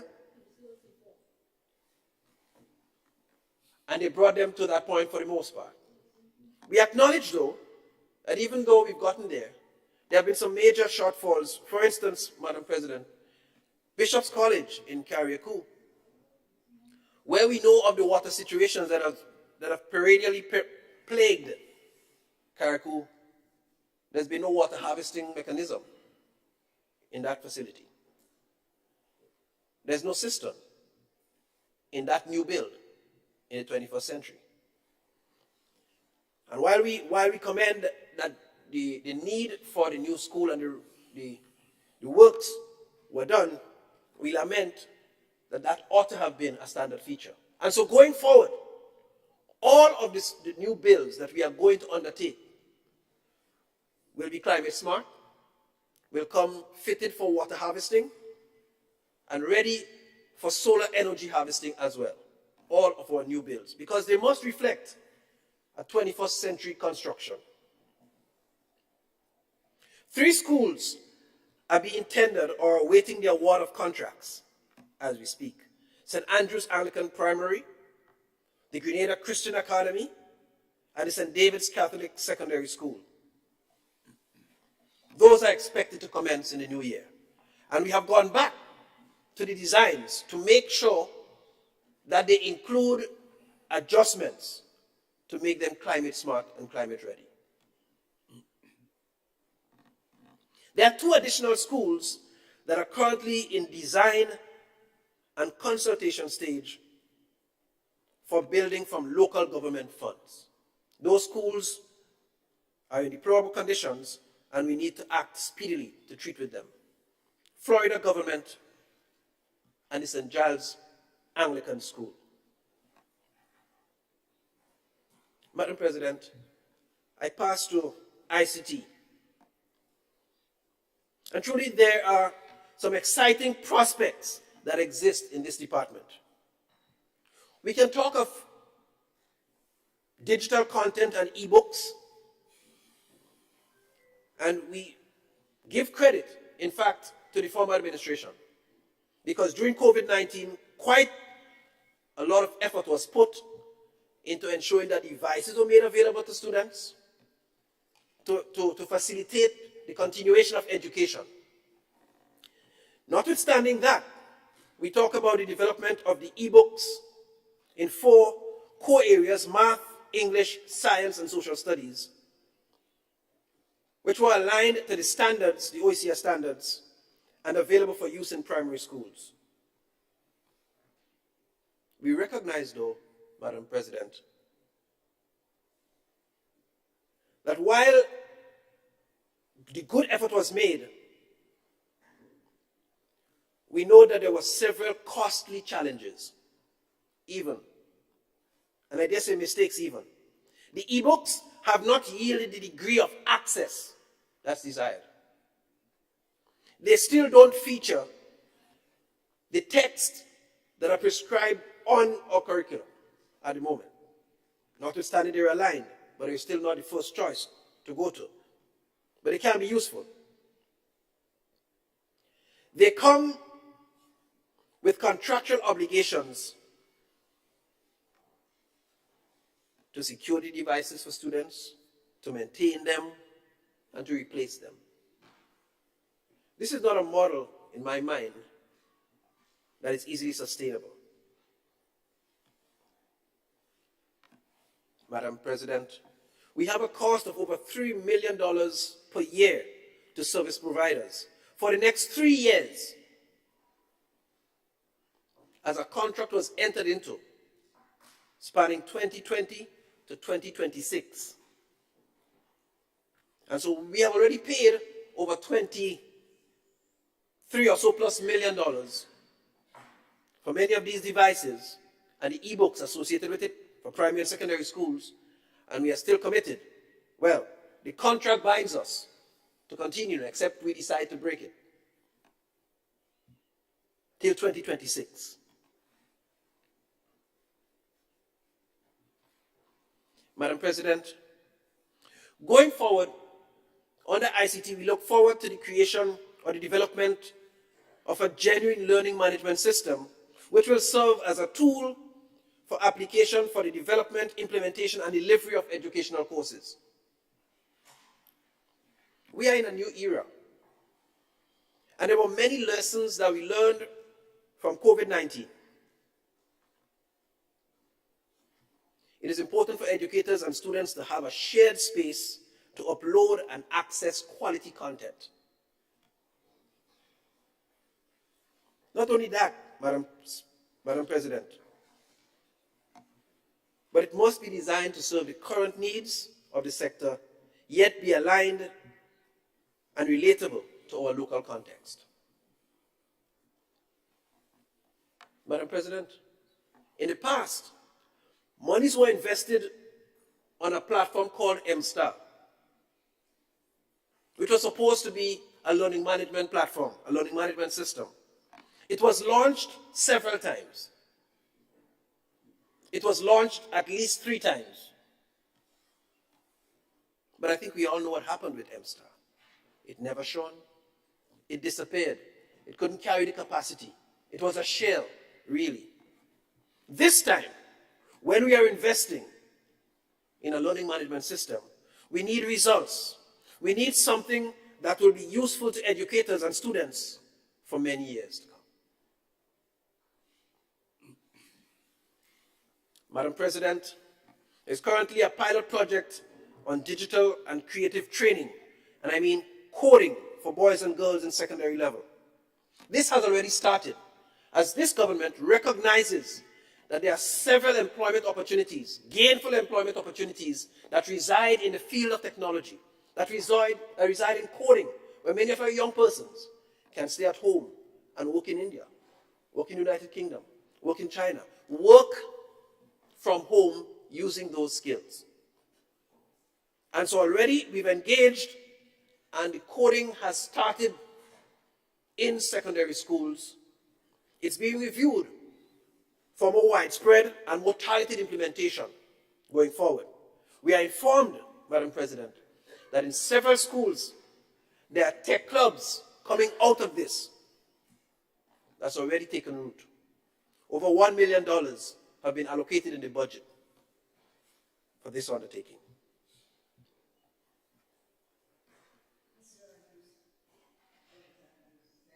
Thank you so much, and you will continue.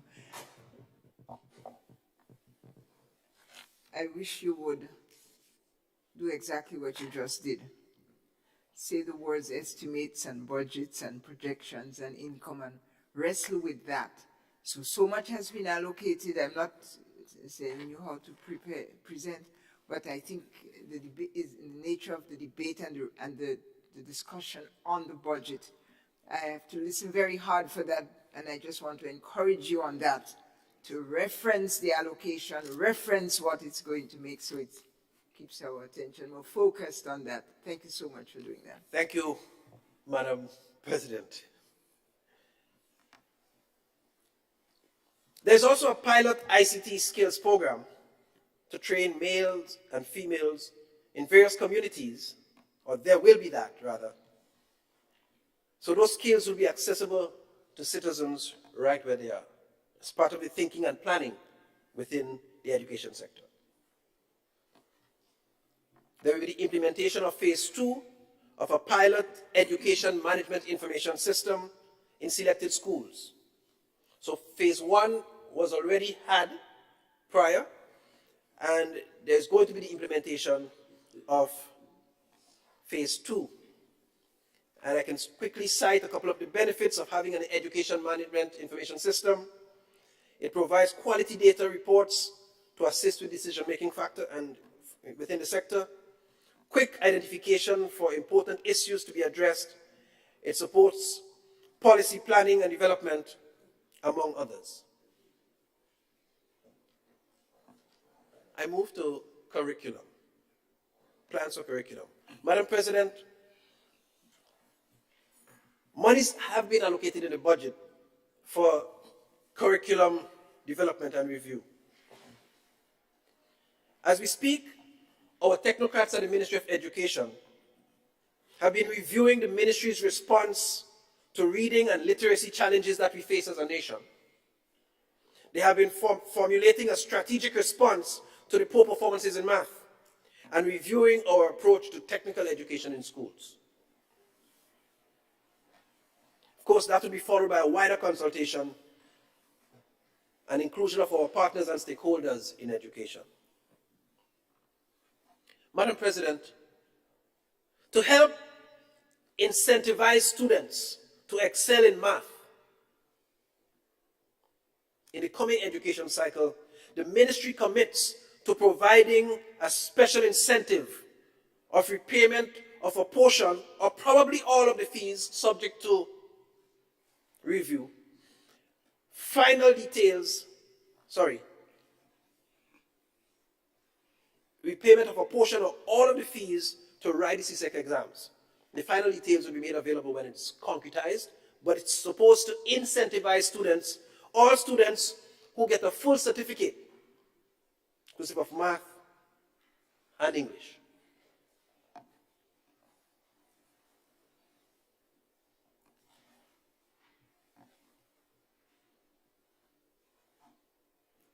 Madam President, we will also put a strategic team together to review curricula in schools with a view to introducing innovative courses in agriculture and fisheries as non-traditional areas which can thrust students to other means of sustainable employment.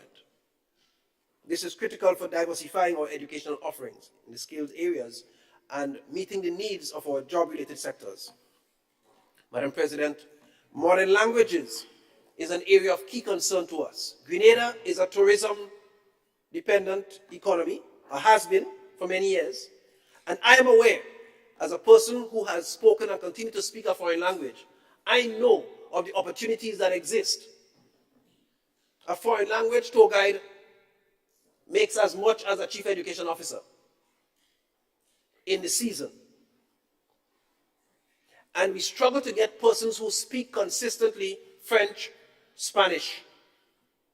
And so several times we depend on the yachties and persons who come on their ships to get work permits to have them work. And these are viable jobs that exist. And if as an education system we don't address that, and if as an education system we don't put structures in place to ensure that we have our students coming out of the system at least bilingual, probably multilingual too. We live in a globally shrinking world. Martinique is up the road. Venezuela is right there. Cuba is right there. And we need to facilitate the reintroduction of modern languages in schools. Currently, that's being looked at the Modern Language Curriculum Officer with proposals to have it introduced, reintroduced in whatever format that our resources allow, but we are aware. All of these studies have indicated that language acquisition is most rapid during that 0 to 6 period, when the neural networks in the brain rapidly absorbs language, and so we want to do that too.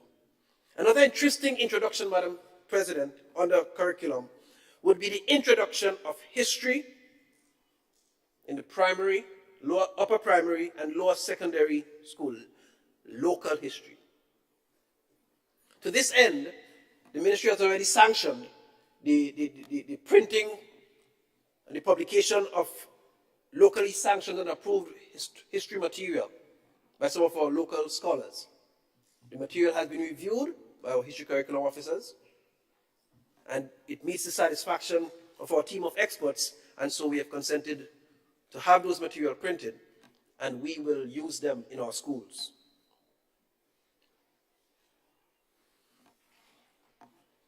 We also want to identify the adjustments that we need to make to have inclusion of other areas like history, civics, music, and other things.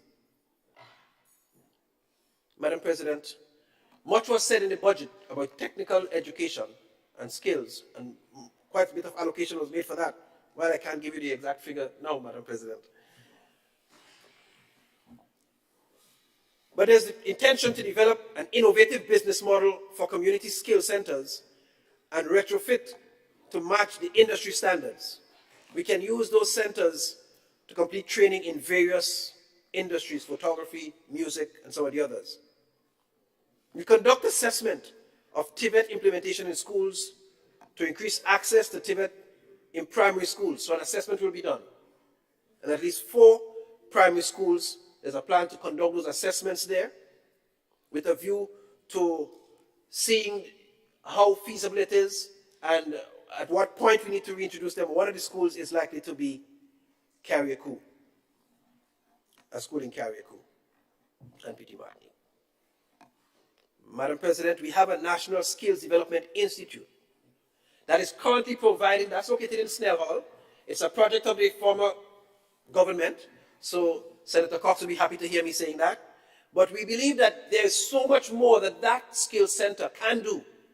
The quality of furniture and the quality of work that's done at that center, I think is woefully underutilized. And so we look forward to putting that center into much better use and to probably make it a center, a skill center of excellence for furniture production.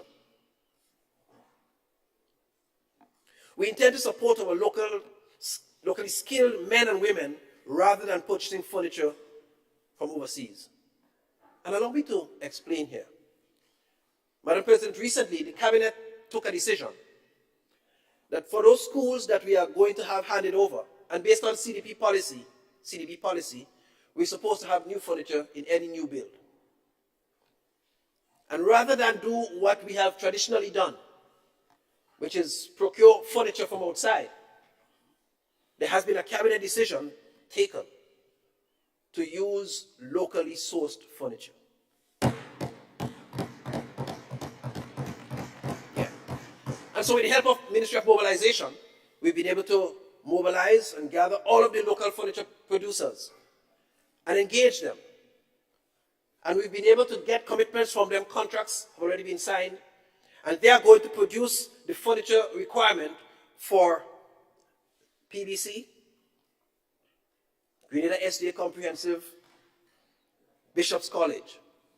And we are very thankful to our local furniture producers who are willing to partner with us to ensure that we provide quality furniture for our nation's schools.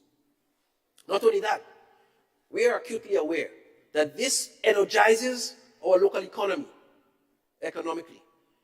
It builds the capacity of our local furniture producers. And so it augurs well for our economy in a wider sense. Madam President, I move to the Student Support Services Unit at the Ministry of Education. The Student Support Services Unit is that unit within the Ministry of Education. It includes the counseling department, so all of the counselors in schools, the school feeding department, the school attendance department, and it is one of the departments that, from my observation, having served as director of that department too, that has been receiving less and less resources over the last 10 years. Madam President, counselors have retired since 2014, who are serving as many as 8 schools, 8 primary schools in a cluster, and have not been replaced. We came and met that. There are several other counselors who have retired, be it 2018, 2019, and there have been no replacements for them. You know what's sad about this, Madam President? Even during COVID, when the cries were being made and persons were suffering with greater signs of anxiety, panic attack, greater signs of depression, no adjustments were made still, even though the calls were made. Of the 6 education districts, only 1 has a counseling supervisor. I'm talking student support here. So despite all the behavior challenges we see, we only have 1 of the 6 districts that has a counselor. But have no fear, we are going to fix this. This administration prioritizes student support services. So we have no supervisor in St. Patrick, nobody to give clinical direction to St. David or the schools therein, no one to give clinical direction to St. Mark, because St. Mark, St. Patrick, St. Andrew, since the departure of Honorable Senator Gloria Thomas, there's been no replacement either. Approximately 80% of our students and schools operate with no clinical supervision. This is a travesty. But thankfully, under my watch as Minister for Education, and given the support of this cabinet, we are going to attach priority to staffing the needs of the Student Support Services Unit.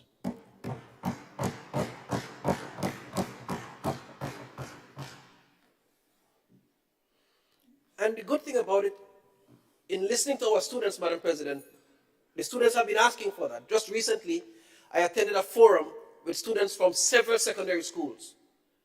And they were asking for exactly that, a non-judgmental listening ear. They're stressed, they feel depressed at times, they feel overburdened, and they need that kind of support. They were asking for it. And so we are happy. We will fix it. We are going to answer their call. Even the school feeding department, we've been short on officers. For the longest while, we've had 2 school feeding officers to man the over 100 schools that make up the program across the island, responsible for monitoring the food preparation standards, for ensuring that good nutrition is served, for doing the ordering and working with all of the providers, for getting data and collecting details and bringing back 2 officers serving all of Grenada. It's just too much. And you see, so when we talk about managing inside fiscal space, that's one side of the story. But then when we compromise the very thing for which we manage, it's another story. You know, we can manage inside a fiscal space, but if we kill everybody else in the process, it makes no sense managing, probably. So we have to find the right balance. Thank you. Well said. Let's move, Madam President, to food and nutrition. And in the budget presentation,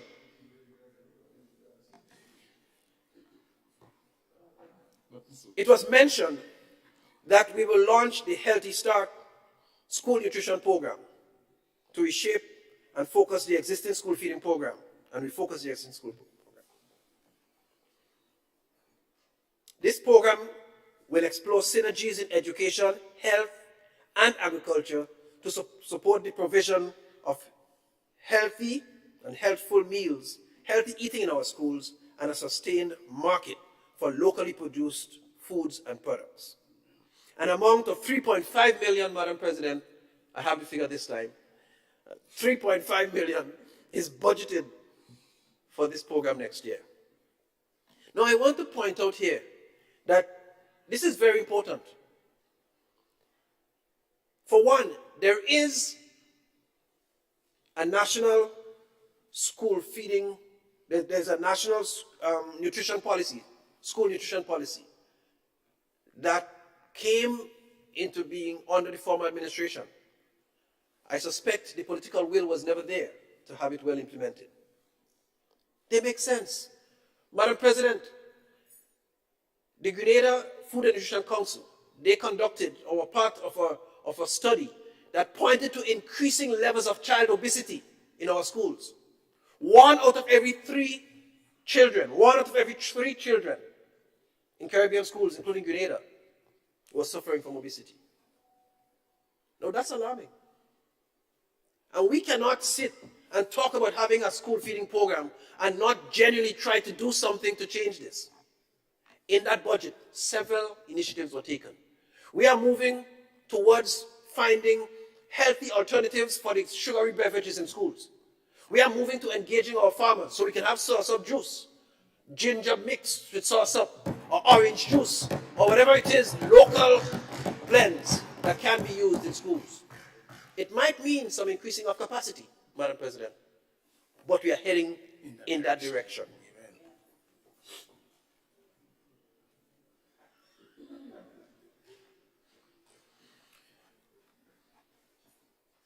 That will also include, so we talked, food and nutrition. We also want to work and develop guidelines with an action plan for offering better school health services to boys and girls, including those with special education needs. Sometimes that grouping gets a little overlooked.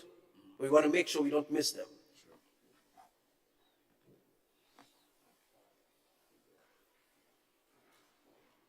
Right. Madam President, I move to work to issues within the school administration and management unit.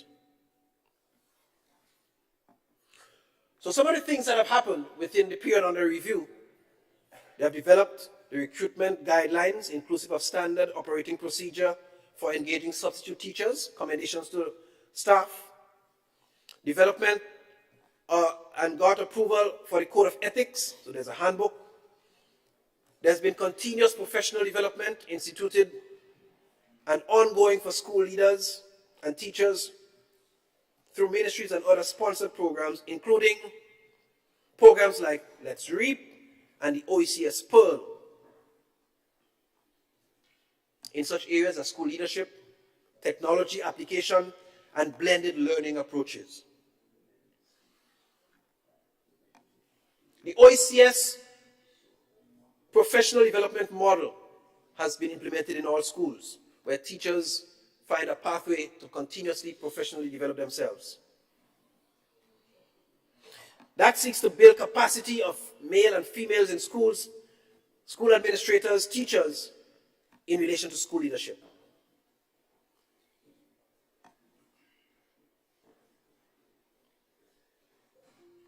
Madam President, I move to human resource development.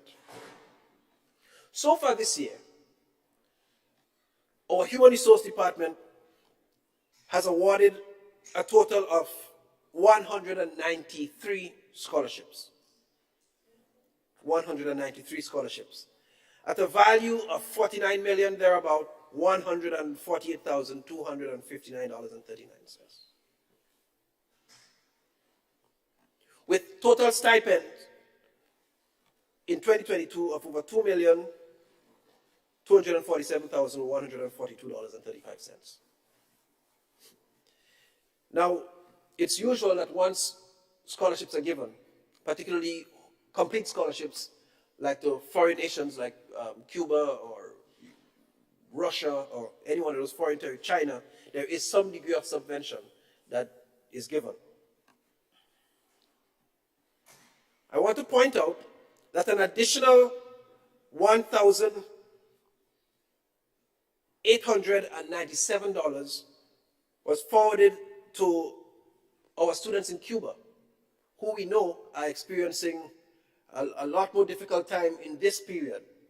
The embargo continues to affect them, the geopolitical tensions, and all of the crises in the world. It's a tough time for our students at Cuba, and they've reached out, and so we've made that available upon request. Cabinet has approved that, and we are happy to have that's for each one, yeah. By comparison, in 2021, the total number for awards was 167. So we are climbing, and we are heading in the right direction at a value of $44,820,011. A 15% increase for 2022 over 2021. We're heading in the right direction. This administration, Madam President, with its ultimate aim to have one university graduate in every household, has removed the prohibition that existed under the former administration, where local students were debarred from accessing the UWI, the University of the West Indies Economic Cost Scholarship for medicine and for law. Now, that is significant.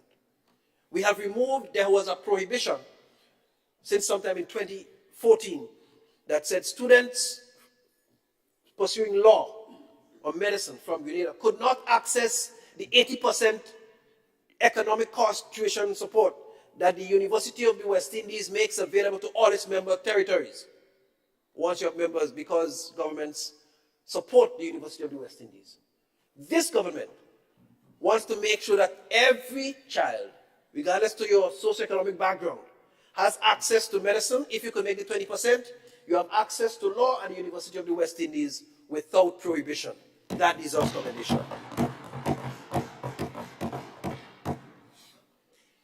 Again, this points to our commitment as a government to education.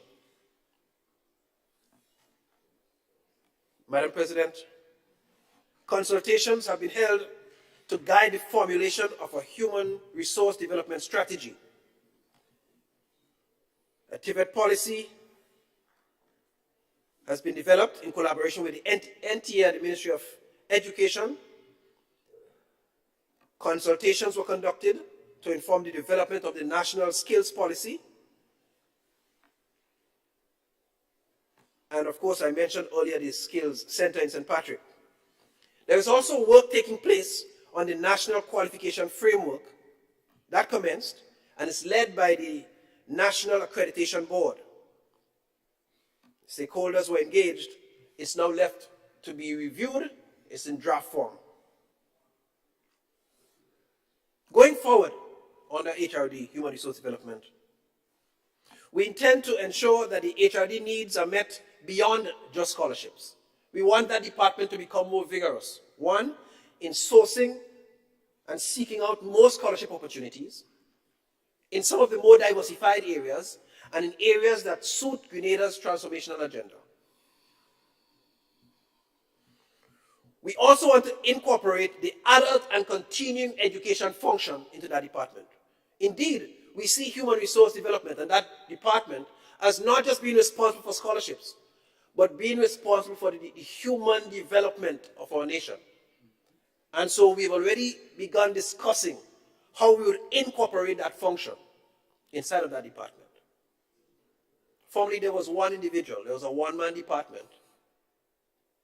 And when that individual retired, all adult education left. Yeah. It was left to the desk and the chair. So this department, we hope, will facilitate labor market surveys to guide scholarship offerings and also to plan for our out-of-school citizens as it relates to training courses, whether through TAMCC or otherwise.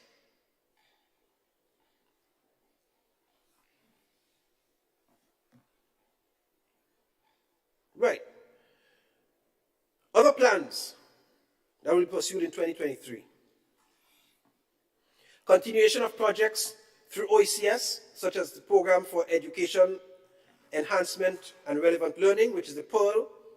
This program was designed by the OECS Commission in collaboration with the OECS Ministers of Education and the Global Partnership for Education called GPE.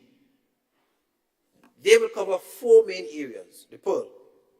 Enhanced quality and equity of access to early childhood education, enhanced curriculum and assessment, strengthened leadership and management, program management, institutional strengthening, monitoring and evaluation.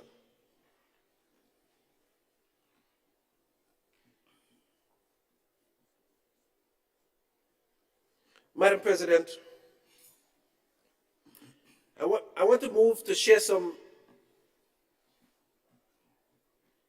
successes and advancement in sports and culture as Honorable Senator, would you be able to summarize, to wrap up in 15 minutes? Thank you, Madam President. I'll do my best. Thank you kindly. So before I move to sports, allow me again to say thanks to all of the partners in education, within the education department, all of our partners and stakeholders in education, our donors and funding agencies, UNESCO, the World Bank, the Caribbean Development Bank, the Global Partnership for Education, the National Training Agency, the National Accreditation Board, the OECS, CARICOM, UNESCO, UNICEF, NTRC, the St. George's University, TAMCC, other government agencies, and probably if I forgot any, also those. And Madam President, quickly let me talk about a few things in sports, youth and culture. So I'm happy to report that the Division of Sports is moving assiduously to implement the National Sports Policy. Consultation with stakeholders were vigorously pursued throughout the length and breadth of Grenada, Carriacou and Petite Martinique. There has been the establishment of a Sports Policy Secretariat at the Ministry of Sports and the identification of secretariat spaces in each parish. There are also preparations to establish parish councils. In terms of support given to associations, the Ministry of Sport, the Department of Sport, has given support to the GFA to support 12 young footballers who are recipients of scholarships in United States colleges. We are happy to have supported these 12 young persons who are bettering themselves and improving their future. Monthly subventions were given and have been provided for 6 months to the Swimming Association to support the Good Hope swimming pool maintenance. Commitment letters to the association for support to construct a swimming facility. That was done too. Financial support to Grenada Olympic Committee, the Grenada Athletic Association, Drafts Association, Grenada Table Tennis Association, Gun and Rifle Association, the Grenada Netball Association, and the Grenada Football Association. So indeed, quite a lot of support is being given by the Department of Sports to many of these agencies and these associations. We are happy to report, Madam President, that the Department of Sports has started to support mainstream education by assigning coaches to primary schools to support the development of sport programs to complement the physical education program in those schools. And we are very happy about that, with the need to strengthen physical activity at schools as one way to address the rising level of obesity among students. The ministry has resumed the Learn to Swim program, the table tennis and cricket programs at the primary school levels. The ministry has been working with the Grenada Tourism Authority to promote sports tourism. These include hosting of the rugby competition that was conducted earlier this year, where 32 teams came on island. Sports tourism. The ministry has worked with the Grenada Tourism Association and the Cricket Association to have a cricket tour of England.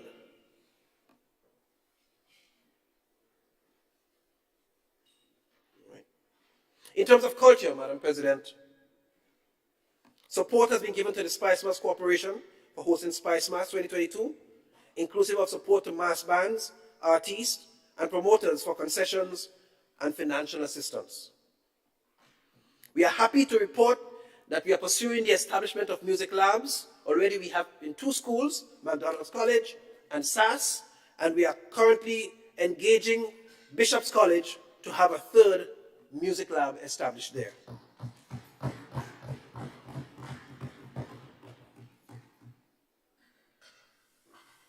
In terms of youth,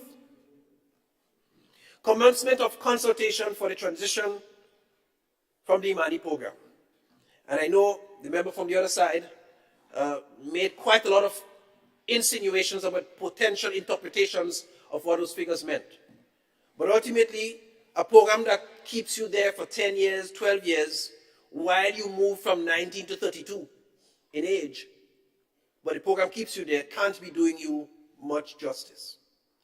And so, whatever the recompositions will be that are geared towards helping you transition into self-sufficiency and out of that program will serve the participants of the program well and much better. But more details will come from the minister responsible for sports.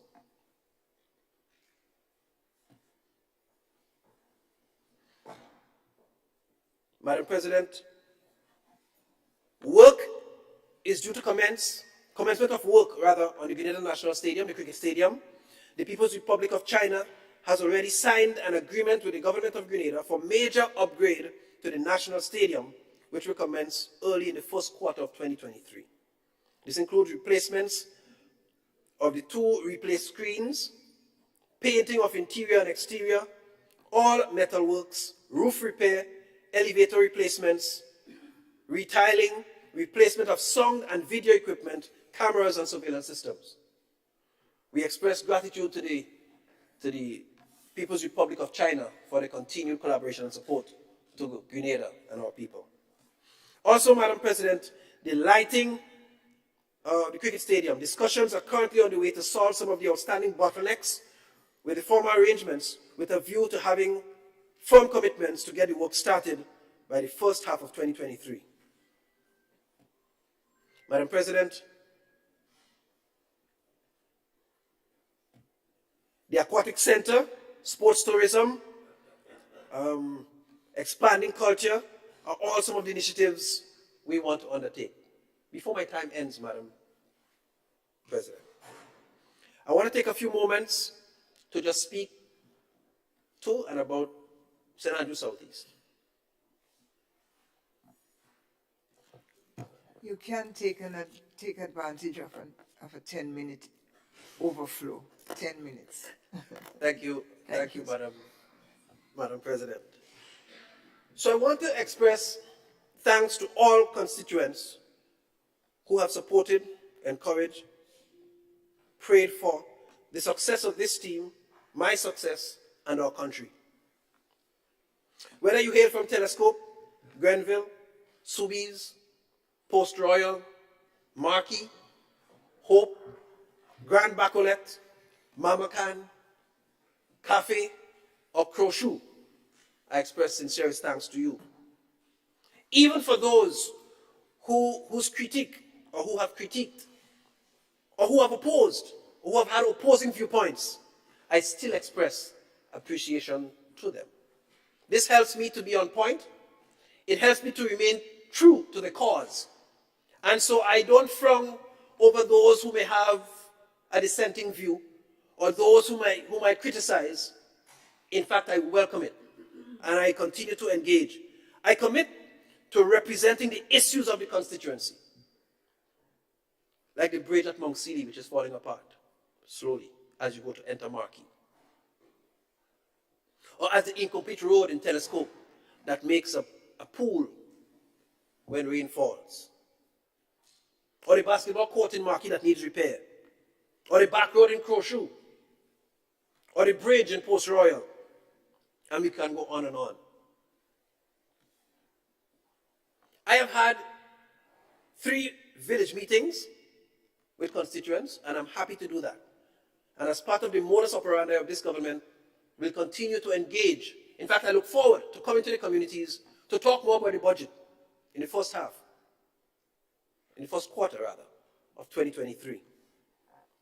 Apart from my daily engagements, my weekly engagements, attempting to go to communities when it's not superseded by national requirements and responsibilities, I try to maintain contact with my constituents, and I'm quite happy. I look forward to continuing to engage each one of them continually. So I wish, Madam President, my constituents and Grenadians, home and abroad, an enjoyable Christmas celebration 2022, and all the very best for 2023. Finally, Madam President, thank you for so ably presiding over this discourse. Best wishes to you, to my colleagues, and every member of this honorable House, and even those of you witnessing, my staff, Ministry of Education, and everybody in this chamber wishing, and those listening both home and abroad. I wish you a very enjoyable Christ's birth celebration, and best wishes for this season and beyond. Thank you, Madam President.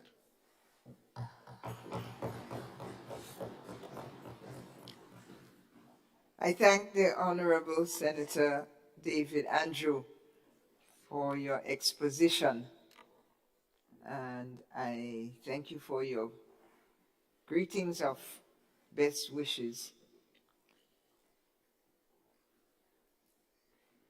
Senator Rahman, you seem ready to go. Did I?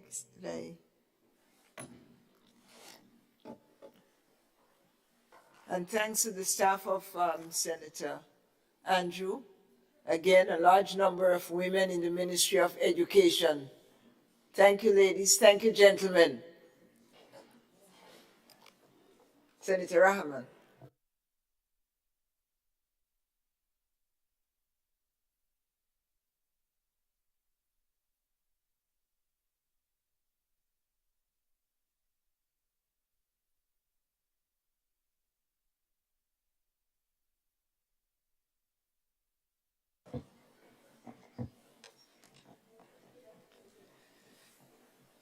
Thank you, Madam President, for the opportunity. I begin in the name of God Almighty, the most gracious, the most merciful. Blessed is he in whose hands is the dominion, and he hath power over all things. I thank God Almighty for the mercies that he has extended to me. I thank him for the continued love and support of my family, some of whom were present here this morning. I thank my Maker for the opportunity to serve him. Service to the people is part of service to the Maker of the people. And I thank him for peace, sustenance, and the opportunity of tomorrow. Madam President, the world we live in has been created by our Maker with sufficient resources for all of us to live and thrive herein. Madam President, the world we have tailored for ourselves, however, is quite different. It is one where millions of our fellow brothers and sisters die every year from wars, from hunger, poor leadership decisions, and some man-made systems designed to facilitate the wealthy becoming wealthier and the poor poorer. Amidst all of these very much at play in today's world of advancement, we know that sustenance is still in the hands of our Maker, and that when one door seems closed, in fact, many more doors are opened. Solutions, therefore, are many. However, what we must find is the right mix of solutions that is best for us. Madam President, I must commend this new government on a well-laid-out budget, a testament to continuity and hard work, the hard-working staff in the Ministry of Finance in particular. We see in this budget of transformation a continuation of funding for what works, but allocation of funds towards new projects and ideas that we need to explore. Case in point, a new teaching hospital, and might I add, medical tourism. Madam President, at first glance, the amount of the 2023 budget may seem high at 1.35 billion. However, the budget for the year 2020 that was read in 2019, that's just before COVID, was 1.146 billion. Why do I measure the 2023 budget against the value of the 2020 budget instead of the 2022 budget? Because our economy was on a 6-year positive growth trend from 2013 to 2019.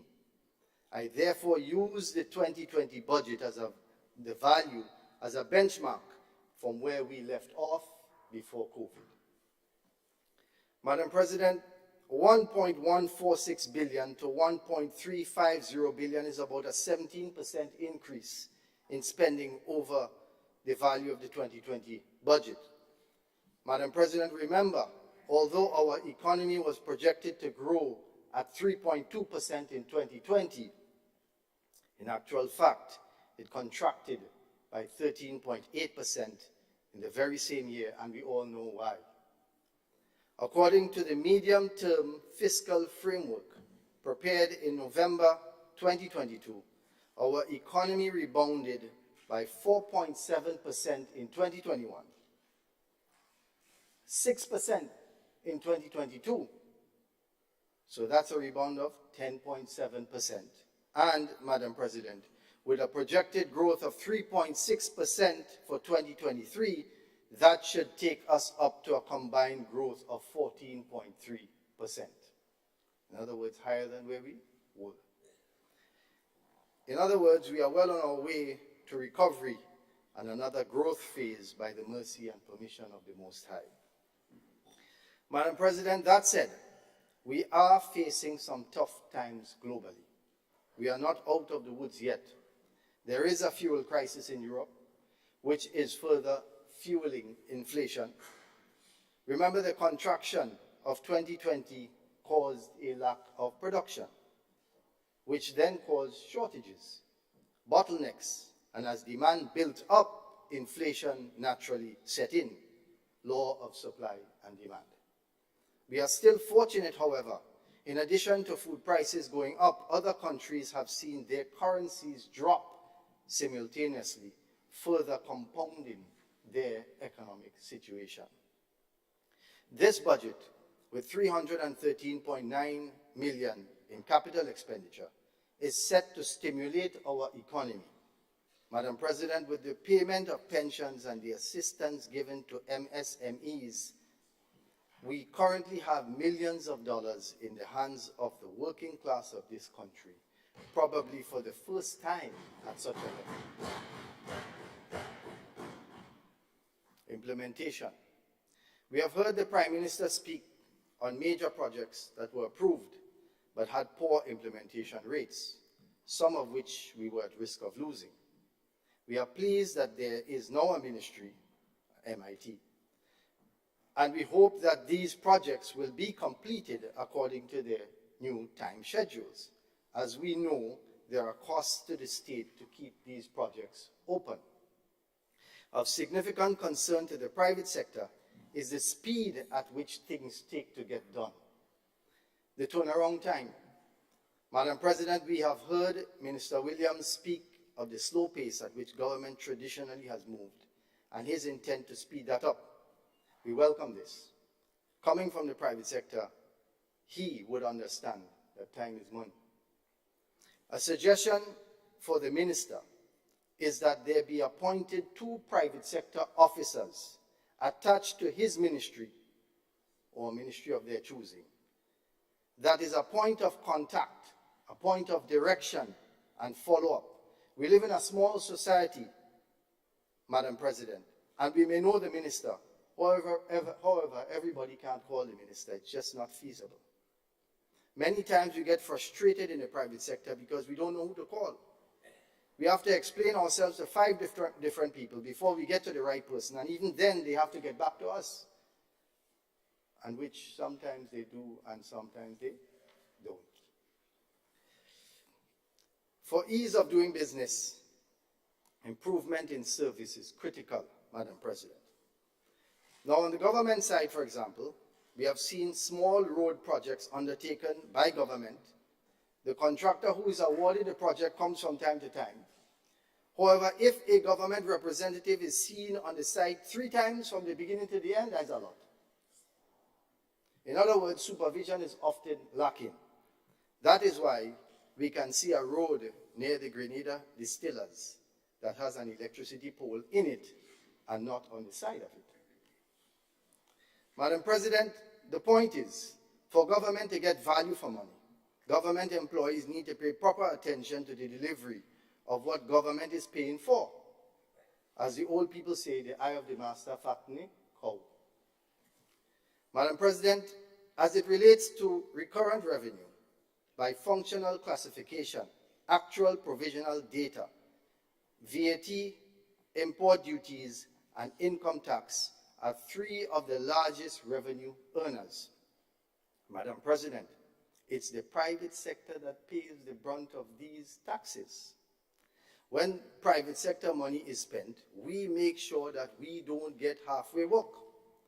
Likewise, when government spends our hard-earned money, we expect them to demand the same, nothing less. Madam President, a definition for madness is to do things the same way over and over and expect different results.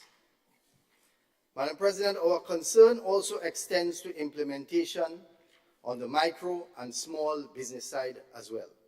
We appreciate the CESS program. We want our micro businesses to succeed, to utilize the grant money they are receiving well. A farmer recently came into my business and was telling me that a lady came to get a billhead from him for several of his milking goats. She urged him to make the billhead for 4 goats. And when she gets the money from the grant, she will take 2 goats and he will give her back the money for the other 2. So the farmer said no. And he said he didn't know where the lady went, what she ended up doing. But how long will it take for her to scale up her flock with 2 goats as opposed to 4? What if one dies? Madam President, sometimes we are our own barrier to success and we don't even know it. The point is here that government employees under the CESS program and other such programs need to follow up with the recipients, perhaps twice a month for the next 6 months. If they do this, it will be clear who are not serious about their own success so as not to waste government grant money in the future. Madam President, my father once told me, I will support you, son, as long as you put in the effort and give me good grades. Even if I have to sell the shirt on my back, I'll do so. But if you waste my money, know that I have a next little one coming up, and you would have wasted your opportunity. Madam President, the Prime Minister in his budget speech mentioned the establishment of hand-holding services to MSME startups and growth stage companies, and also that government will pursue partnerships with the private sector to deliver this support effectively and efficiently, thereby bolstering private sector contributions to growth and development, end quote. Madam President, we are ready to facilitate training through the Grenada Chamber of Industry and Commerce. Going forward, a condition for CDB small business loans should be a basic certificate in business administration, a management 101 course, if you will, along with mentorship for 6 months. Madam President, sometimes business don't fail because of the finance. Family businesses fail because two brothers stop talking. You can't get along with one another. Or this one wife don't talk to that one wife, and so forth. So the Grenada Chamber of Industry and Commerce is prepared to work along with government to offer such classes and to welcome new businesses into the chamber. Education. Madam President, the additional allocation for education is welcomed. There can be no national development without people's development. We note in the beginning of his presentation on education, the Minister of Finance and Prime Minister focused on TAMCC. This must be applauded as we see TAMCC as a legitimate partner in the national development and a pillar which will support the transformational agenda. The education and training of our young minds and hands must be given prominence if true transformation is to be realized. Institutional strengthening is needed both from a human resource standpoint as well as the physical and technological infrastructure. The pillars of development and education must be aligned and deliberate. For example, if we are to truly leverage Grenada's advantage in the marine and yachting sector, TAMCC must have a marine technology department with a certain amount of hours of co-op or internship training at selected private sector businesses within the marine industry. Our national college must train our citizens to compete and hold good jobs, especially the higher skilled and higher paying jobs within that marine sector. Madam President, we cannot seriously speak about improvement in agriculture now without significant investment in the Mirabeau campus of TAMCC. Agriculture is a science and must be given the prominence as other majors are given within the School of Arts, Science and Professional Studies. The chemistry student, the biology student, the information technology student, and the agricultural science student must work together to apply the skills they learn for the benefit of agriculture in Grenada. Madam President, what is stopping a group of TAMCC IT students from forming a company, approaching the people at CES for a $30,000 grant, designing a scalable water solution system for farms, either with ram pumps, which are pumps that work using the force of water, no moving parts, no electricity, or utilizing solar-powered water pumps and solutions using solar-powered cameras to protect against predial larceny. They can test these systems on the Mirabeau TAMCC farm and sell these complete systems to farmers throughout the region. Madam President, what is stopping a group of chemistry and agri-science students from developing natural or more environmentally friendly pesticides and sell these online or through our agri-shops and hardware stores nationally? Madam President, what is stopping IT students from designing apps that will connect farmers with restaurants and hotels and even supermarkets, where a farmer can contract to supply or make a sale a week or two before his or her products are ready? You don't have to go and stand up and sit down in the sun after they work so hard in the field to sell their produce. That's what pertains for the last 50 years or how much? You do things the same way over and over and expect a different result. What is that definition? Madness. Madam President, Grenadians need to decide and agree on what our ideal Grenadian child should know and be able to accomplish at different stages in their life. This goes beyond teaching our children merely to pass subjects.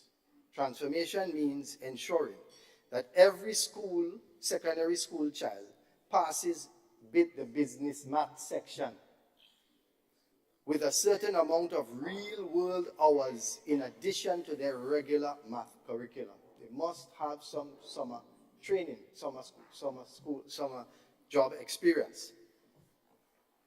Madam President, by the time a student reaches Form 5, they need to be able to read and understand financial statements, know how to create a budget, and have chosen a mentor in the field that they are interested in. Transformation means that every primary school child, by the time they get to Form 1, meaning 12 and under, they should know a second language. Madam President, the President of Cuba just visited our shores. Let's beat the iron while it's hot. Let's arrange for a student exchange program, a summer program, where a parent and their child can travel to Cuba for 6 weeks so that our children can get a feel for the language. A child could learn a language much faster than we could. And we could do that here for them as well, an exchange program. Madam Speaker, transformation must foster personal and national development. As leaders, we must structure our curricula to achieve this. Madam President, the commitment to restore the public library is commendable and very much needed. A humble suggestion for the government, Madam President. Can you imagine what a modern public library with a cafe would look like if it were located at your house instead of where it is now? A stone's throw away from schools such as Presentation Boys College and St. Joseph's Convent. Imagine for a while, it will be a hub for the young and even the not so young, sitting in a cafe with a book in hand or a Kindle, looking out at the inspiring view. It's just a lovely thought. It's a better location for a library. Madam President, modern doesn't mean that we're not going to incorporate the heritage of our site. Preserving our heritage is a must. So it's just an idea for them to think about and have a look at. You're welcome. Madam, marine development. Madam President, the marine and yachting industry is very important to the private sector and has tremendous potential. Visitors come to our shores and stay for indefinite periods and significantly add value to our economy. We do offer good services. We are outside of the hurricane belt, and we are friendly people. So we do provide for their particular needs and must continue to do so in the same way that our local economy provides for the specific needs of the SGU students. But Madam Speaker, with every developing sector, however, we must monitor adequately and implement policies as necessary to protect the sector itself and our fragile marine environment as it grows. I am aware of a cruising permit that allows yacht owners pay or are supposed to pay monthly, in the same way that we pay a vehicle license to operate our vehicles on the road. However, we have a sticker to show that our license is up to date. Why not do something similar for yachts? Not a sticker, for some time that can be decided upon, but possibly an electronic signal that could be easy to identify a yacht and know if they are up to date with their license payments. We have all these tracking devices that you can put into your suitcase to know if your suitcase gets lost in the airport and so on. Why can't we utilize some of that technology that is available and use it so that we can make sure that those licenses are also paid? I say this also because I live in the south of the island and I've seen certain vessels along the Hog Island coast that have sunk. Madam President, abandoned sunken wrecks can do untold damage to our marine environment. Remember, the engine and oil will still be under the water. So there are also yachts that seem to have been anchored in a safe place for years. The disposal or dumping of sewage in shallow water is also of concern. As more and more yachts call on Grenada, there will be opportunities as it relates to repair, provisioning, entertainment, and perhaps even waste collection by vessels at sea. Madam President, moving on to tourism, as they used to say, and it still is everybody's business. Madam President, I am happy to report that hotel occupancy continues to be strong and pleased to see that the government has made good strides as it relates to international airlift, Air Canada, Condor, etc. According to the 2023 to 2025 medium-term fiscal framework, the hotels and restaurants subsector is forecasted to grow by the end of this year by 51%. For the period January to September 2022, there were significant increases in tourist arrivals from Grenada's largest markets, which are the United States and Canada. Arrivals from those markets increased by 55% and 20% respectively, compared to pre-pandemic levels. Pent-up demand for travel and removal of travel bans after the COVID-19 protocols were lifted boosted arrival numbers in 2022 over 2021.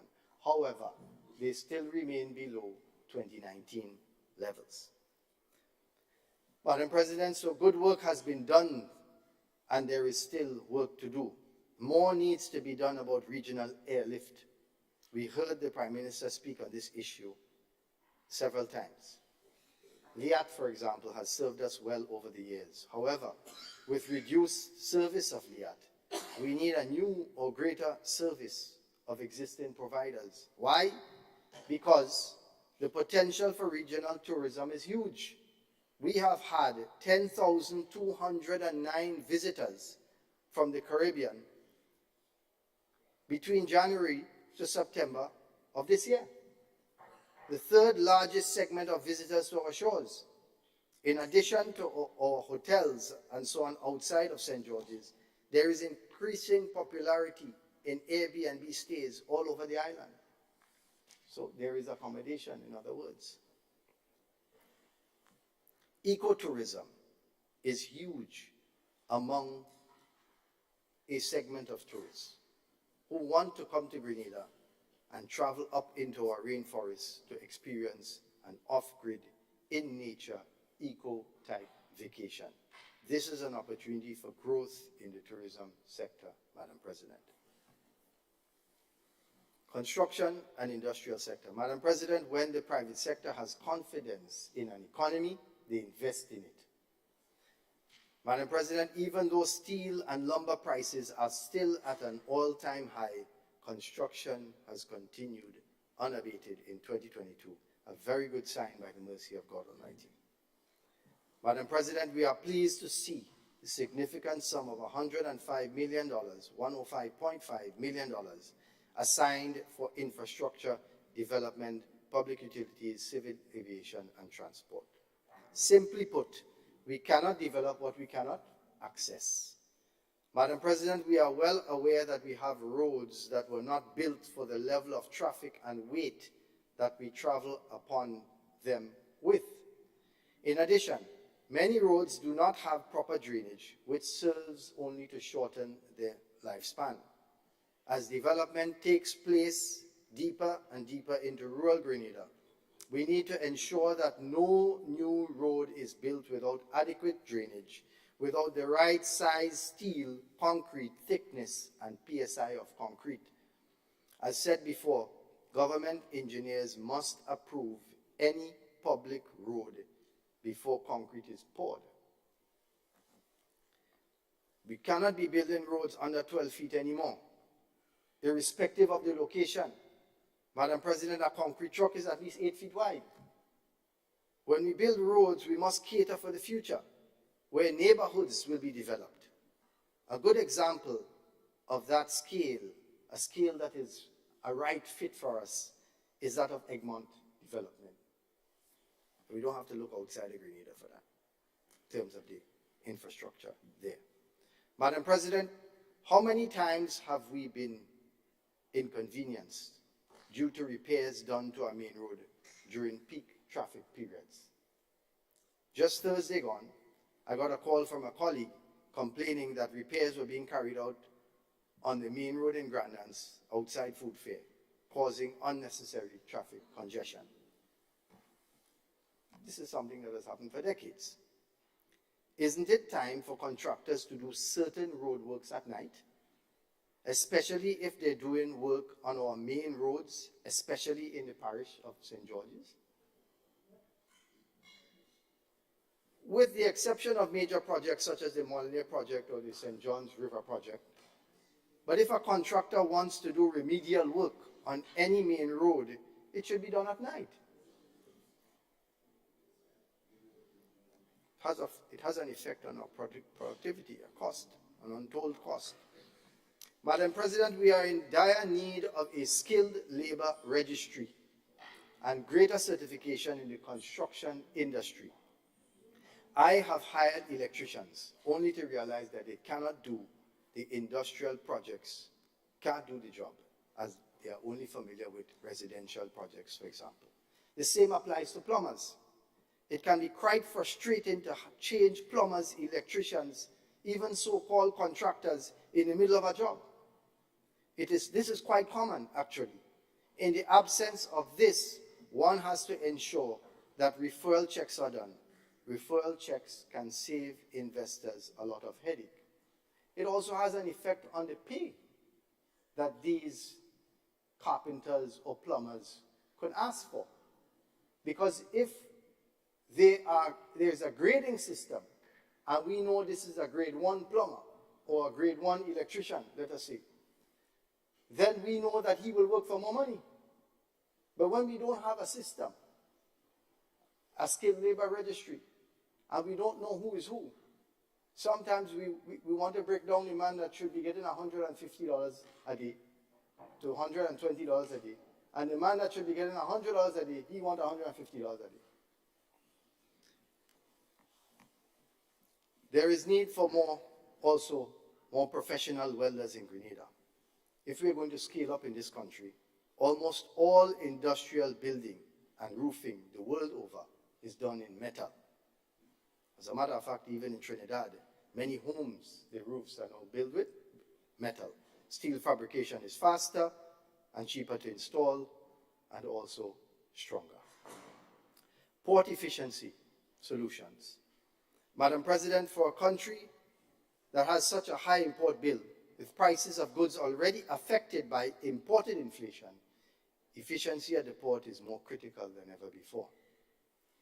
Recurring port congestion during periods November to January and June to August has been a problem existing for the past 2 decades.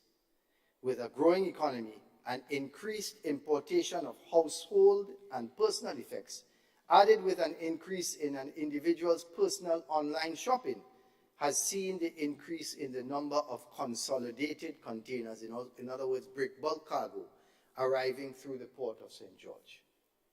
Despite such increases, and with reliance on one main port, there have been no real solution to address this space issue challenge. Shipping lines and the agents have had to wait as much as 2 weeks after a container arrives in port to access and strip their cargo. That means that small businesses can't get the cargo that they have paid for, that is sitting in Grenada, that they need to get it now. So efficiency is important. It is our belief that the current warehouse facilities at the port have become inadequate. The time has come when an investment of an off-peer, government-secured, public-private partnership warehouse facility project is now necessary. Warehouses no longer need to be located inside of a port. That is counterproductive, and current space does not allow for that type of expansion in Grenada. Madam President, I note under the FRA, Fiscal Responsibility Act, contingent liabilities rule. Contingent liabilities arising from, because of, or in connection with public-private partnerships, PPPs, shall not exceed 5% of GDP. I also note that currently PPPs represent 0% of GDP. Therefore, there's plenty room for growth in this area. I have heard calls within the private sector that the port needs to upgrade the system that they currently use. I've been told that the GPA has not significantly upgraded its cargo processing procedures over the years, that the current terminal operating system used by the GPA was established somewhere in the 90s. While we would welcome a more efficient system, we must also be careful and ensure that renewal and maintenance fees associated with new software and a new operation are in fact affordable, because they can come at a high price. So before we switch to something, we have to make sure that that something is affordable. The St. George's Seaport is our lone container handling facility on the island, and investment in cargo handling equipment must be in line with projected growth for the next 10 to 20 years. We have no shoreside cranes, which means the process for discharging and backloading cargo is being done in the same manner as it was in the 1960s and 70s, putting us at a productivity disadvantage. In other words, the shore cranes will come up on the side of the boat and help to lift and to load. Back.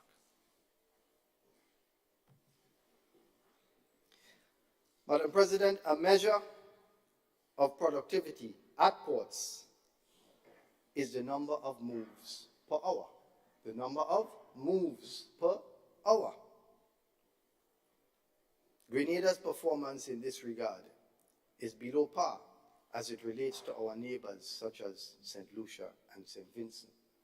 Our moves per hour is less. As we are on the productivity issue, my dear colleague sitting on my right, while it is a right of any human being to withhold his or her labor, we must be patient before we move to that right to strike action, especially if you have a collective bargaining agreement, especially when such an agreement would spell out the process for grievances, especially for essential services. Time is money, and any effect on time costs us money. Madam President, in St. Kitts and Nevis and other Caribbean territories, an agent makes all their submissions, including applications for port services, from their office or home. Currently, agents in Grenada have to go down to the port to present such documents. There is no reason why we can't have a platform for an application of the services of the port. Madam President, if an importer of full container loads want to clear the containerized cargo at their own facility, he must wait until after 4 p.m. to receive an officer to inspect his container. This unnecessary delay is counterproductive in this time and must be addressed to find a solution. Madam President, trade between Grenada and Trinidad and Tobago continues to be very important.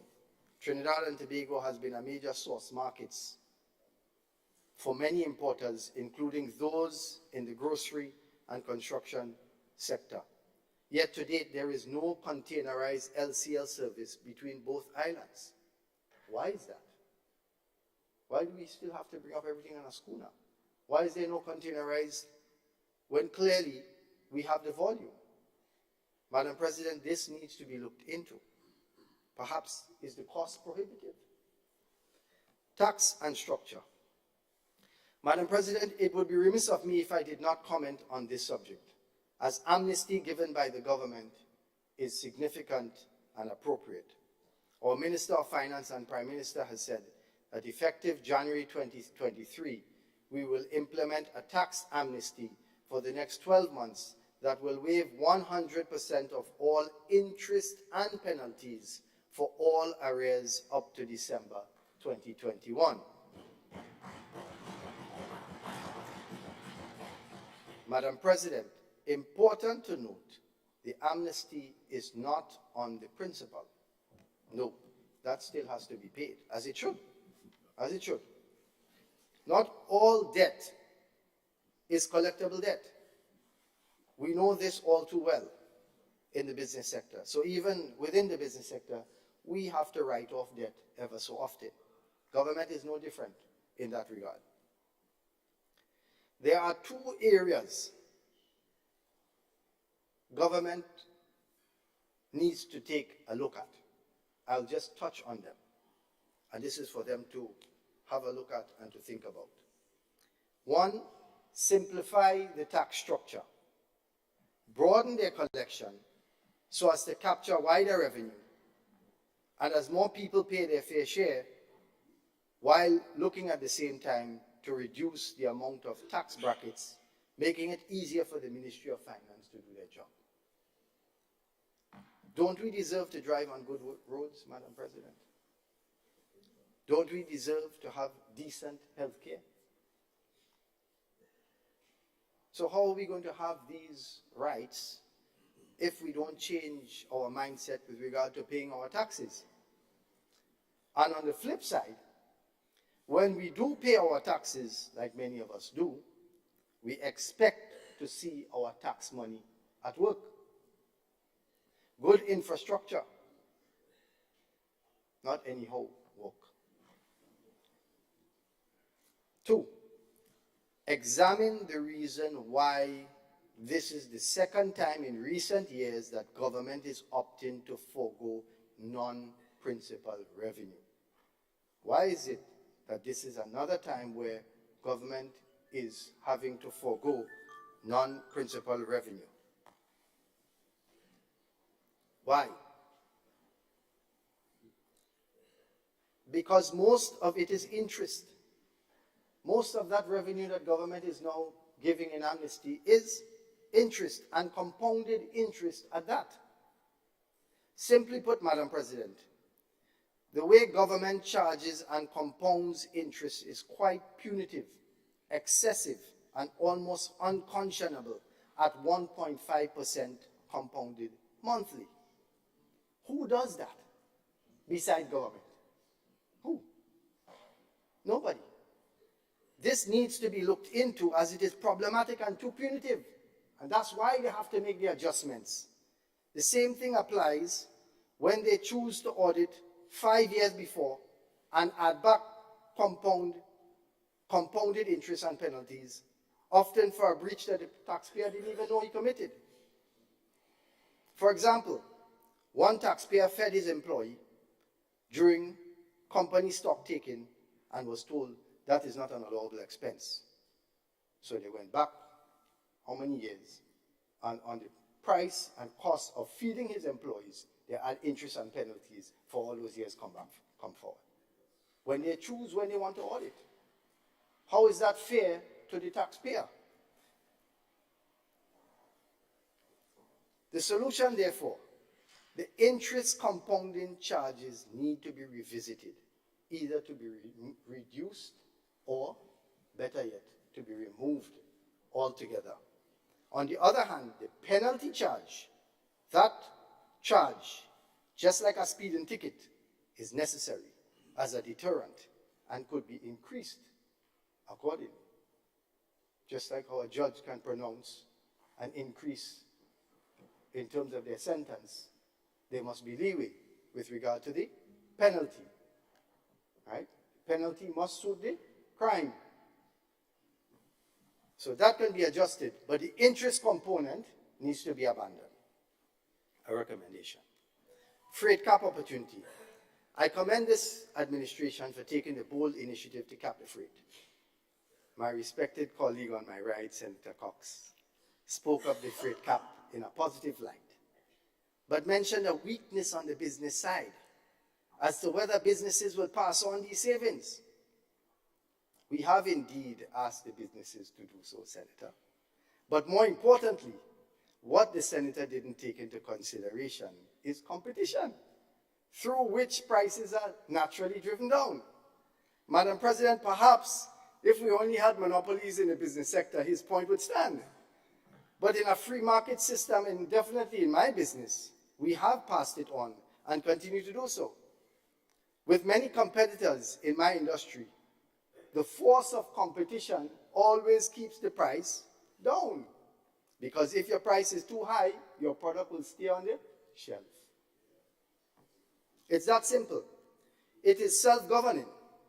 I wish that in all honesty, his government would have implemented this when the business community asked for it. And when we really needed the relief the most, that was when freight was at its highest towards the end of 2021. Perhaps that could have slowed the effect of inflation on prices in our economy. And I'll give you an example, briefly. I took one of our products, which when the freight cap was applied, it was a benefit, and as I previously mentioned, it was lowered. So in January of 2022, the freight rate was approximately $16,000 US for a 40-foot high cube container.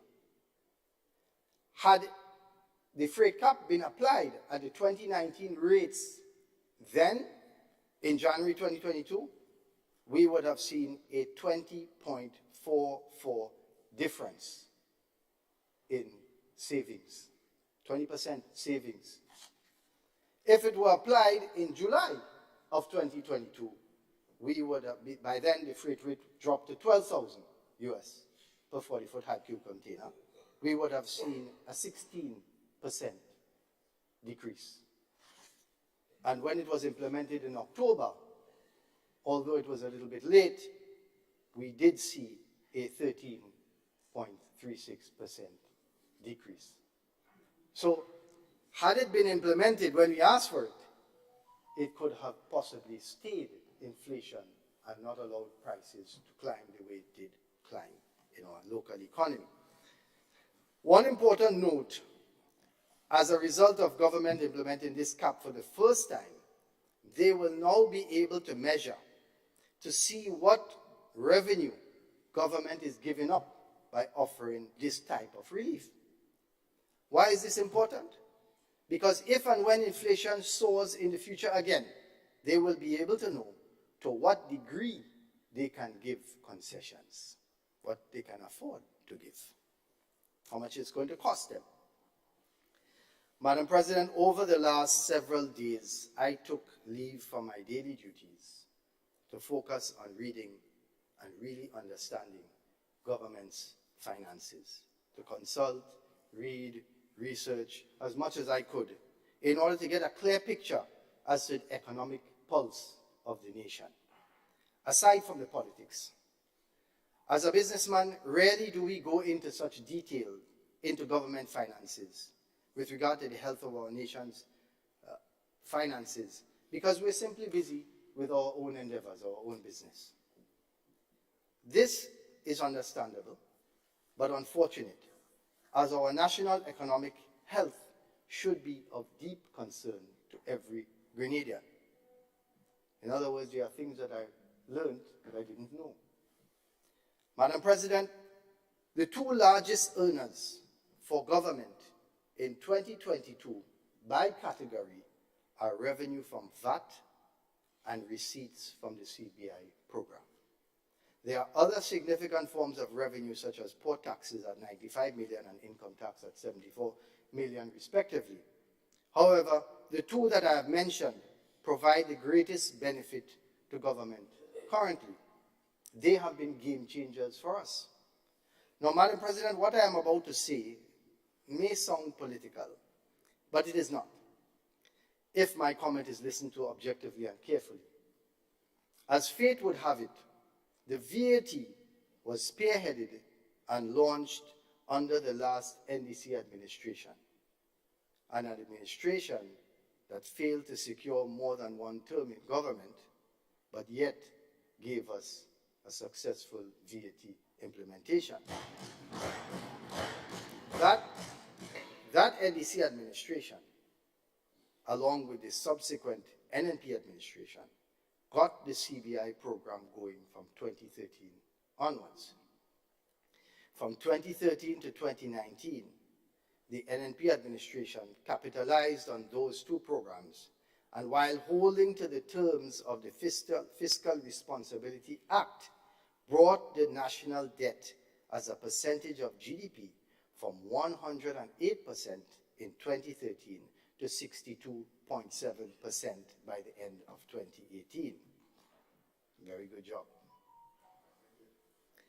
So you see, Madam President, even though the politicians don't often want to give one another credit, God Almighty has in fact caused them to work together, albeit at different times, for the benefit of us in Grenada, Carriacou, and Petit Martinique.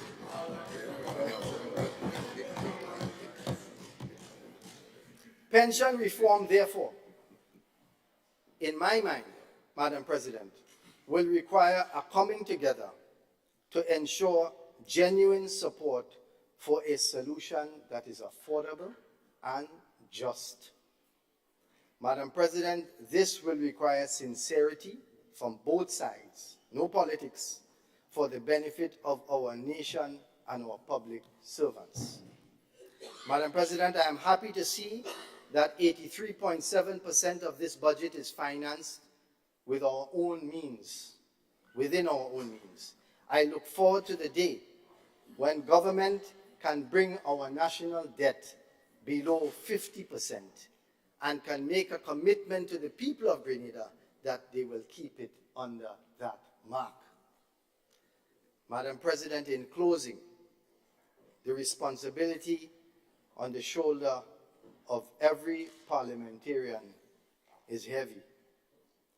Heavy in the context of our challenge, our mandate, if we understand this mandate properly. To do our best for the people of our country, those we represent. We will not please all, we cannot please all. It's impossible. But we must work together on areas of national importance and put aside partisanship where national interests come first. Madam President, God Almighty, there is a scripture in the Quran, which is the book that I adhere to,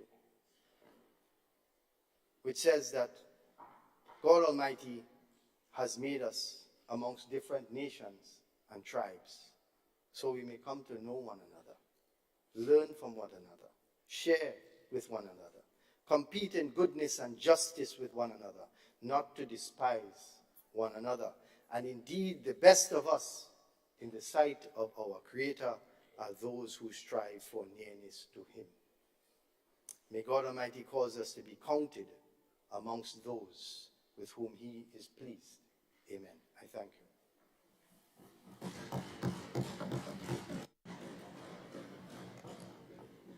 I thank the Honorable Senator representing the business community, and in particular thank him for his prayers and his vision.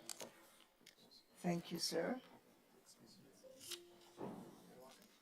Senator Britton, you're about to take the floor. Please do so. You have 1 hour, sir.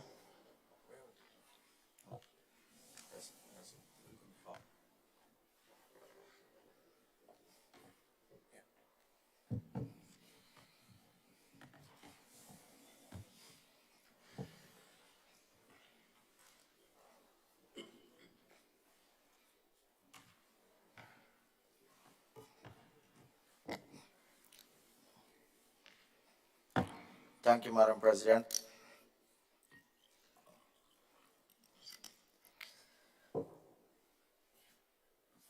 Good afternoon to my fellow colleagues, people viewing online and listening via radio. I stand here today, Madam President, as you always say, in everything we give thanks. Madam President, to God be the glory, great things He has done. I commence my contribution to the 2023 budget by giving all glory, honor, praise to the Almighty God for His continuous blessings, grace, and guidance. I am thankful, along with my colleagues, for the opportunity and blessing me to serve as a senator who will be speaking on the Ministry of Mobilization, Implementation, and Transformation. I would also speak of the COVID Economic Support Secretariat, CES, and my constituency, St. Mark. Though I am not the parliamentary representative for that constituency, but I do have some things that I would like to share.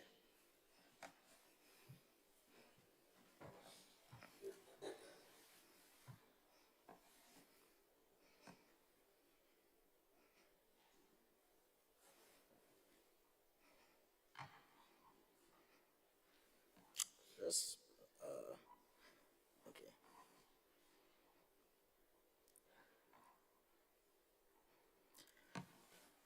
The ministry's mandate aligns with the theme chosen for this year's 2023 budget, Vision 2035, a people-centered transformation, laying the foundation for resilience, empowerment, and growth.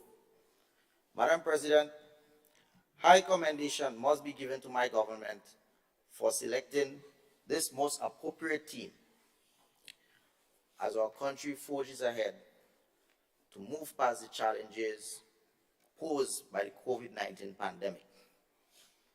The theme for the 2023 budget, Madam President, is indeed consistent with our government's commitment to a productive transformation of our people in a sustained manner. Against this backdrop, Madam President, we must move Grenada forward, bringing real benefits to every household, businesses of Grenada, Carriacou, and Petite Martinique. This can only be achieved, Madam President, through the harnessing of the time and the talent of our people. We must therefore move with alacrity to accelerate the implementation of this transformative agenda with the intention of improving the social and economic fabric of our country in a multidimensional manner.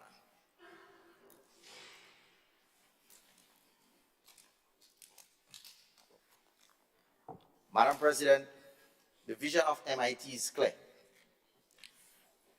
And I quote, a highly skilled professional organization that facilitates effective resource mobilization, implementation, and transformation for a vibrant Grenadian society. Madam President, our mission seeks therefore to mobilize the human, financial, technical, and material resources needed through national, regional, and international partnerships to ensure implementation of government's policies, programs, and projects for the transformation of Grenada. As a ministry responsible for implementation of the transformative agenda, Madam President, the MIT team is committed to build resilience, enhance capacity, augment technical support to line ministry for the implementation of a public sector investment program. And they continue to deploy strategies to strengthen the whole of government approach towards project implementation. These activities lay firmly on three core pillars: mobilization, implementation, and transformation. My dear senator on the other side couldn't remember the name, so I've been repeating it. So I think he should stick by now, right? Against this backdrop, Madam President, my ministry key roles involve effective resource mobilization and deployment of visionary and practical implementation strategies and provision of support in the monitoring and evaluation of projects and programs to anticipate and facilitate the early identification of bottlenecks and challenges which may impact on implementation by the extension of the national priorities of our government's agenda. These services, Madam President, we intend to execute in a collaborative manner with all stakeholders. Approximately $5 million is budgeted for MIT in 2023.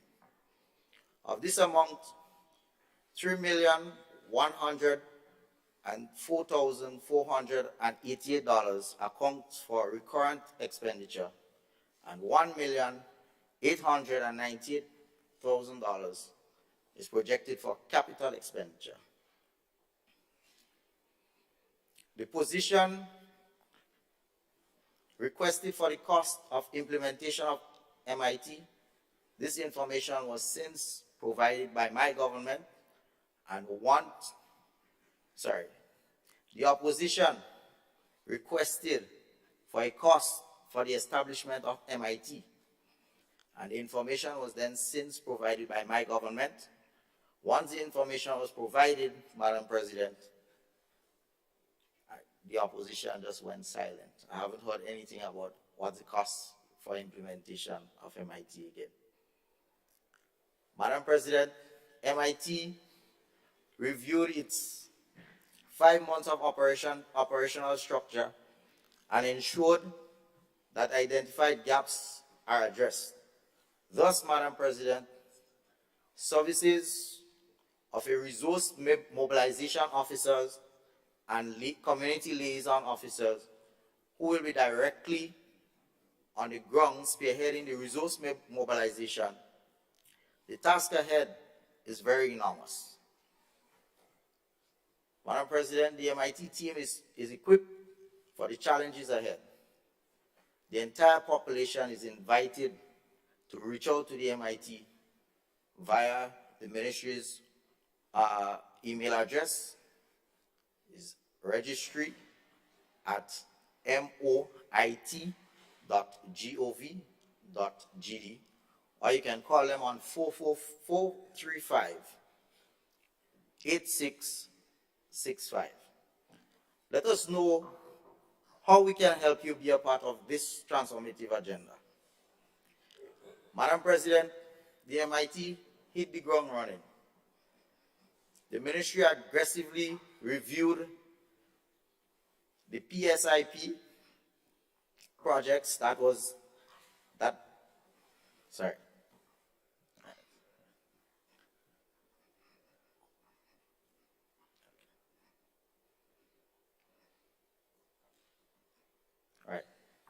Sorry about that. The ministry aggressively reviewed the PSIP projects to assess the rate of implementation, challenges being encountered on potential actions, and the solutions to be implemented to address the identified bottlenecks. Some of these major challenges identified during 2022 projects implementation includes capacity limitation, noting that not all line ministries were equipped with full-time project personnel, a silhouette approach in respect of implementation, inadequate project planning, limited use and leveraging of technology, lack of project monitoring and evaluation strategies at the ministry level, capacity constraints in core supporting documents and units, for example, the Central Procurement Unit. Madam President, considering the challenges highlighted, I will now turn to highlight the state of some major projects. Madam President, I will continue with the state of the World Bank finance projects. During the month of November, the World Bank completed a review of the entire portfolio on the bank-funded projects in Grenada. The portfolio, Madam President, represents approximately 10% of our GDP.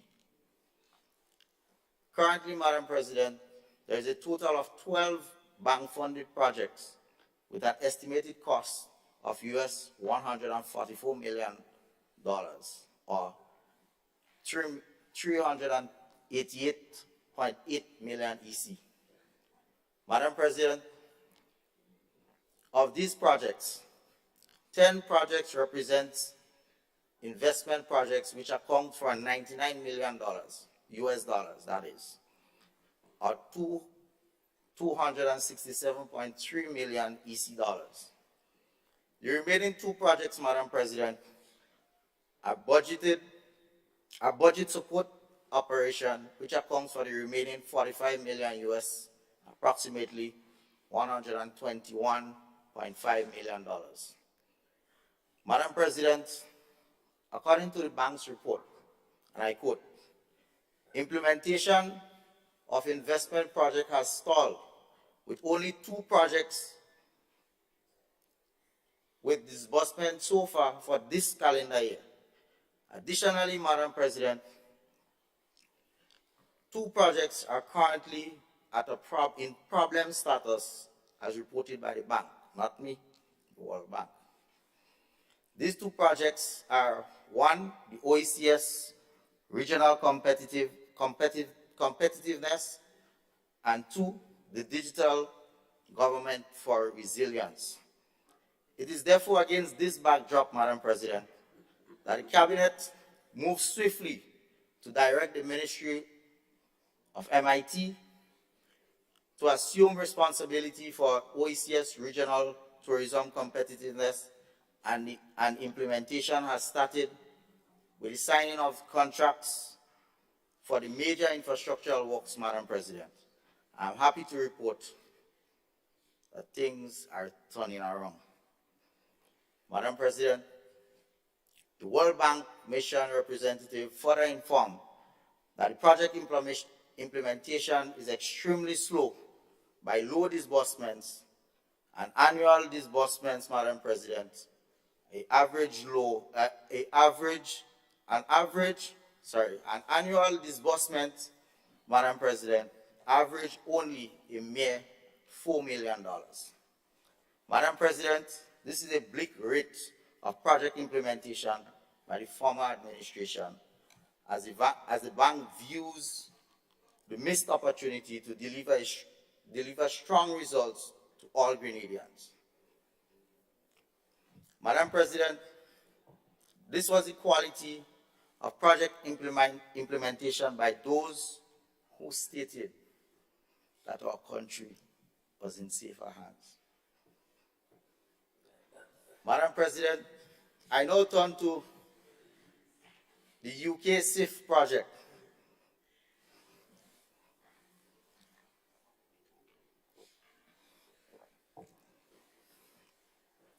The UK SIF project was projected to be funded by a grant of 19 million US dollars. This project also involved the upgrading and expansion of the water distribution lines from Concord in St. John's to the south of the island, St. George. The expansion and upgrade of the development of a sewer system throughout the Tongue and Grand Anse in the St. George area. Madam President, this project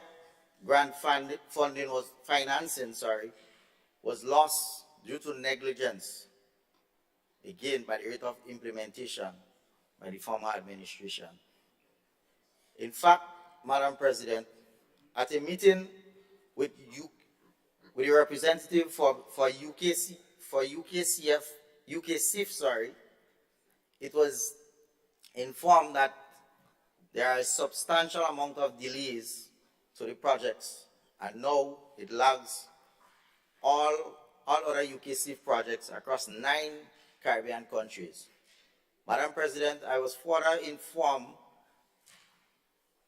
that the project was extended for another 2 years, yet we remain at the elevated risk, and that grant funding would not be able to stall the implementation by the former administration.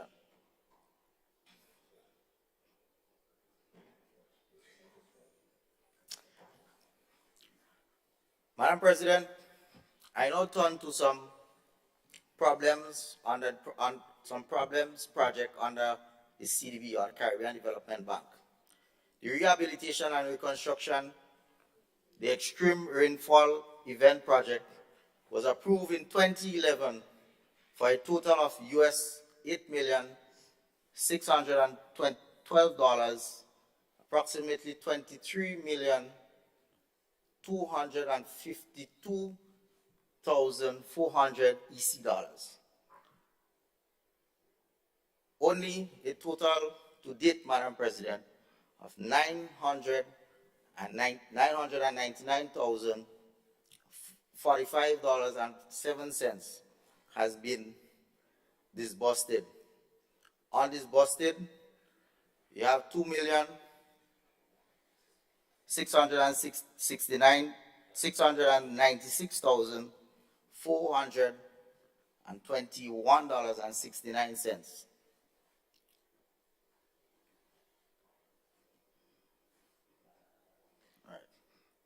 Madam President, this only had 11.6 disbursement for over an 11-year period. Madam President, this is not free monies. These are loans, or people are paying commitment fees on the additional costs to the state. Under this project, Madam President, the Brothers Bridge is earmarked for reconstruction. The following slopes stabilization projects will be implemented for the following areas, namely the Mount Millet, Market Square, Brothers, Maran, Grosse Pointe, and Clogier. Madam President, the Education Enhancement Project Phase 1, which has been approved since 2015, over 7 years. It took 7 years for only 81% of disbursement. The approved amount was approximately $15 million US dollars. That's approximately $40,500,000 EC. On this disbursed amount is $12,218,361.20. On this busted amount, we have $2,781,638.80 remaining. We are still struggling, Madam President, to attain the completion works of the Bishop's College in Carriacou and the SDA Comprehensive School in time for the new school year, Madam President. Madam President, the MIT is now working along with the Ministry of Education, and these projects will be completed in time for the new school year. The Grenada Education Enhancement Project approved the amount of $16,589,888.50, approximately EC $45 million. This busted amount, we have approximately $2 million disbursed, and on this busted, we have $14.5 million disbursed. All this have been approved since 2020, and the disbursement rate is approximately 11.6%, President, sorry. Madam President, these projects that are urgently needed by the students at the following schools. You have the Grenada Christian Academy, you have the St. Andrews Anglican, we have J.W. Fletcher Memorial Secondary School, as well as the St. David's Catholic Secondary. Madam President, I wish to inform that the MIT has then taken the lead in bringing the stakeholders together to review the designs for all these projects to fast-track the implementation, Madam President. Our task is to ensure that these projects are implemented in a transformative and climate-smart manner.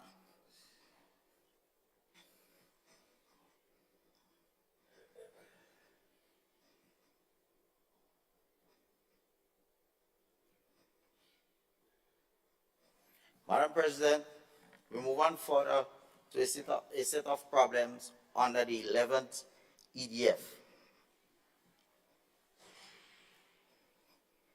Madam President, a total of $1,052,860 again is at risk.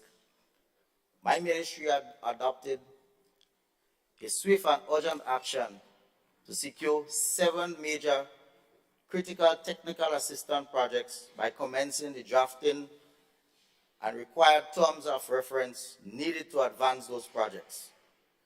Madam President, this includes the technical assistance to undertake the study and establishment of a training and teaching hospital, of which an estimated $371,650 is budgeted for in this project. Other projects, Madam President, are the technical assistance for central procurement units and the review of legal documents and provision for capacity building initiative, which an estimated $109,612 is budgeted for.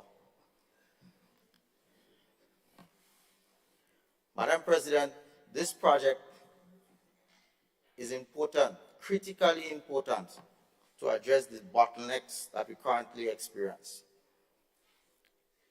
Technical assistance for institutional strengthening of the energy division, of which $239,131 is budgeted for.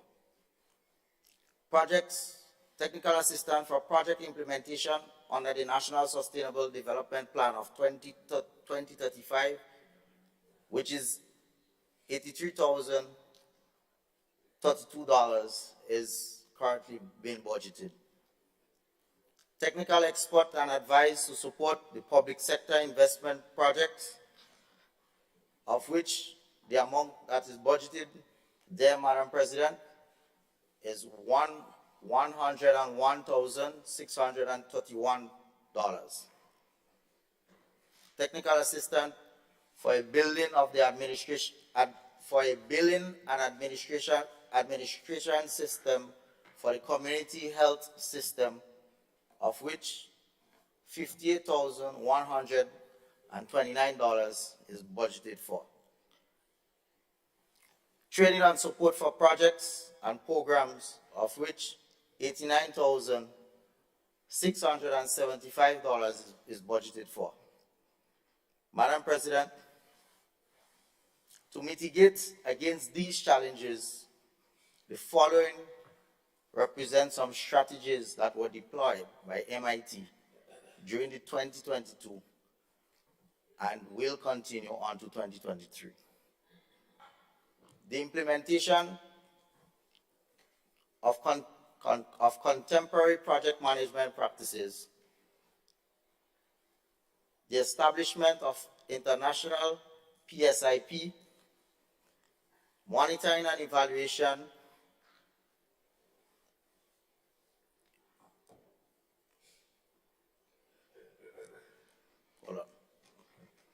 sorry, Madam President, let me take this over. The establishment of internal PSIP, monitoring and evaluation systems, and key performance indicators. MIT commenced the development of these tools, which will be fully deployed in January 2023. Implementation of continuous reporting and projects evaluation, development of risk analysis frameworks, effective stakeholder consultation and engagement. Madam President, I am pleased to report that MIT made good progress in fulfilling its mandate within the first 6 months of operation. The ministry was able to successfully complete the negotiation with residents in Molinier to accelerate the commencement of the critical Molinier land slippage project, remove bottlenecks to facilitate the preparatory works on the development of Fort George for the OECS Regional Tourism Competitiveness Project. Construction work on the site will commence during coming weeks, Madam President.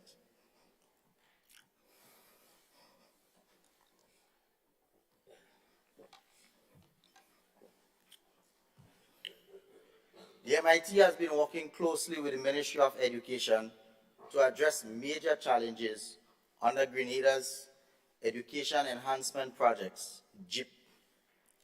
MIT made 2 visits to Carriacou last month to ensure that Bishop's College is completed in time for the new school year commencing in January 2023. To further ensure these close monitoring, Madam President, we intend to do another visit, working in a collaborative manner with the Ministry of Education and the Ministry of Carriacou and PT Martinique Affairs.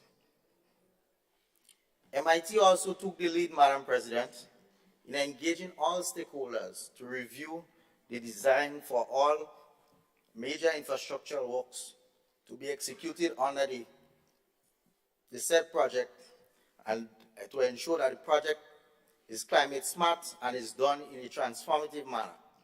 Additionally, the MIT is assisting the Department of Economic Affairs towards addressing several challenges in respect of 7 major assistant projects under the 11th EDF project.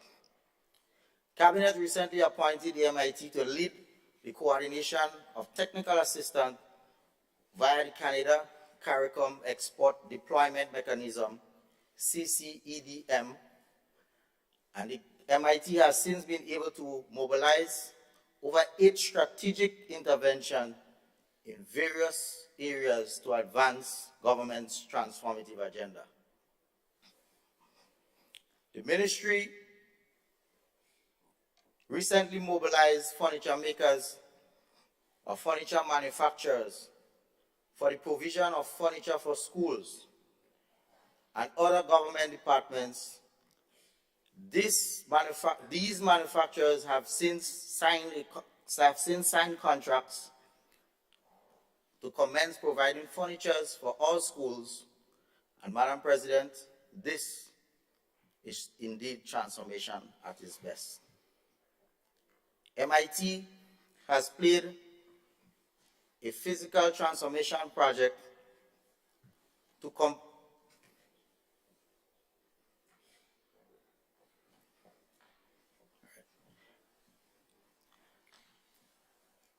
MIT has initiated a physical transformation project to complement the National Transformation Agenda with specific focus on towns and commercial areas.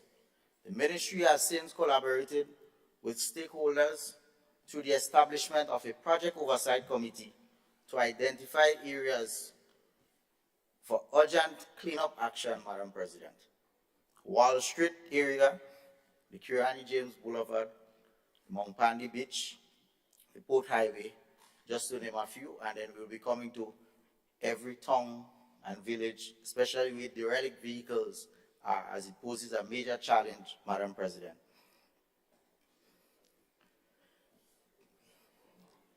These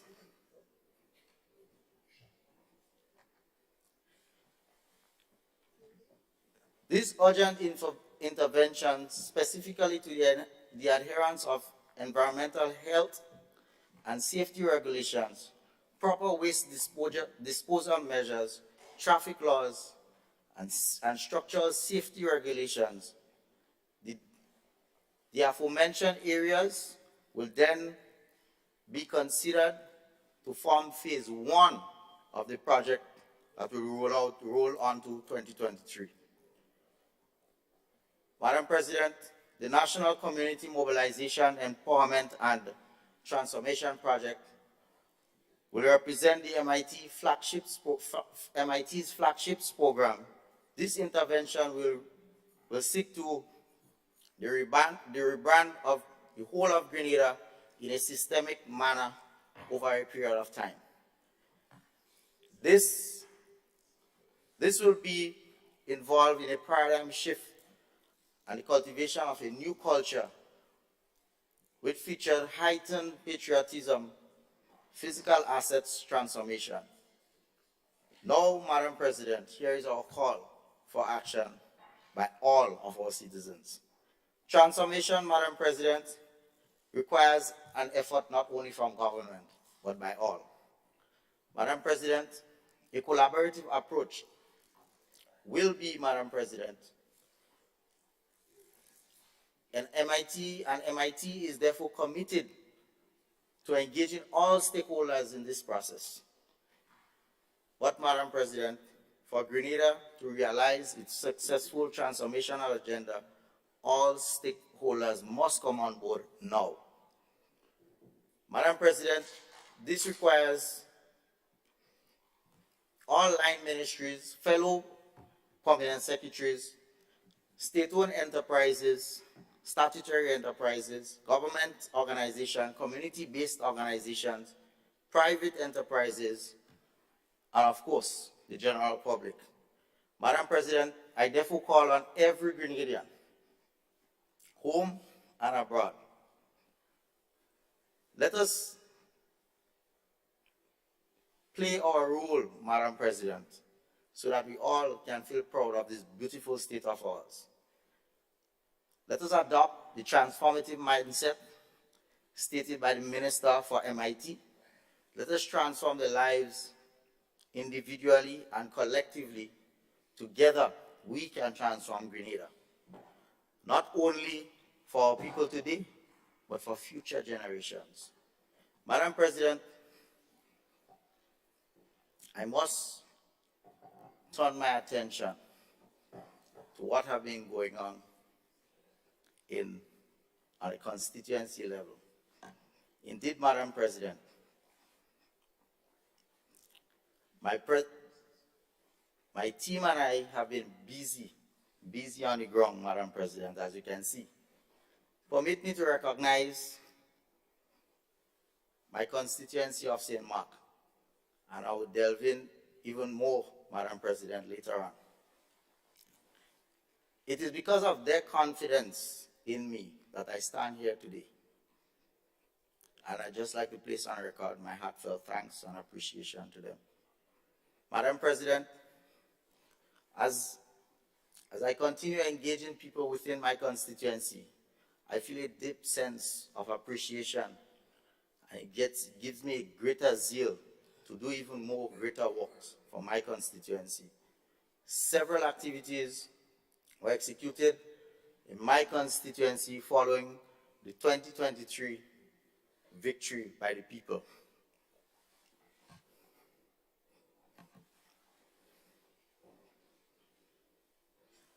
Let me just,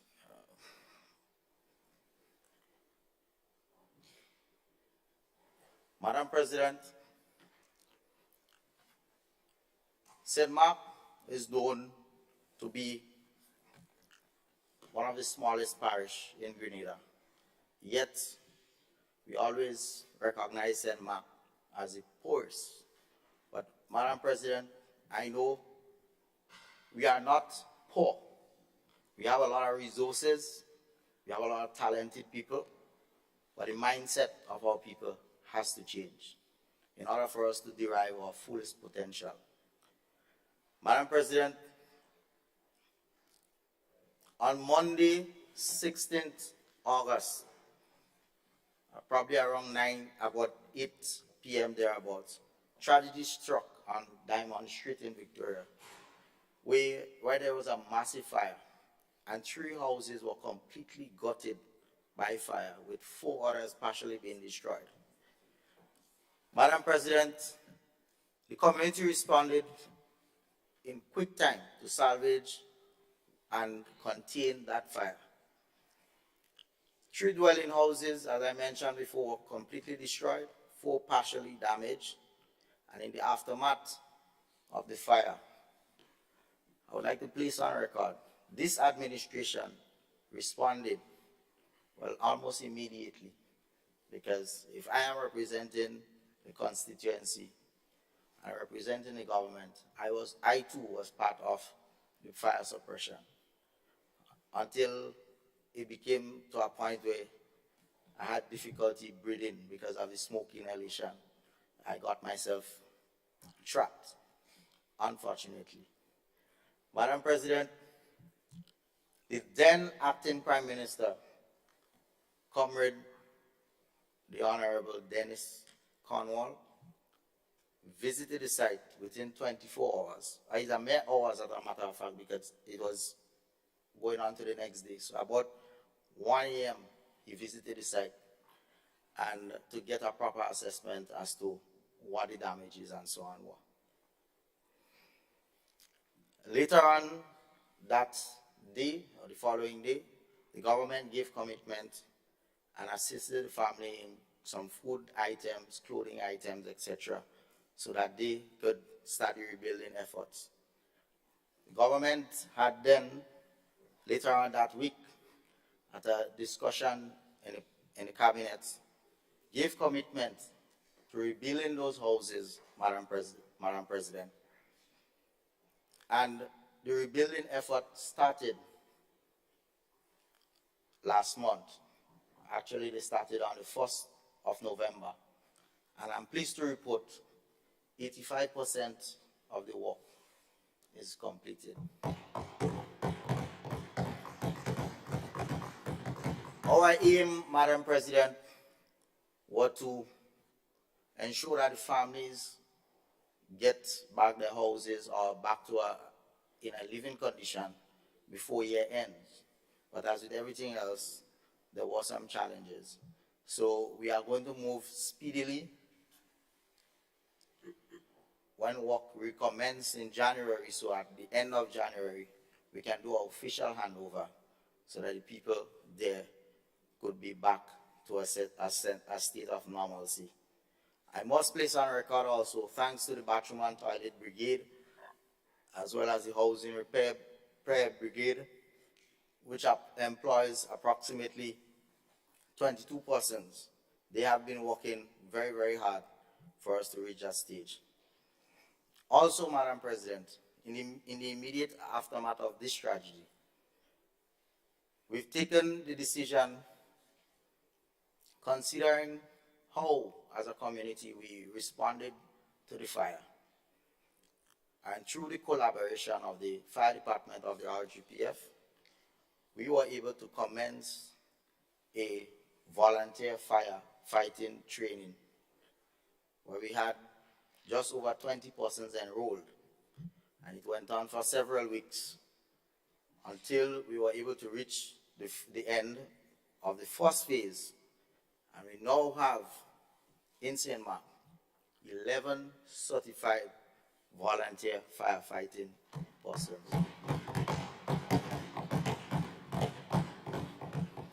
We have the youngest firefighter being only 10 years old. He came on with his father and he stayed on for all the training and so on. So he is now certified. And the training would not stop there.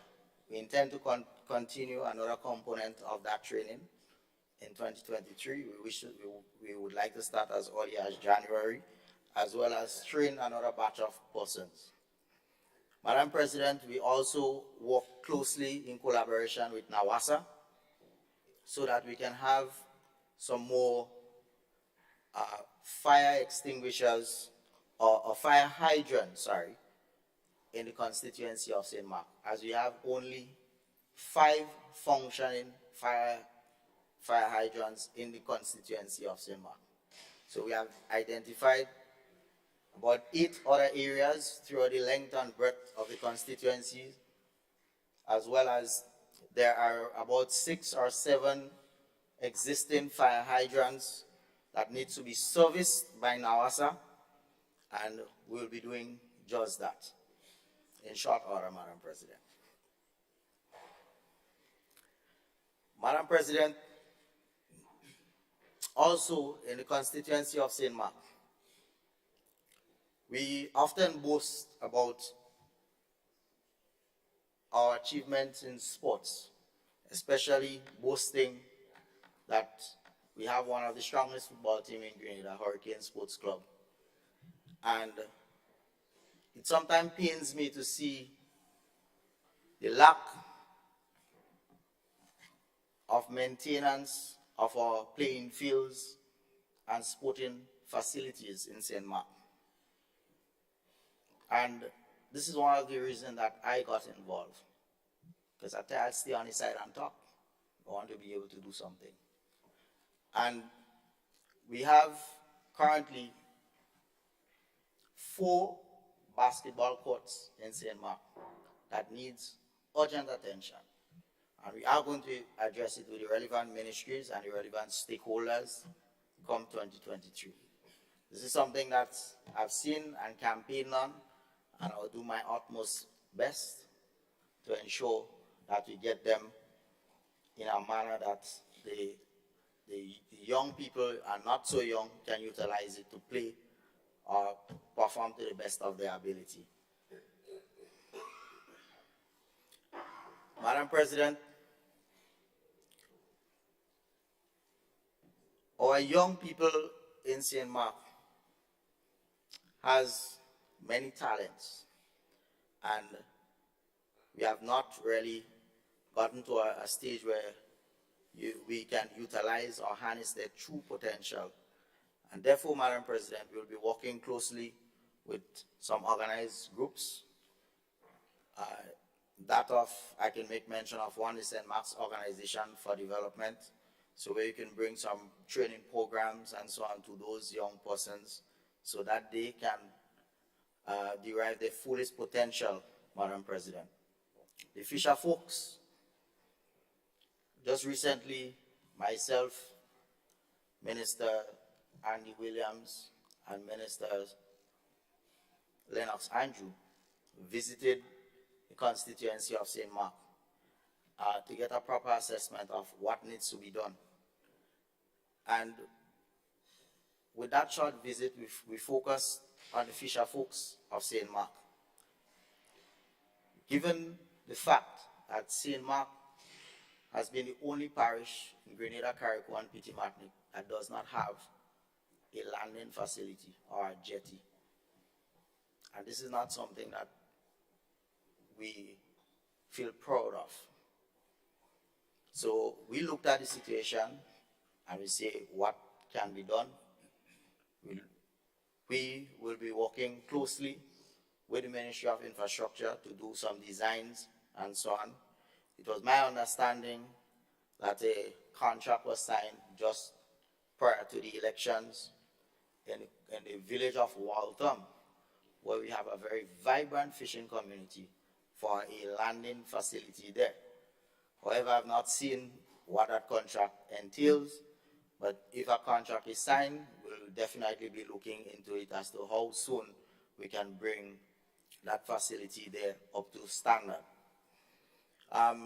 The facility there also, when we visited, a simple thing as a commercial scale, they did not have. And it's a very vibrant fishing community, like I said, with over 25 boat owners right? So they oftentimes give Guelph, the fishing capital, keen competition in fishing with their catches and so on. When we realized what was they've been using for the past several months was a scale from the fish vendor, one of the fish vendors there, which really and truly could not weigh much, Madam President. So we work closely with one of our stakeholders, a cooperative society, and we were able to secure a commercial scale. So the fishermen now have a proper scale that they can use. We have also contacted the Bureau of Standard. They move with a matter of urgency to get the scale properly calibrated, and they now have that scale to use to their advantage. Pardon me? Yes. Well, I don't want to make mention, but since that my member on the other side, credit and kudos must be given to you. Thanks and appreciation for that. Okay with us. So, Madam President, also the fishermen of that area, Waltham, they often, cry out for more attention to be given unto them, because the fish market there is, the capacity to handle all this volume of fish or catches is woefully inadequate, and we will try our utmost best as an administration to do what is necessary. We look at the lower hanging fruits. That's what we consider to be the lower hanging fruits, where we got the scale. We had a cold storage facility that was supposed to be installed there because they do not have any cold storage facility. The space has been identified. An ice machine was placed there. However, for the facility, they needed to have a door installed there. The door was right there, Madam President, and just to install the door, I still had to come to get someone to install the door. So St. Mark would not be forgotten as long as I am in this honorable house. I would bring whatever to the government so that we can work towards developing the constituency of St. Mark. Madam President, let me also place on record the continuation of a number of projects in St. Mark that was done by the former administration. Well, something that I've noticed, anytime I speak about something in the past, once I speak about the deficiency of a project, I notice that they took action to remedy the situation. So I say, okay, well, I am serving well. Even outside of government, I am serving well. So I feel very proud to say that we continued some of the projects. One, namely the Victoria Medical Station. It's about 75% completed. We completed the rehabilitation of a road in Coast Guard that was started by the previous administration, as well as we continued the work on a bridge that was started right by the previous administration close to the Diamond Chocolate Factory, where that bridge there needed to be extended or widened. So we continued that work. That work currently is about 50% completed. The medical station, where it's temporarily located on the lower end of Queen Street in Victoria, that's opposite the Catholic Church. That medical station, Madam President, where it's currently housed, when I visited the medical station, I visited the staff there, and not just that institution, but all government institutions throughout the parish. Upon the government coming into office, I went to visit to get a first-hand view as to what are the challenges that they faced. And instantly I noticed inside there, it was very hot. And I asked the question to the head nurse or the staff nurse, how do the doctor function in this humid weather? And she said, it's very difficult because there's one window there close to the road, but the doctor cannot open it because of privacy and so on.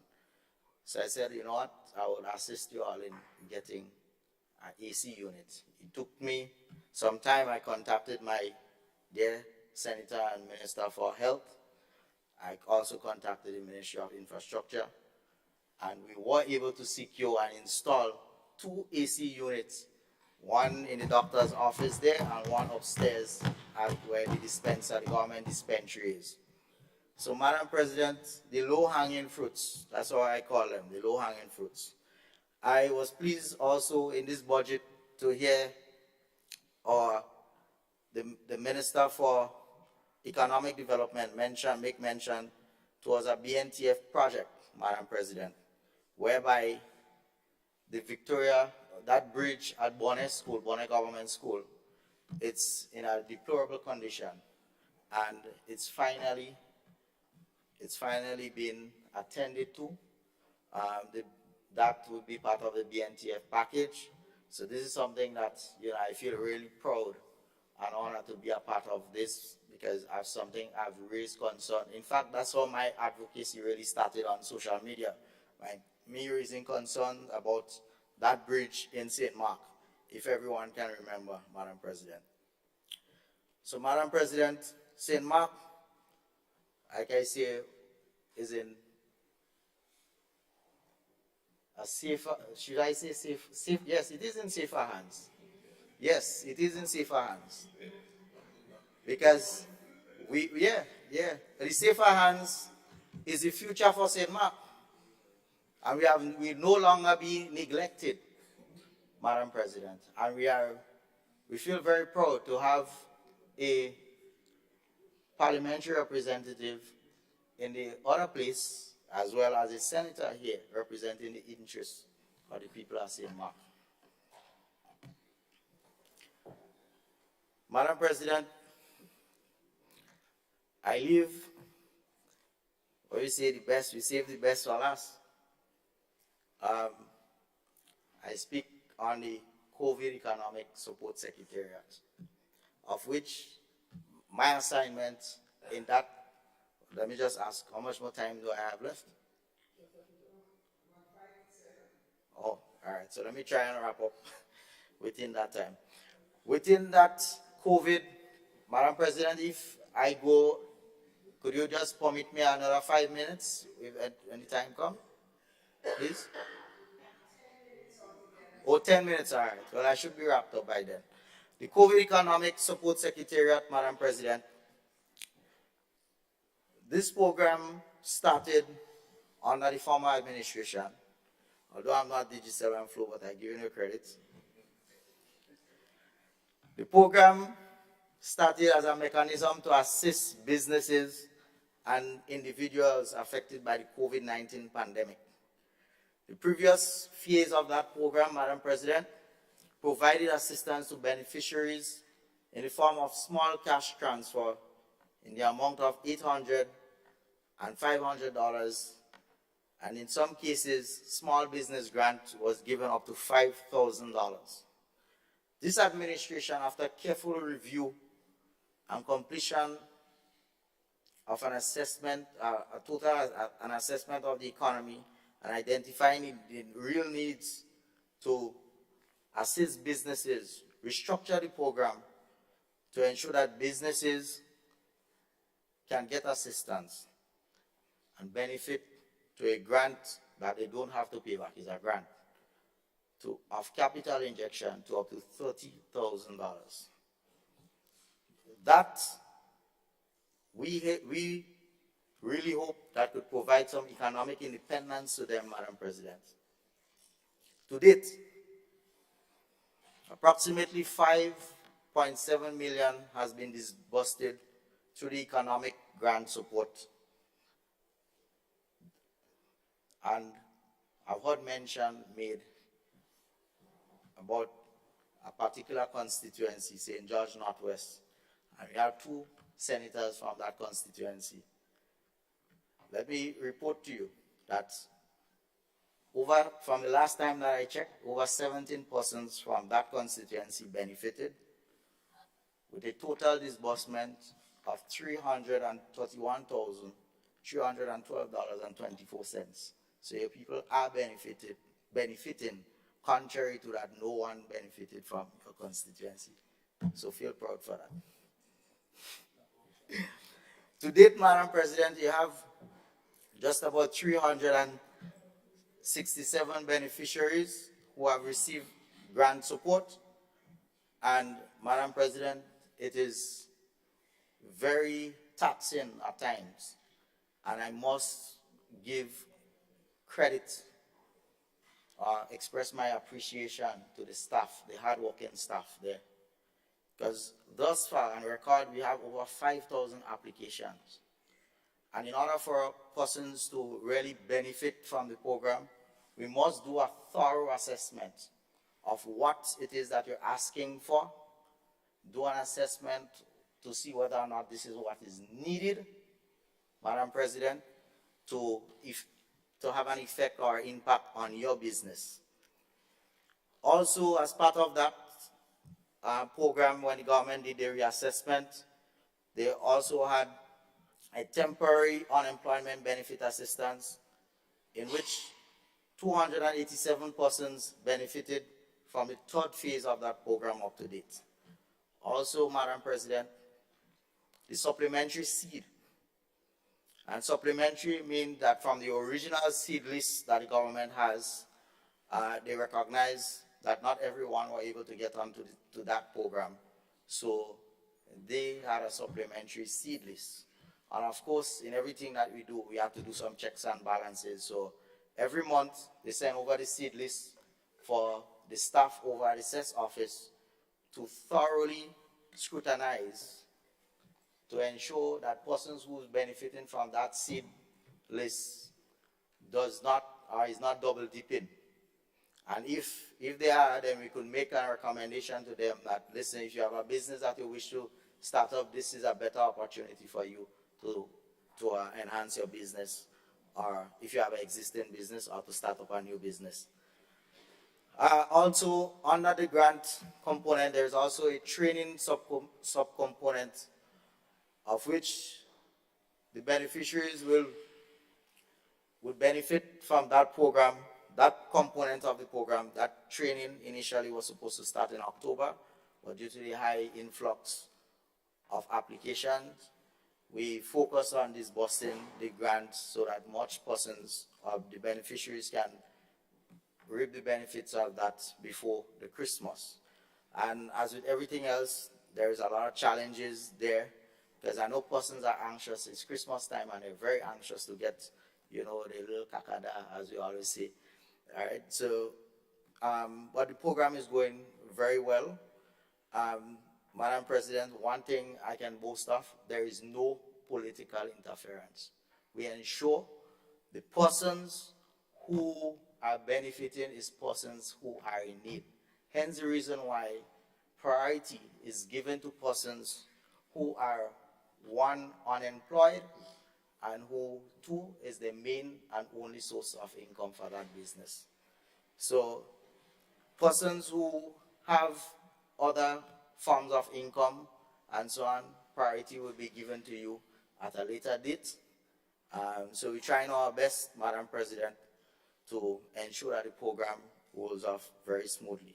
Also, although we do not have, my senator had some queries about that, we do not have that much effective monitoring and evaluation component of the program. However, when you come and you sign the acceptance letter, you also sign agreeing that at any given time, within a reasonable time, that a CES officer can come to your establishment to evaluate what is being disbursed, what is being given to you. So you're supposed to produce the items, and you are not to sell or transfer the items without allotting the people at the secretariat. If you come, and for instance, if you're a fisherman and you benefit, you get an engine, and we come and we ask for the engine, we can't see the engine, then you have to account for it, and you'll be made to pay back. That's the only way. You have to be accountable, because even if it's not monies that you have to pay right now or pay back, but we have to entrust the people with some level of responsibility, Madam President. So, Madam President, let me just wrap up by saying a heartfelt thanks and appreciation to my colleagues for the love and the support to me in a number of ways. My family, a heartfelt thanks to every one of them, especially my mom. She has been, my mom and dad has been a rock in my support structure. Madam President, as we go forward, there's a lot for us to learn, and I would really like to thank my constituents of St. Mark for the love, the confidence they have entrusted in me, Madam President. Also, Madam President, to you and your team, the Clerk of Parliament and the team, my thanks and appreciation to you all, to holding our hands. We are new to this, but we will learn, because that's the only way the experience will come from. I've served in this public service before. Actually, this is my third time serving in the public service, even though I'm pretty young. But fortunately for me, I got into the public service at a very young age. Since I was about 19 years, I got into the public service. And I served both public and private sector over the many years. So thanks again, the people viewing and so on. Thank you very much for giving me the opportunity. Many thanks and appreciation to you for coming. Madam President, I think my time here has expired with my presentation. So I just want to say thank you, and thanks to the Almighty God for this, because without him, this was not possible. I know I started off being a little nervous, but afterwards, I got a bit more comfortable. And over a period of time, yeah, I'm being honest, and over a period of time, Madam President, I know it will only get better. So thank you very much. Thank you to my colleagues, staff. Thank you very much. Thank you. Thank you very much, Senator Britton. Thank you, and best wishes to St. Mark, and in particular to the citizens, our sisters and brothers up there who lost so much in the fire. We're happy to hear that they are on their way to being gifted a home, and give them our best wishes for their continued well-being. Thank you for your efforts in that regard. Colleagues, I see a light on Senator Cox. You have the floor, sir. Thank you very much, Madam President. Madam President, I know that you have been giving some guidance and trying to implore that we stay on subject in terms of the budget debate. And I didn't want to stop Senator Britton in his flight and to throw him off his game. But I want to suggest that even some of the things that, for example, for the constituency stuff, those are best placed under ministerial statements. And so maybe you should, persons who have things that the ministry have done or accomplished over a period of time, that may be best placed under item 7 of the other paper for ministerial statements and the other presentations that center just around the core of the budget should stay focused in that regard to help us manage time and keep focus going forward. So I just wanted to reinforce that. I didn't want to stop him in his flight in terms of relevance, in terms of the debate. So thank you very much. Thank you very much, Senator Cox.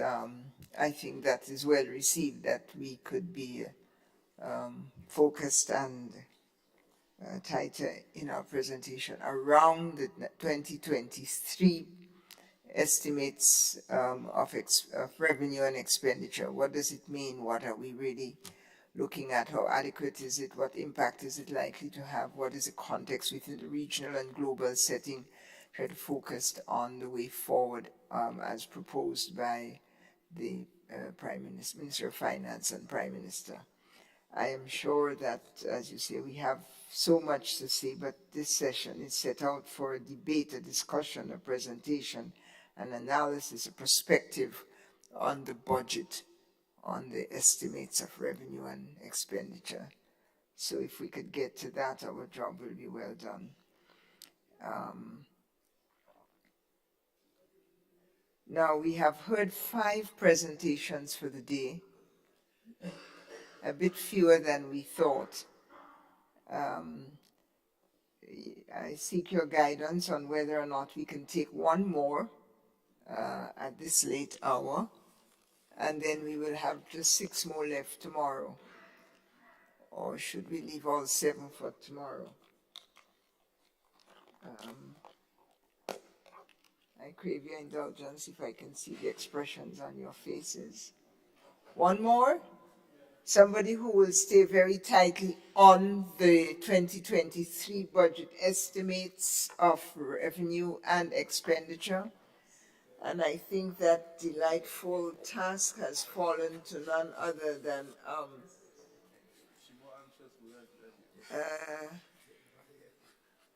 Senator, you have to give me Katisha Douglas, the Honorable Senator Katisha Douglas. Rein us in, Senator. Thank you.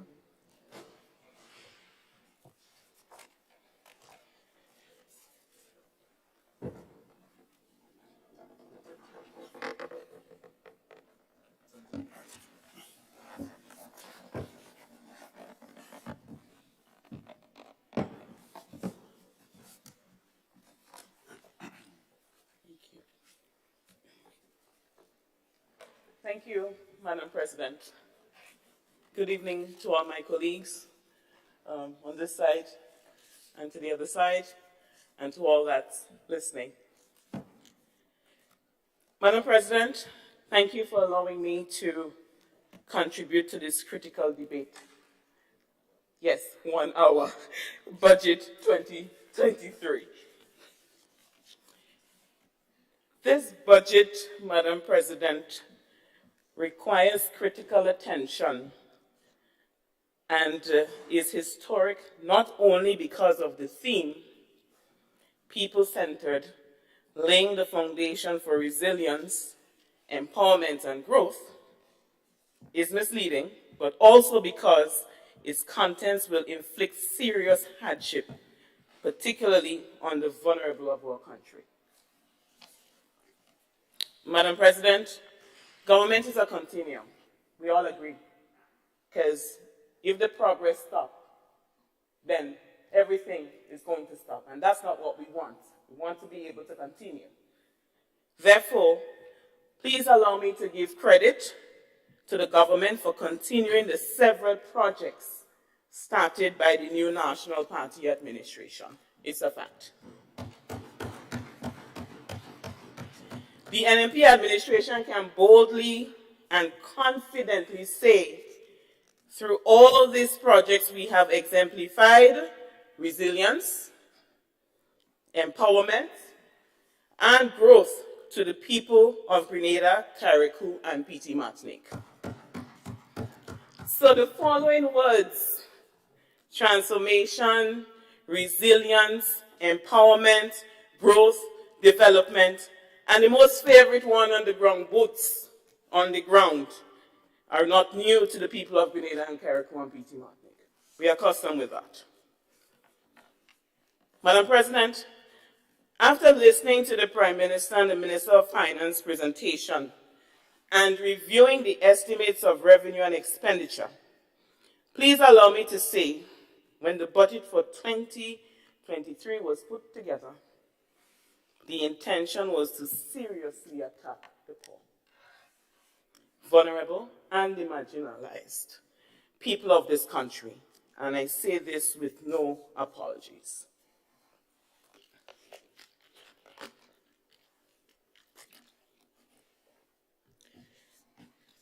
Madam President, let's put politics aside and let us be real.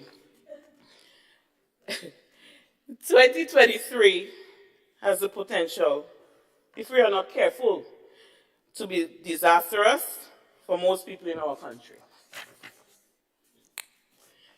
Madam President, through you, please allow me to say respectfully, I hope this government is not trying to be intentionally wicked to the people of this nation.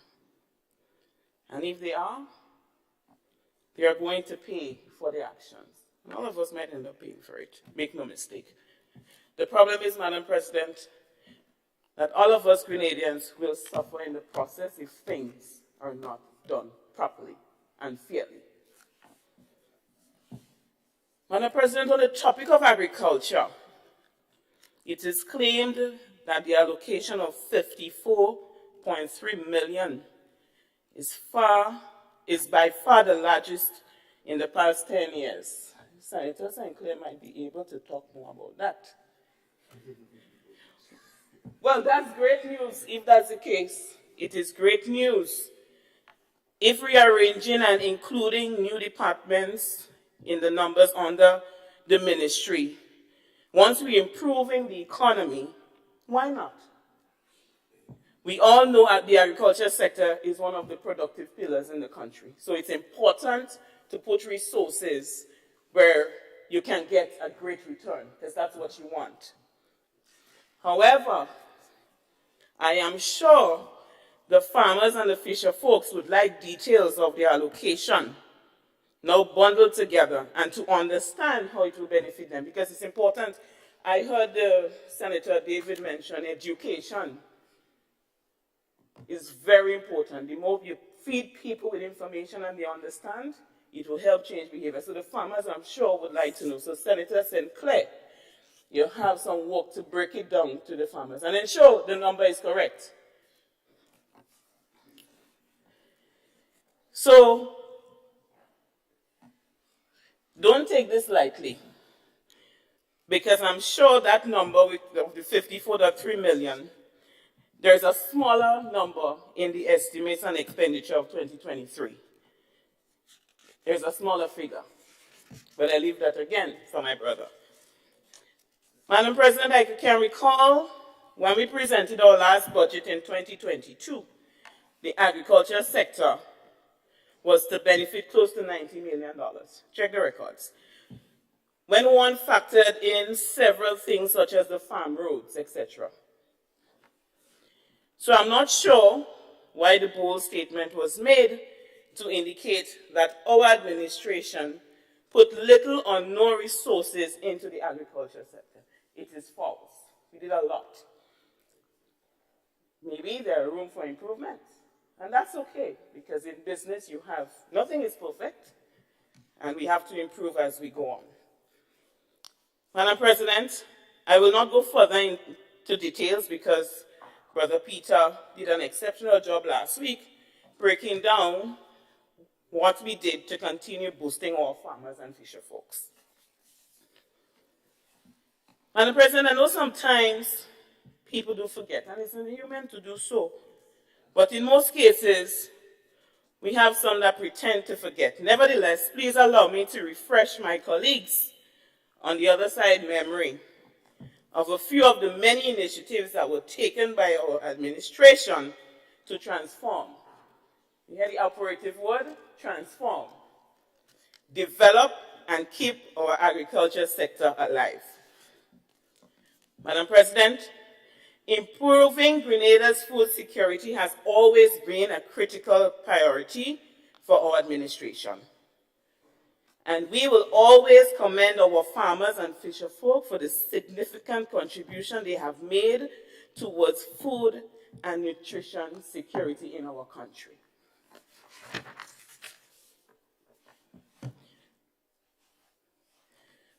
Madam President, to address the rising costs of farm inputs in the quest to make our homegrown food more affordable, the NMP, through the MNIB, or existing suppliers, subsidize the price of fertilizer up to a maximum bag of 10. And that's a great initiative. Madam President, we recognize that access to farms was a major roadblock to the modernization of our agriculture sector. Hence, despite the lack of external resources, no external resources was provided. There was a challenge. The NMP continued the implementation of phase 3 of the agricultural feeder roads using local resources. But yet for all, this government still saying NMP did nothing. Work on several feeder roads has been completed, and others were progressing smoothly before June 23rd, 2022. Madam President, an allocation of $5 million was made for the continuation of this project in 2022. Yet for all, NMP did nothing.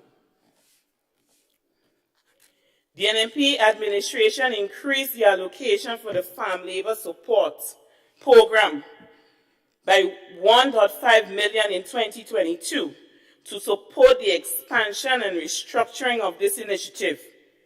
Madam President, not forgetting the Land Bank project. The land policy, which I heard about this morning, was mentioned. Cabinet approved in National Land Policy in 2021. Madam President, yet again, but NMP did nothing.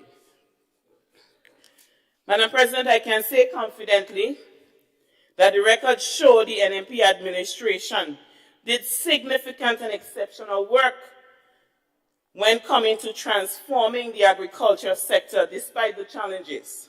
Again, nothing is perfect. Now, Madam President, to be honest with you, we are watching to see what benefits this budget will bring to the farmers, because talk and promises are not actions. Time will surely tell. We heard a lot of good, nice things this morning. As I said to Brother St. Clair during our break time, it's okay to say things, but we want to see the real action. And time will tell. Time will tell.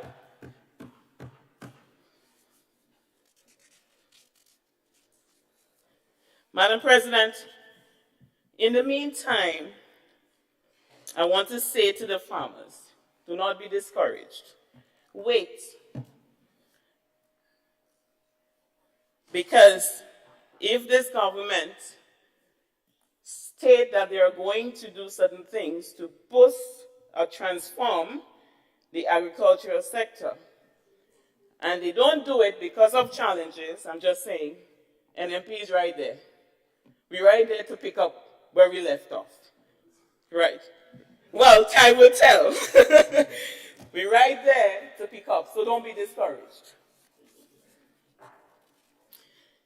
Madam President, to be honest, I don't understand that any leader in their right mental space could take credit for things that they have not done. Well, I heard we got a bit of credit today, so that's good.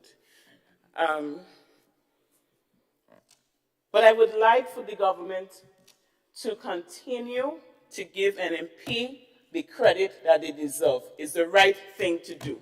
Because the fact is, we have done a lot for Grenada, Carriacou, and PC Martinique.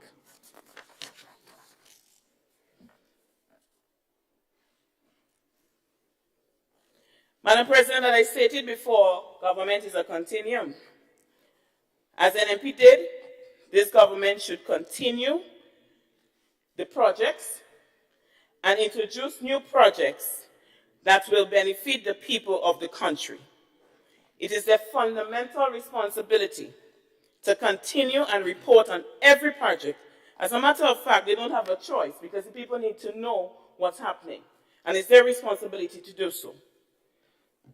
But the only new projects that I have seen, and I could be wrong, I stand to be corrected, are where the names of the existing projects have been transformed. That's the favorite word.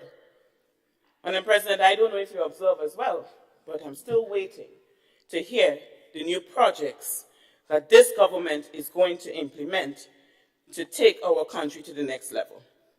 Madam President, I would like my colleagues on the other side to know it's okay to give credit for all the transformation that we have done. It's your word, I'm going to use it back. It is okay because we have transformed Grenada. Transformation is not new. We have transformed.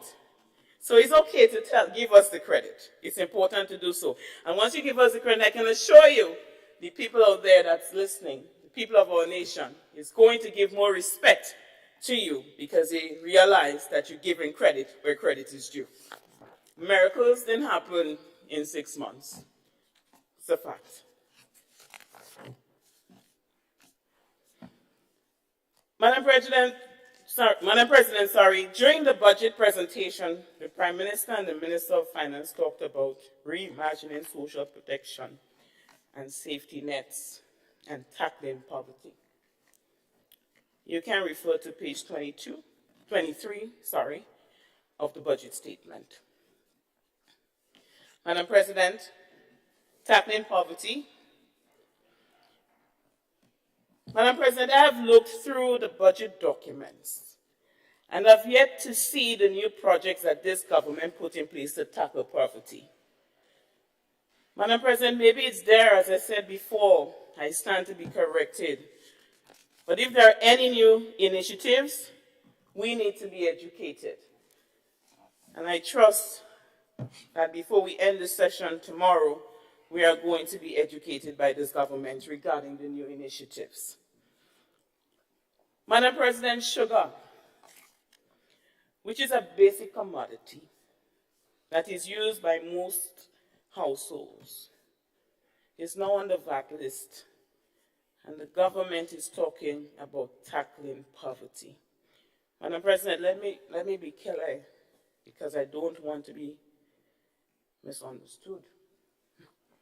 I support a healthy nation. And as it said, a healthy nation is a wealthy nation. Instead of putting VAT on sugar, Madam President, I recommend, why not take the initiative to educate? Well, people just listen. In the schools, educate our children about the abuse of sugar. If you use too much sugar, what it would cause. If you smoke, what it would cause. If you drink too much alcohol, what it would cause. Education is important. Or expand a healthy lifestyle environment. Look for ways and means to do so. We can be creative. We are a creative culture. Let's come up with ideas that we can use to do that. And Madam President, I want to quote Nelson Mandela as a great leader. He said, education is the most powerful weapon you can use to change the world. So let us use it to change Grenada. We could do it. Let people know, educate them, provide the information, and they would understand. But instead, we decided to put sugar on the VAT list. Well, Madam President, if the government honestly believes increasing the price of sugar will cause people to use it less, let's wait and see. But however, I hope that there is a mechanism in place to measure this and to be able to come back to the people of this nation and say, hey, we implemented or we increased the price of sugar X date, and as a result, this is X what we receive. That's the outcome of it. I hope you have a mechanism in place, because I'll be coming back again and ask, show us the data that increasing the price of sugar promoted a healthier nation. Madam President, still on the topic of tackling poverty. Madam President, with the mass domination of hundreds of ordinary working people, particularly women, many of whom are single parents after the June 23rd elections. Madam President, please allow me to quote my dear Senator Adrian Thomas. He said in his opening, we love everybody. Well, if that is true, why so many people were placed on the breadline? I would love for him to answer that question. I'm not saying that They don't love. I believe that. No. Why so many people were placed on the breadline? Madam President, a few unfair dismissals of our dear friends in Carriacou, and the justification is NMP did it, and these people are not supporting, they're not supportive of the transformation agenda. Madam President, what is the transformation agenda? 6 months in and people are still wondering, where is the transformation? What is the agenda? Madam President, through you, allow me to say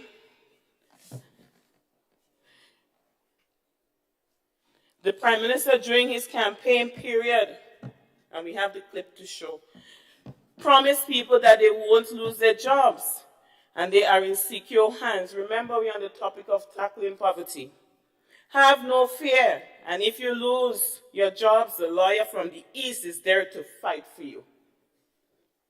Madam President, I asked for the lawyer from the East today because I know, we all know hundreds were put on the breadline. They were fired.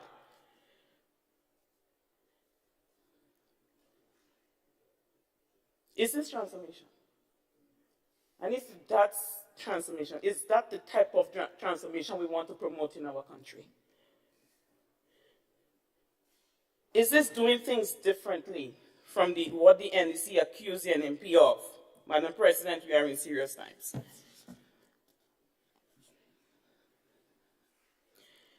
Madam President, I want to further state, during the maiden speech of my dear friend, Senator Claudette, during her maiden speech, when she was presented, I remember vividly tears in her eyes. Her colleagues had to pass her napkin because she was very emotional. And I felt it as well. Why she was emotional? Because she said, and I quote, "My mother was a single parent, raising us on her own, 6 girls, 1 boy," end quote. She further stated, and I quote, "Working in this honorable house, serving the people of Grenada signals that I have now transitioned from being an advocate for change, an advocate for the people, to now being a maker of change and the real servant of the people, using this house, using my portfolios in the other arm of government, the executive arm, to ensure that the real meaning for positive change is brought to the people of Grenada. The kind of change that will permanently lift people, especially the vulnerable people." Powerful words, end of quote. But Madam President, this is the same senator who said nothing is wrong with the dismissal of the people. We're talking about tackling poverty. In other words, nothing is wrong with taking bread from someone's mouth. Madam President, we must watch our words as leaders because we are being scrutinized, we are being listened to. Because our people, they are not stupid. Their ears and their eyes are opened, and they're listening and they're watching. So we have to be careful. But Madam President, after reviewing, you know what? That is the hallmark of the NDC administration. Some may like to hear it, some may not. Strive for status, academically and financially, and forget where they came from, unless it's convenient to remember. As we can see from the callous treatment of the poor and the vulnerable. Madam President, tackling poverty. This government is spending approximately $100,000 a month on international travel since they came into office in June. When there are people out there who are starving,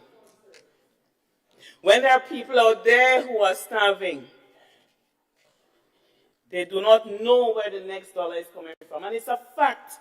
If you go around the country, you would hear, you would see, you would feel. Because why? The government fired them. But we're talking about we love people. But I also heard my brother said NMP is for the vulnerable. And we are proud to be for the vulnerable. Because every country that you go in the world, you're going to have the vulnerable. So let us be for the vulnerable, because they need help. Madam President, the social programs in place to help the elderly and the vulnerable were cut by this government. So I don't know, talking about poverty, how they decide to eradicate it. In addition to the cuts for assistance for the vulnerable under the Prime Minister's office, housing programs were reduced from the amount of 24.4 million spent in 2022 by 17.6 million. But they are tackling poverty. How? If you cut the housing program, the program that's there to at least provide a roof for people, how is it you're tackling poverty? What we expect these people to do? Where do we expect them to turn? And we want to talk about handouts, social services, Madam President, 43.3 million spent in 2022. Go back to the records to 36.4 million. Cut again the vulnerable. Gender affairs from the 2022 budget amount from 88.6 million to 1.8 million, impacting terribly the program dealing with violence against women. Madam President, women. Why would you want to touch a location that's there to help fight violence against women? I trust before we leave here tomorrow, we will get some substantive answers.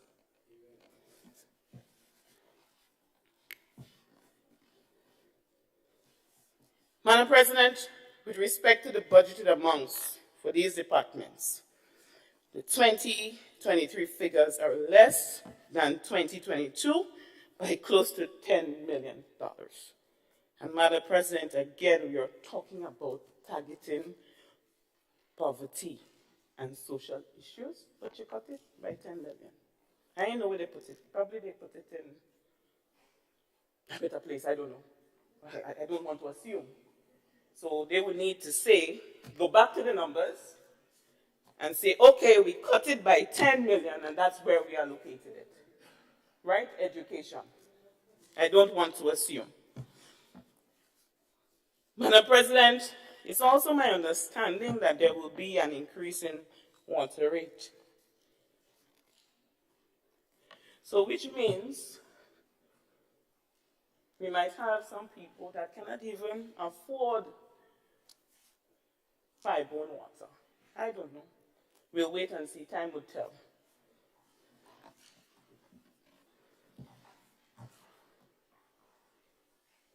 If we get to the point where people cannot afford pipe water, Madam President, is this transformation? I think it's more regression.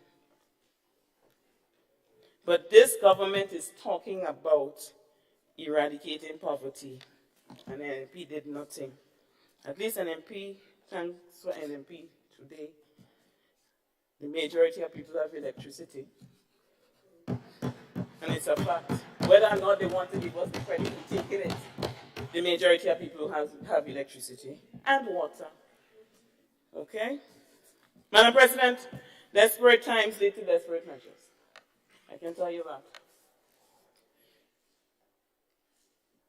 Unemployment causes people to suffer financially or to suffer financial hardship that impacts families, relationships, communities, and the country as a whole.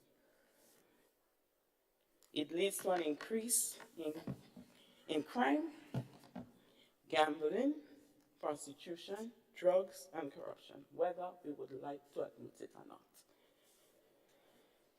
Madam President, as leaders of this country, we need to ask ourselves, is this the path we want our people to cross? Because we take in little that's there for them, we're taking it away. So where do we want them to turn? Because they lost hope and they're frustrated? Because we know what frustration can do. Madam President, after taking for themselves, after increasing their pay, I'm not, again, against people increasing their pay, but not 3 months in office. How do they want the workers, both in the private sector and the public sector, to react? How do you want the people that were put on their breadline to react? Okay, you take my job away from me, but you increase your salary. There is something they call managing perception. And it's important as leaders we are aware of that. We have to be cognizant of managing perception. Madam President, this is very troubling to me. As a woman, as someone that came from very humble beginning, I can't remember I don't know if you remember, pardon me, when I gave my maiden speech. And I said there are times I went to sleep without food. And if we had food, probably some split pea soup with weevil in it. And I'm proud to say it because today I'm not going to eat split pea soup with weevil. But Madam President, I know in our country today there are people that has nowhere to turn, they have no food. They have children that they cannot send to school because no monies. But the little that we have allocated for them, we took it away. And I don't know how are we sleeping at nights. And I want this government to say how they're sleeping at nights when they know that there are people out there suffering because of some of the actions that they have taken in this 2023 budget. Madam President, Psalm 41:1 says, "Blessed is the one who considers the poor. In the day of trouble, the Lord will deliver them." You'll always have the poor. Sorry to interrupt you, Madam. You have requested the floor, Senator. Yes, Madam President, thank you very much. I consider that we are all relatively new to the House, and so I thought I would apply the Bill Clinton formula, 3 stripes. And so, Madam President, the Honorable Senator on the other side has now on 3 occasions breached Standing Order 36.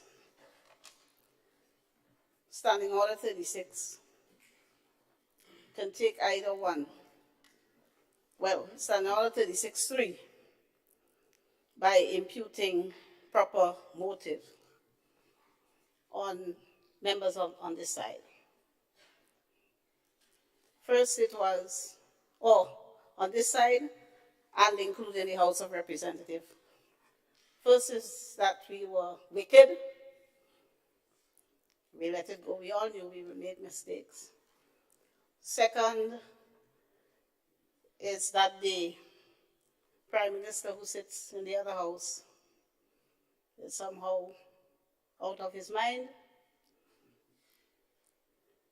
And now, again. So I would ask, Madam President, to urge on the Senator to stay within the ambit of the standing orders. And while I am at it, also stay within the ambit of the budget, the estimates of revenue and expenditure, because this is Parliament, not a political platform. Thank you. I thank this Senator. Senator Claudette Joseph, and I ask Senator Douglas to continue, bearing in mind the conversation just presented. Thank you, Madam President. But please allow me to say, I never referred to anyone as being wicked. I need to make this clear. I said if the intention of this budget, when putting it together, was meant to be wicked, I didn't call anybody wicked. So for the record, may I continue? Madam President is the one that will take control of the House, so I don't understand using.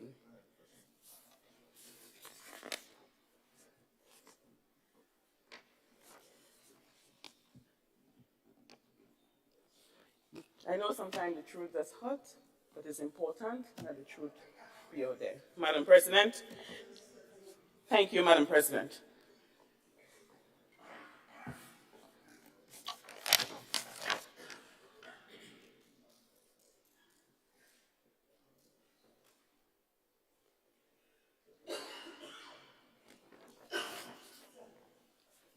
Madam President, please allow me to touch quickly on the pillar of foreign affairs.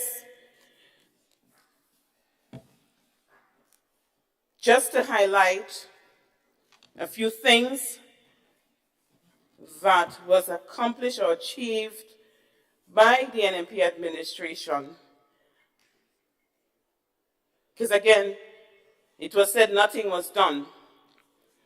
And we have to be able to call out the things that was done. So scholarships were negotiated in India and China and Morocco. Establish of the Office of the Diaspora Affairs in 2021. And I'm sticking within the budget because you have to make your points so that people could understand. Grenada's National Diaspora Engagement Policy and Action Plan were officially launched in August of 2021. Because in the budget statement, it was mentioned about keeping that relationship with the diaspora. But we want the government to know we already established it and it's there. We have seen the diaspora at work during the pandemic. We received approximately $4 million from our missions.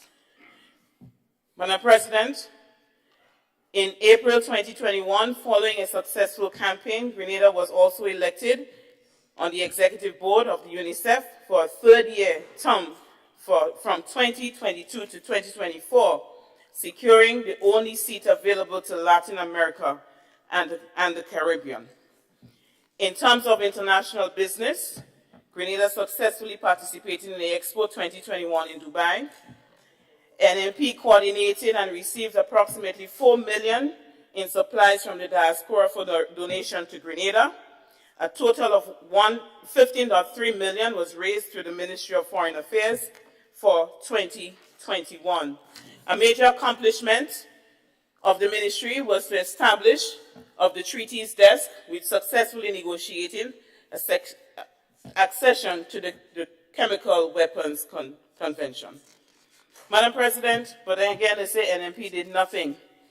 This government needs to go back and do their work. They need to go to the records instead of trying to mislead the people of this nation.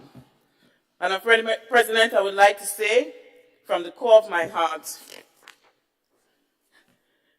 I cannot and I will not support any budget, whether it's by the NDC government, whether it's by GLP, whoever, support any budget that is squeezing and taking advantage of the poor, the elderly, and the vulnerable. I cannot do it. It's not within my heart to do so, and I will not be a hypocrite. No matter what this government say, Madam President, they will not get my support on the areas that they have squeezed the poor people of this nation. Madam President, in closing, I want to say to the people who lost their jobs, because they did, the vendors, the farmers, the fisher folks, the elderly, the vulnerable, we understand how you're feeling. We feel your pain. We hear your cry.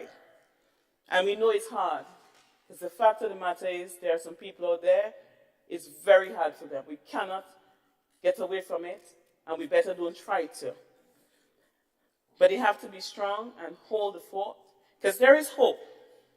There is hope for them. Madam President, I would like to further state in closing to the people of this country, despite our political preferences, we are one people. We must continue to be each other's keeper. That's the only way we are going to continue to transform and take this country further. We have been through a lot as a country, especially during COVID, which was an extremely painful period for all of us. But guess what? We survived it under the NMP leadership.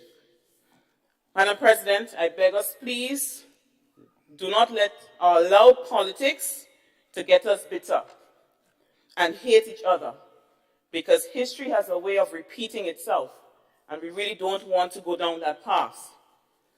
Madam President, I make this statement for what it's worth, because when I look at social media and I see the verbal attacks, the disrespect, and the lack of compassion, I need to remind us before I close, we are people of friendship, love, and peace.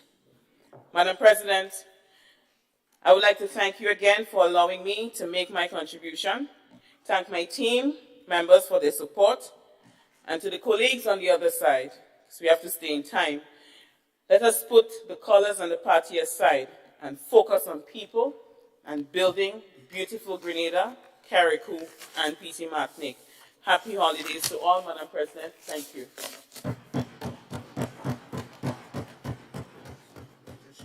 I thank Senator Douglas for her contribution, and thank you for your well wishes for the holiday season to the nation and to this House, I'm sure you intend. Now, we have come to the end of presentations for today. Allow me to thank all of you who have been so diligent, so thoughtful in your preparations. But I must say that when we resume tomorrow, those of you who have had the benefit of listening today, if it is necessary to do any little tweaking, I think the Senate can benefit from it. We want a focused, rigorous attention on the estimates of revenue and expenditure. You know, take it on, take that subject on. We're not anywhere else except this particular historic moment, getting ready for 2023. So I'd like to hear a more intellectual, a more policy focus on the discussions regarding 1.3 billion. What does it mean? Is it sufficient in this post-COVIDious times, post-COVIDious that's continuing actually? Is it the transformation agenda that could pivot us away from some of the crises that are there in the region and in the globe? What are the ideas? One senator gave, I listed about 17 ideas he gave in response to what was presented. Do that. Come on, let's this is a good class, and you're all coming first in class. So let me thank those of you who have spoken. It's not easy to be first speaker.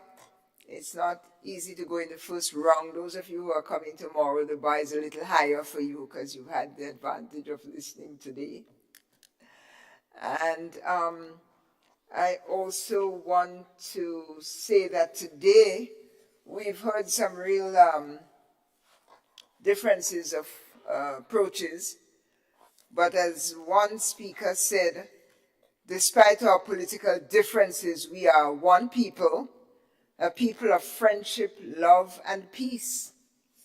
And it is in that vein we did hear today a number of proposals, some collaboration, some laughter, some suggestions. Real collaboration is beginning to emerge, and I'm making a list of those too. And I'll tell you 3 so you could go home and find another 3. I heard a collaboration among the land use policy question that was there in our last sitting and will come up again. The 2 agricultural specialists were almost at the same place early in the morning, made my morning. The discussion around building a hospital, can't remember the details now, but I have it noted. Call for moving away from our own agenda and more implementation.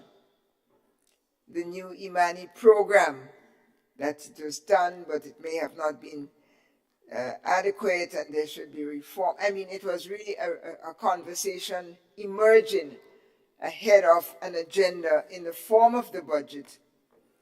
I also heard, and I'm sure the Senate will find a way to formally congratulate former Minister of the Environment, now head of the UNFCCC, former Senator Simon Steele, one of our own who has made it into an international organization.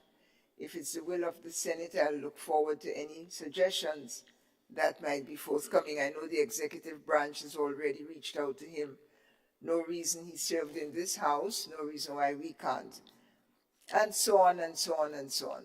So I think the foundation is being laid or relayed for a successful debate and a very successful outcome of the debate of the 2023 estimates income and revenue. Please get home very safely. Those of you who did not sleep yesterday because you were celebrating with the Argentinians, try to get a little rest tonight. And we send our informal congratulations to Argentina, Messi, and the whole team. Actually, we could give them a round of applause if you think it's appropriate. We are a football nation in Grenada as well. Thank you very much. And before we are dismissed, I'm happy to pass the floor to the Leader of Government Business, Senator Adrian Thomas. You have the floor, sir. Thank you very much, Madam President. Madam President, I beg to move the adjournment of the House until Tuesday the 20th at 9 a.m. in the forenoon. All those in favor, say aye. Aye. All those opposed, the ayes have it. Pleasant good evening. Good night. Thank you very much.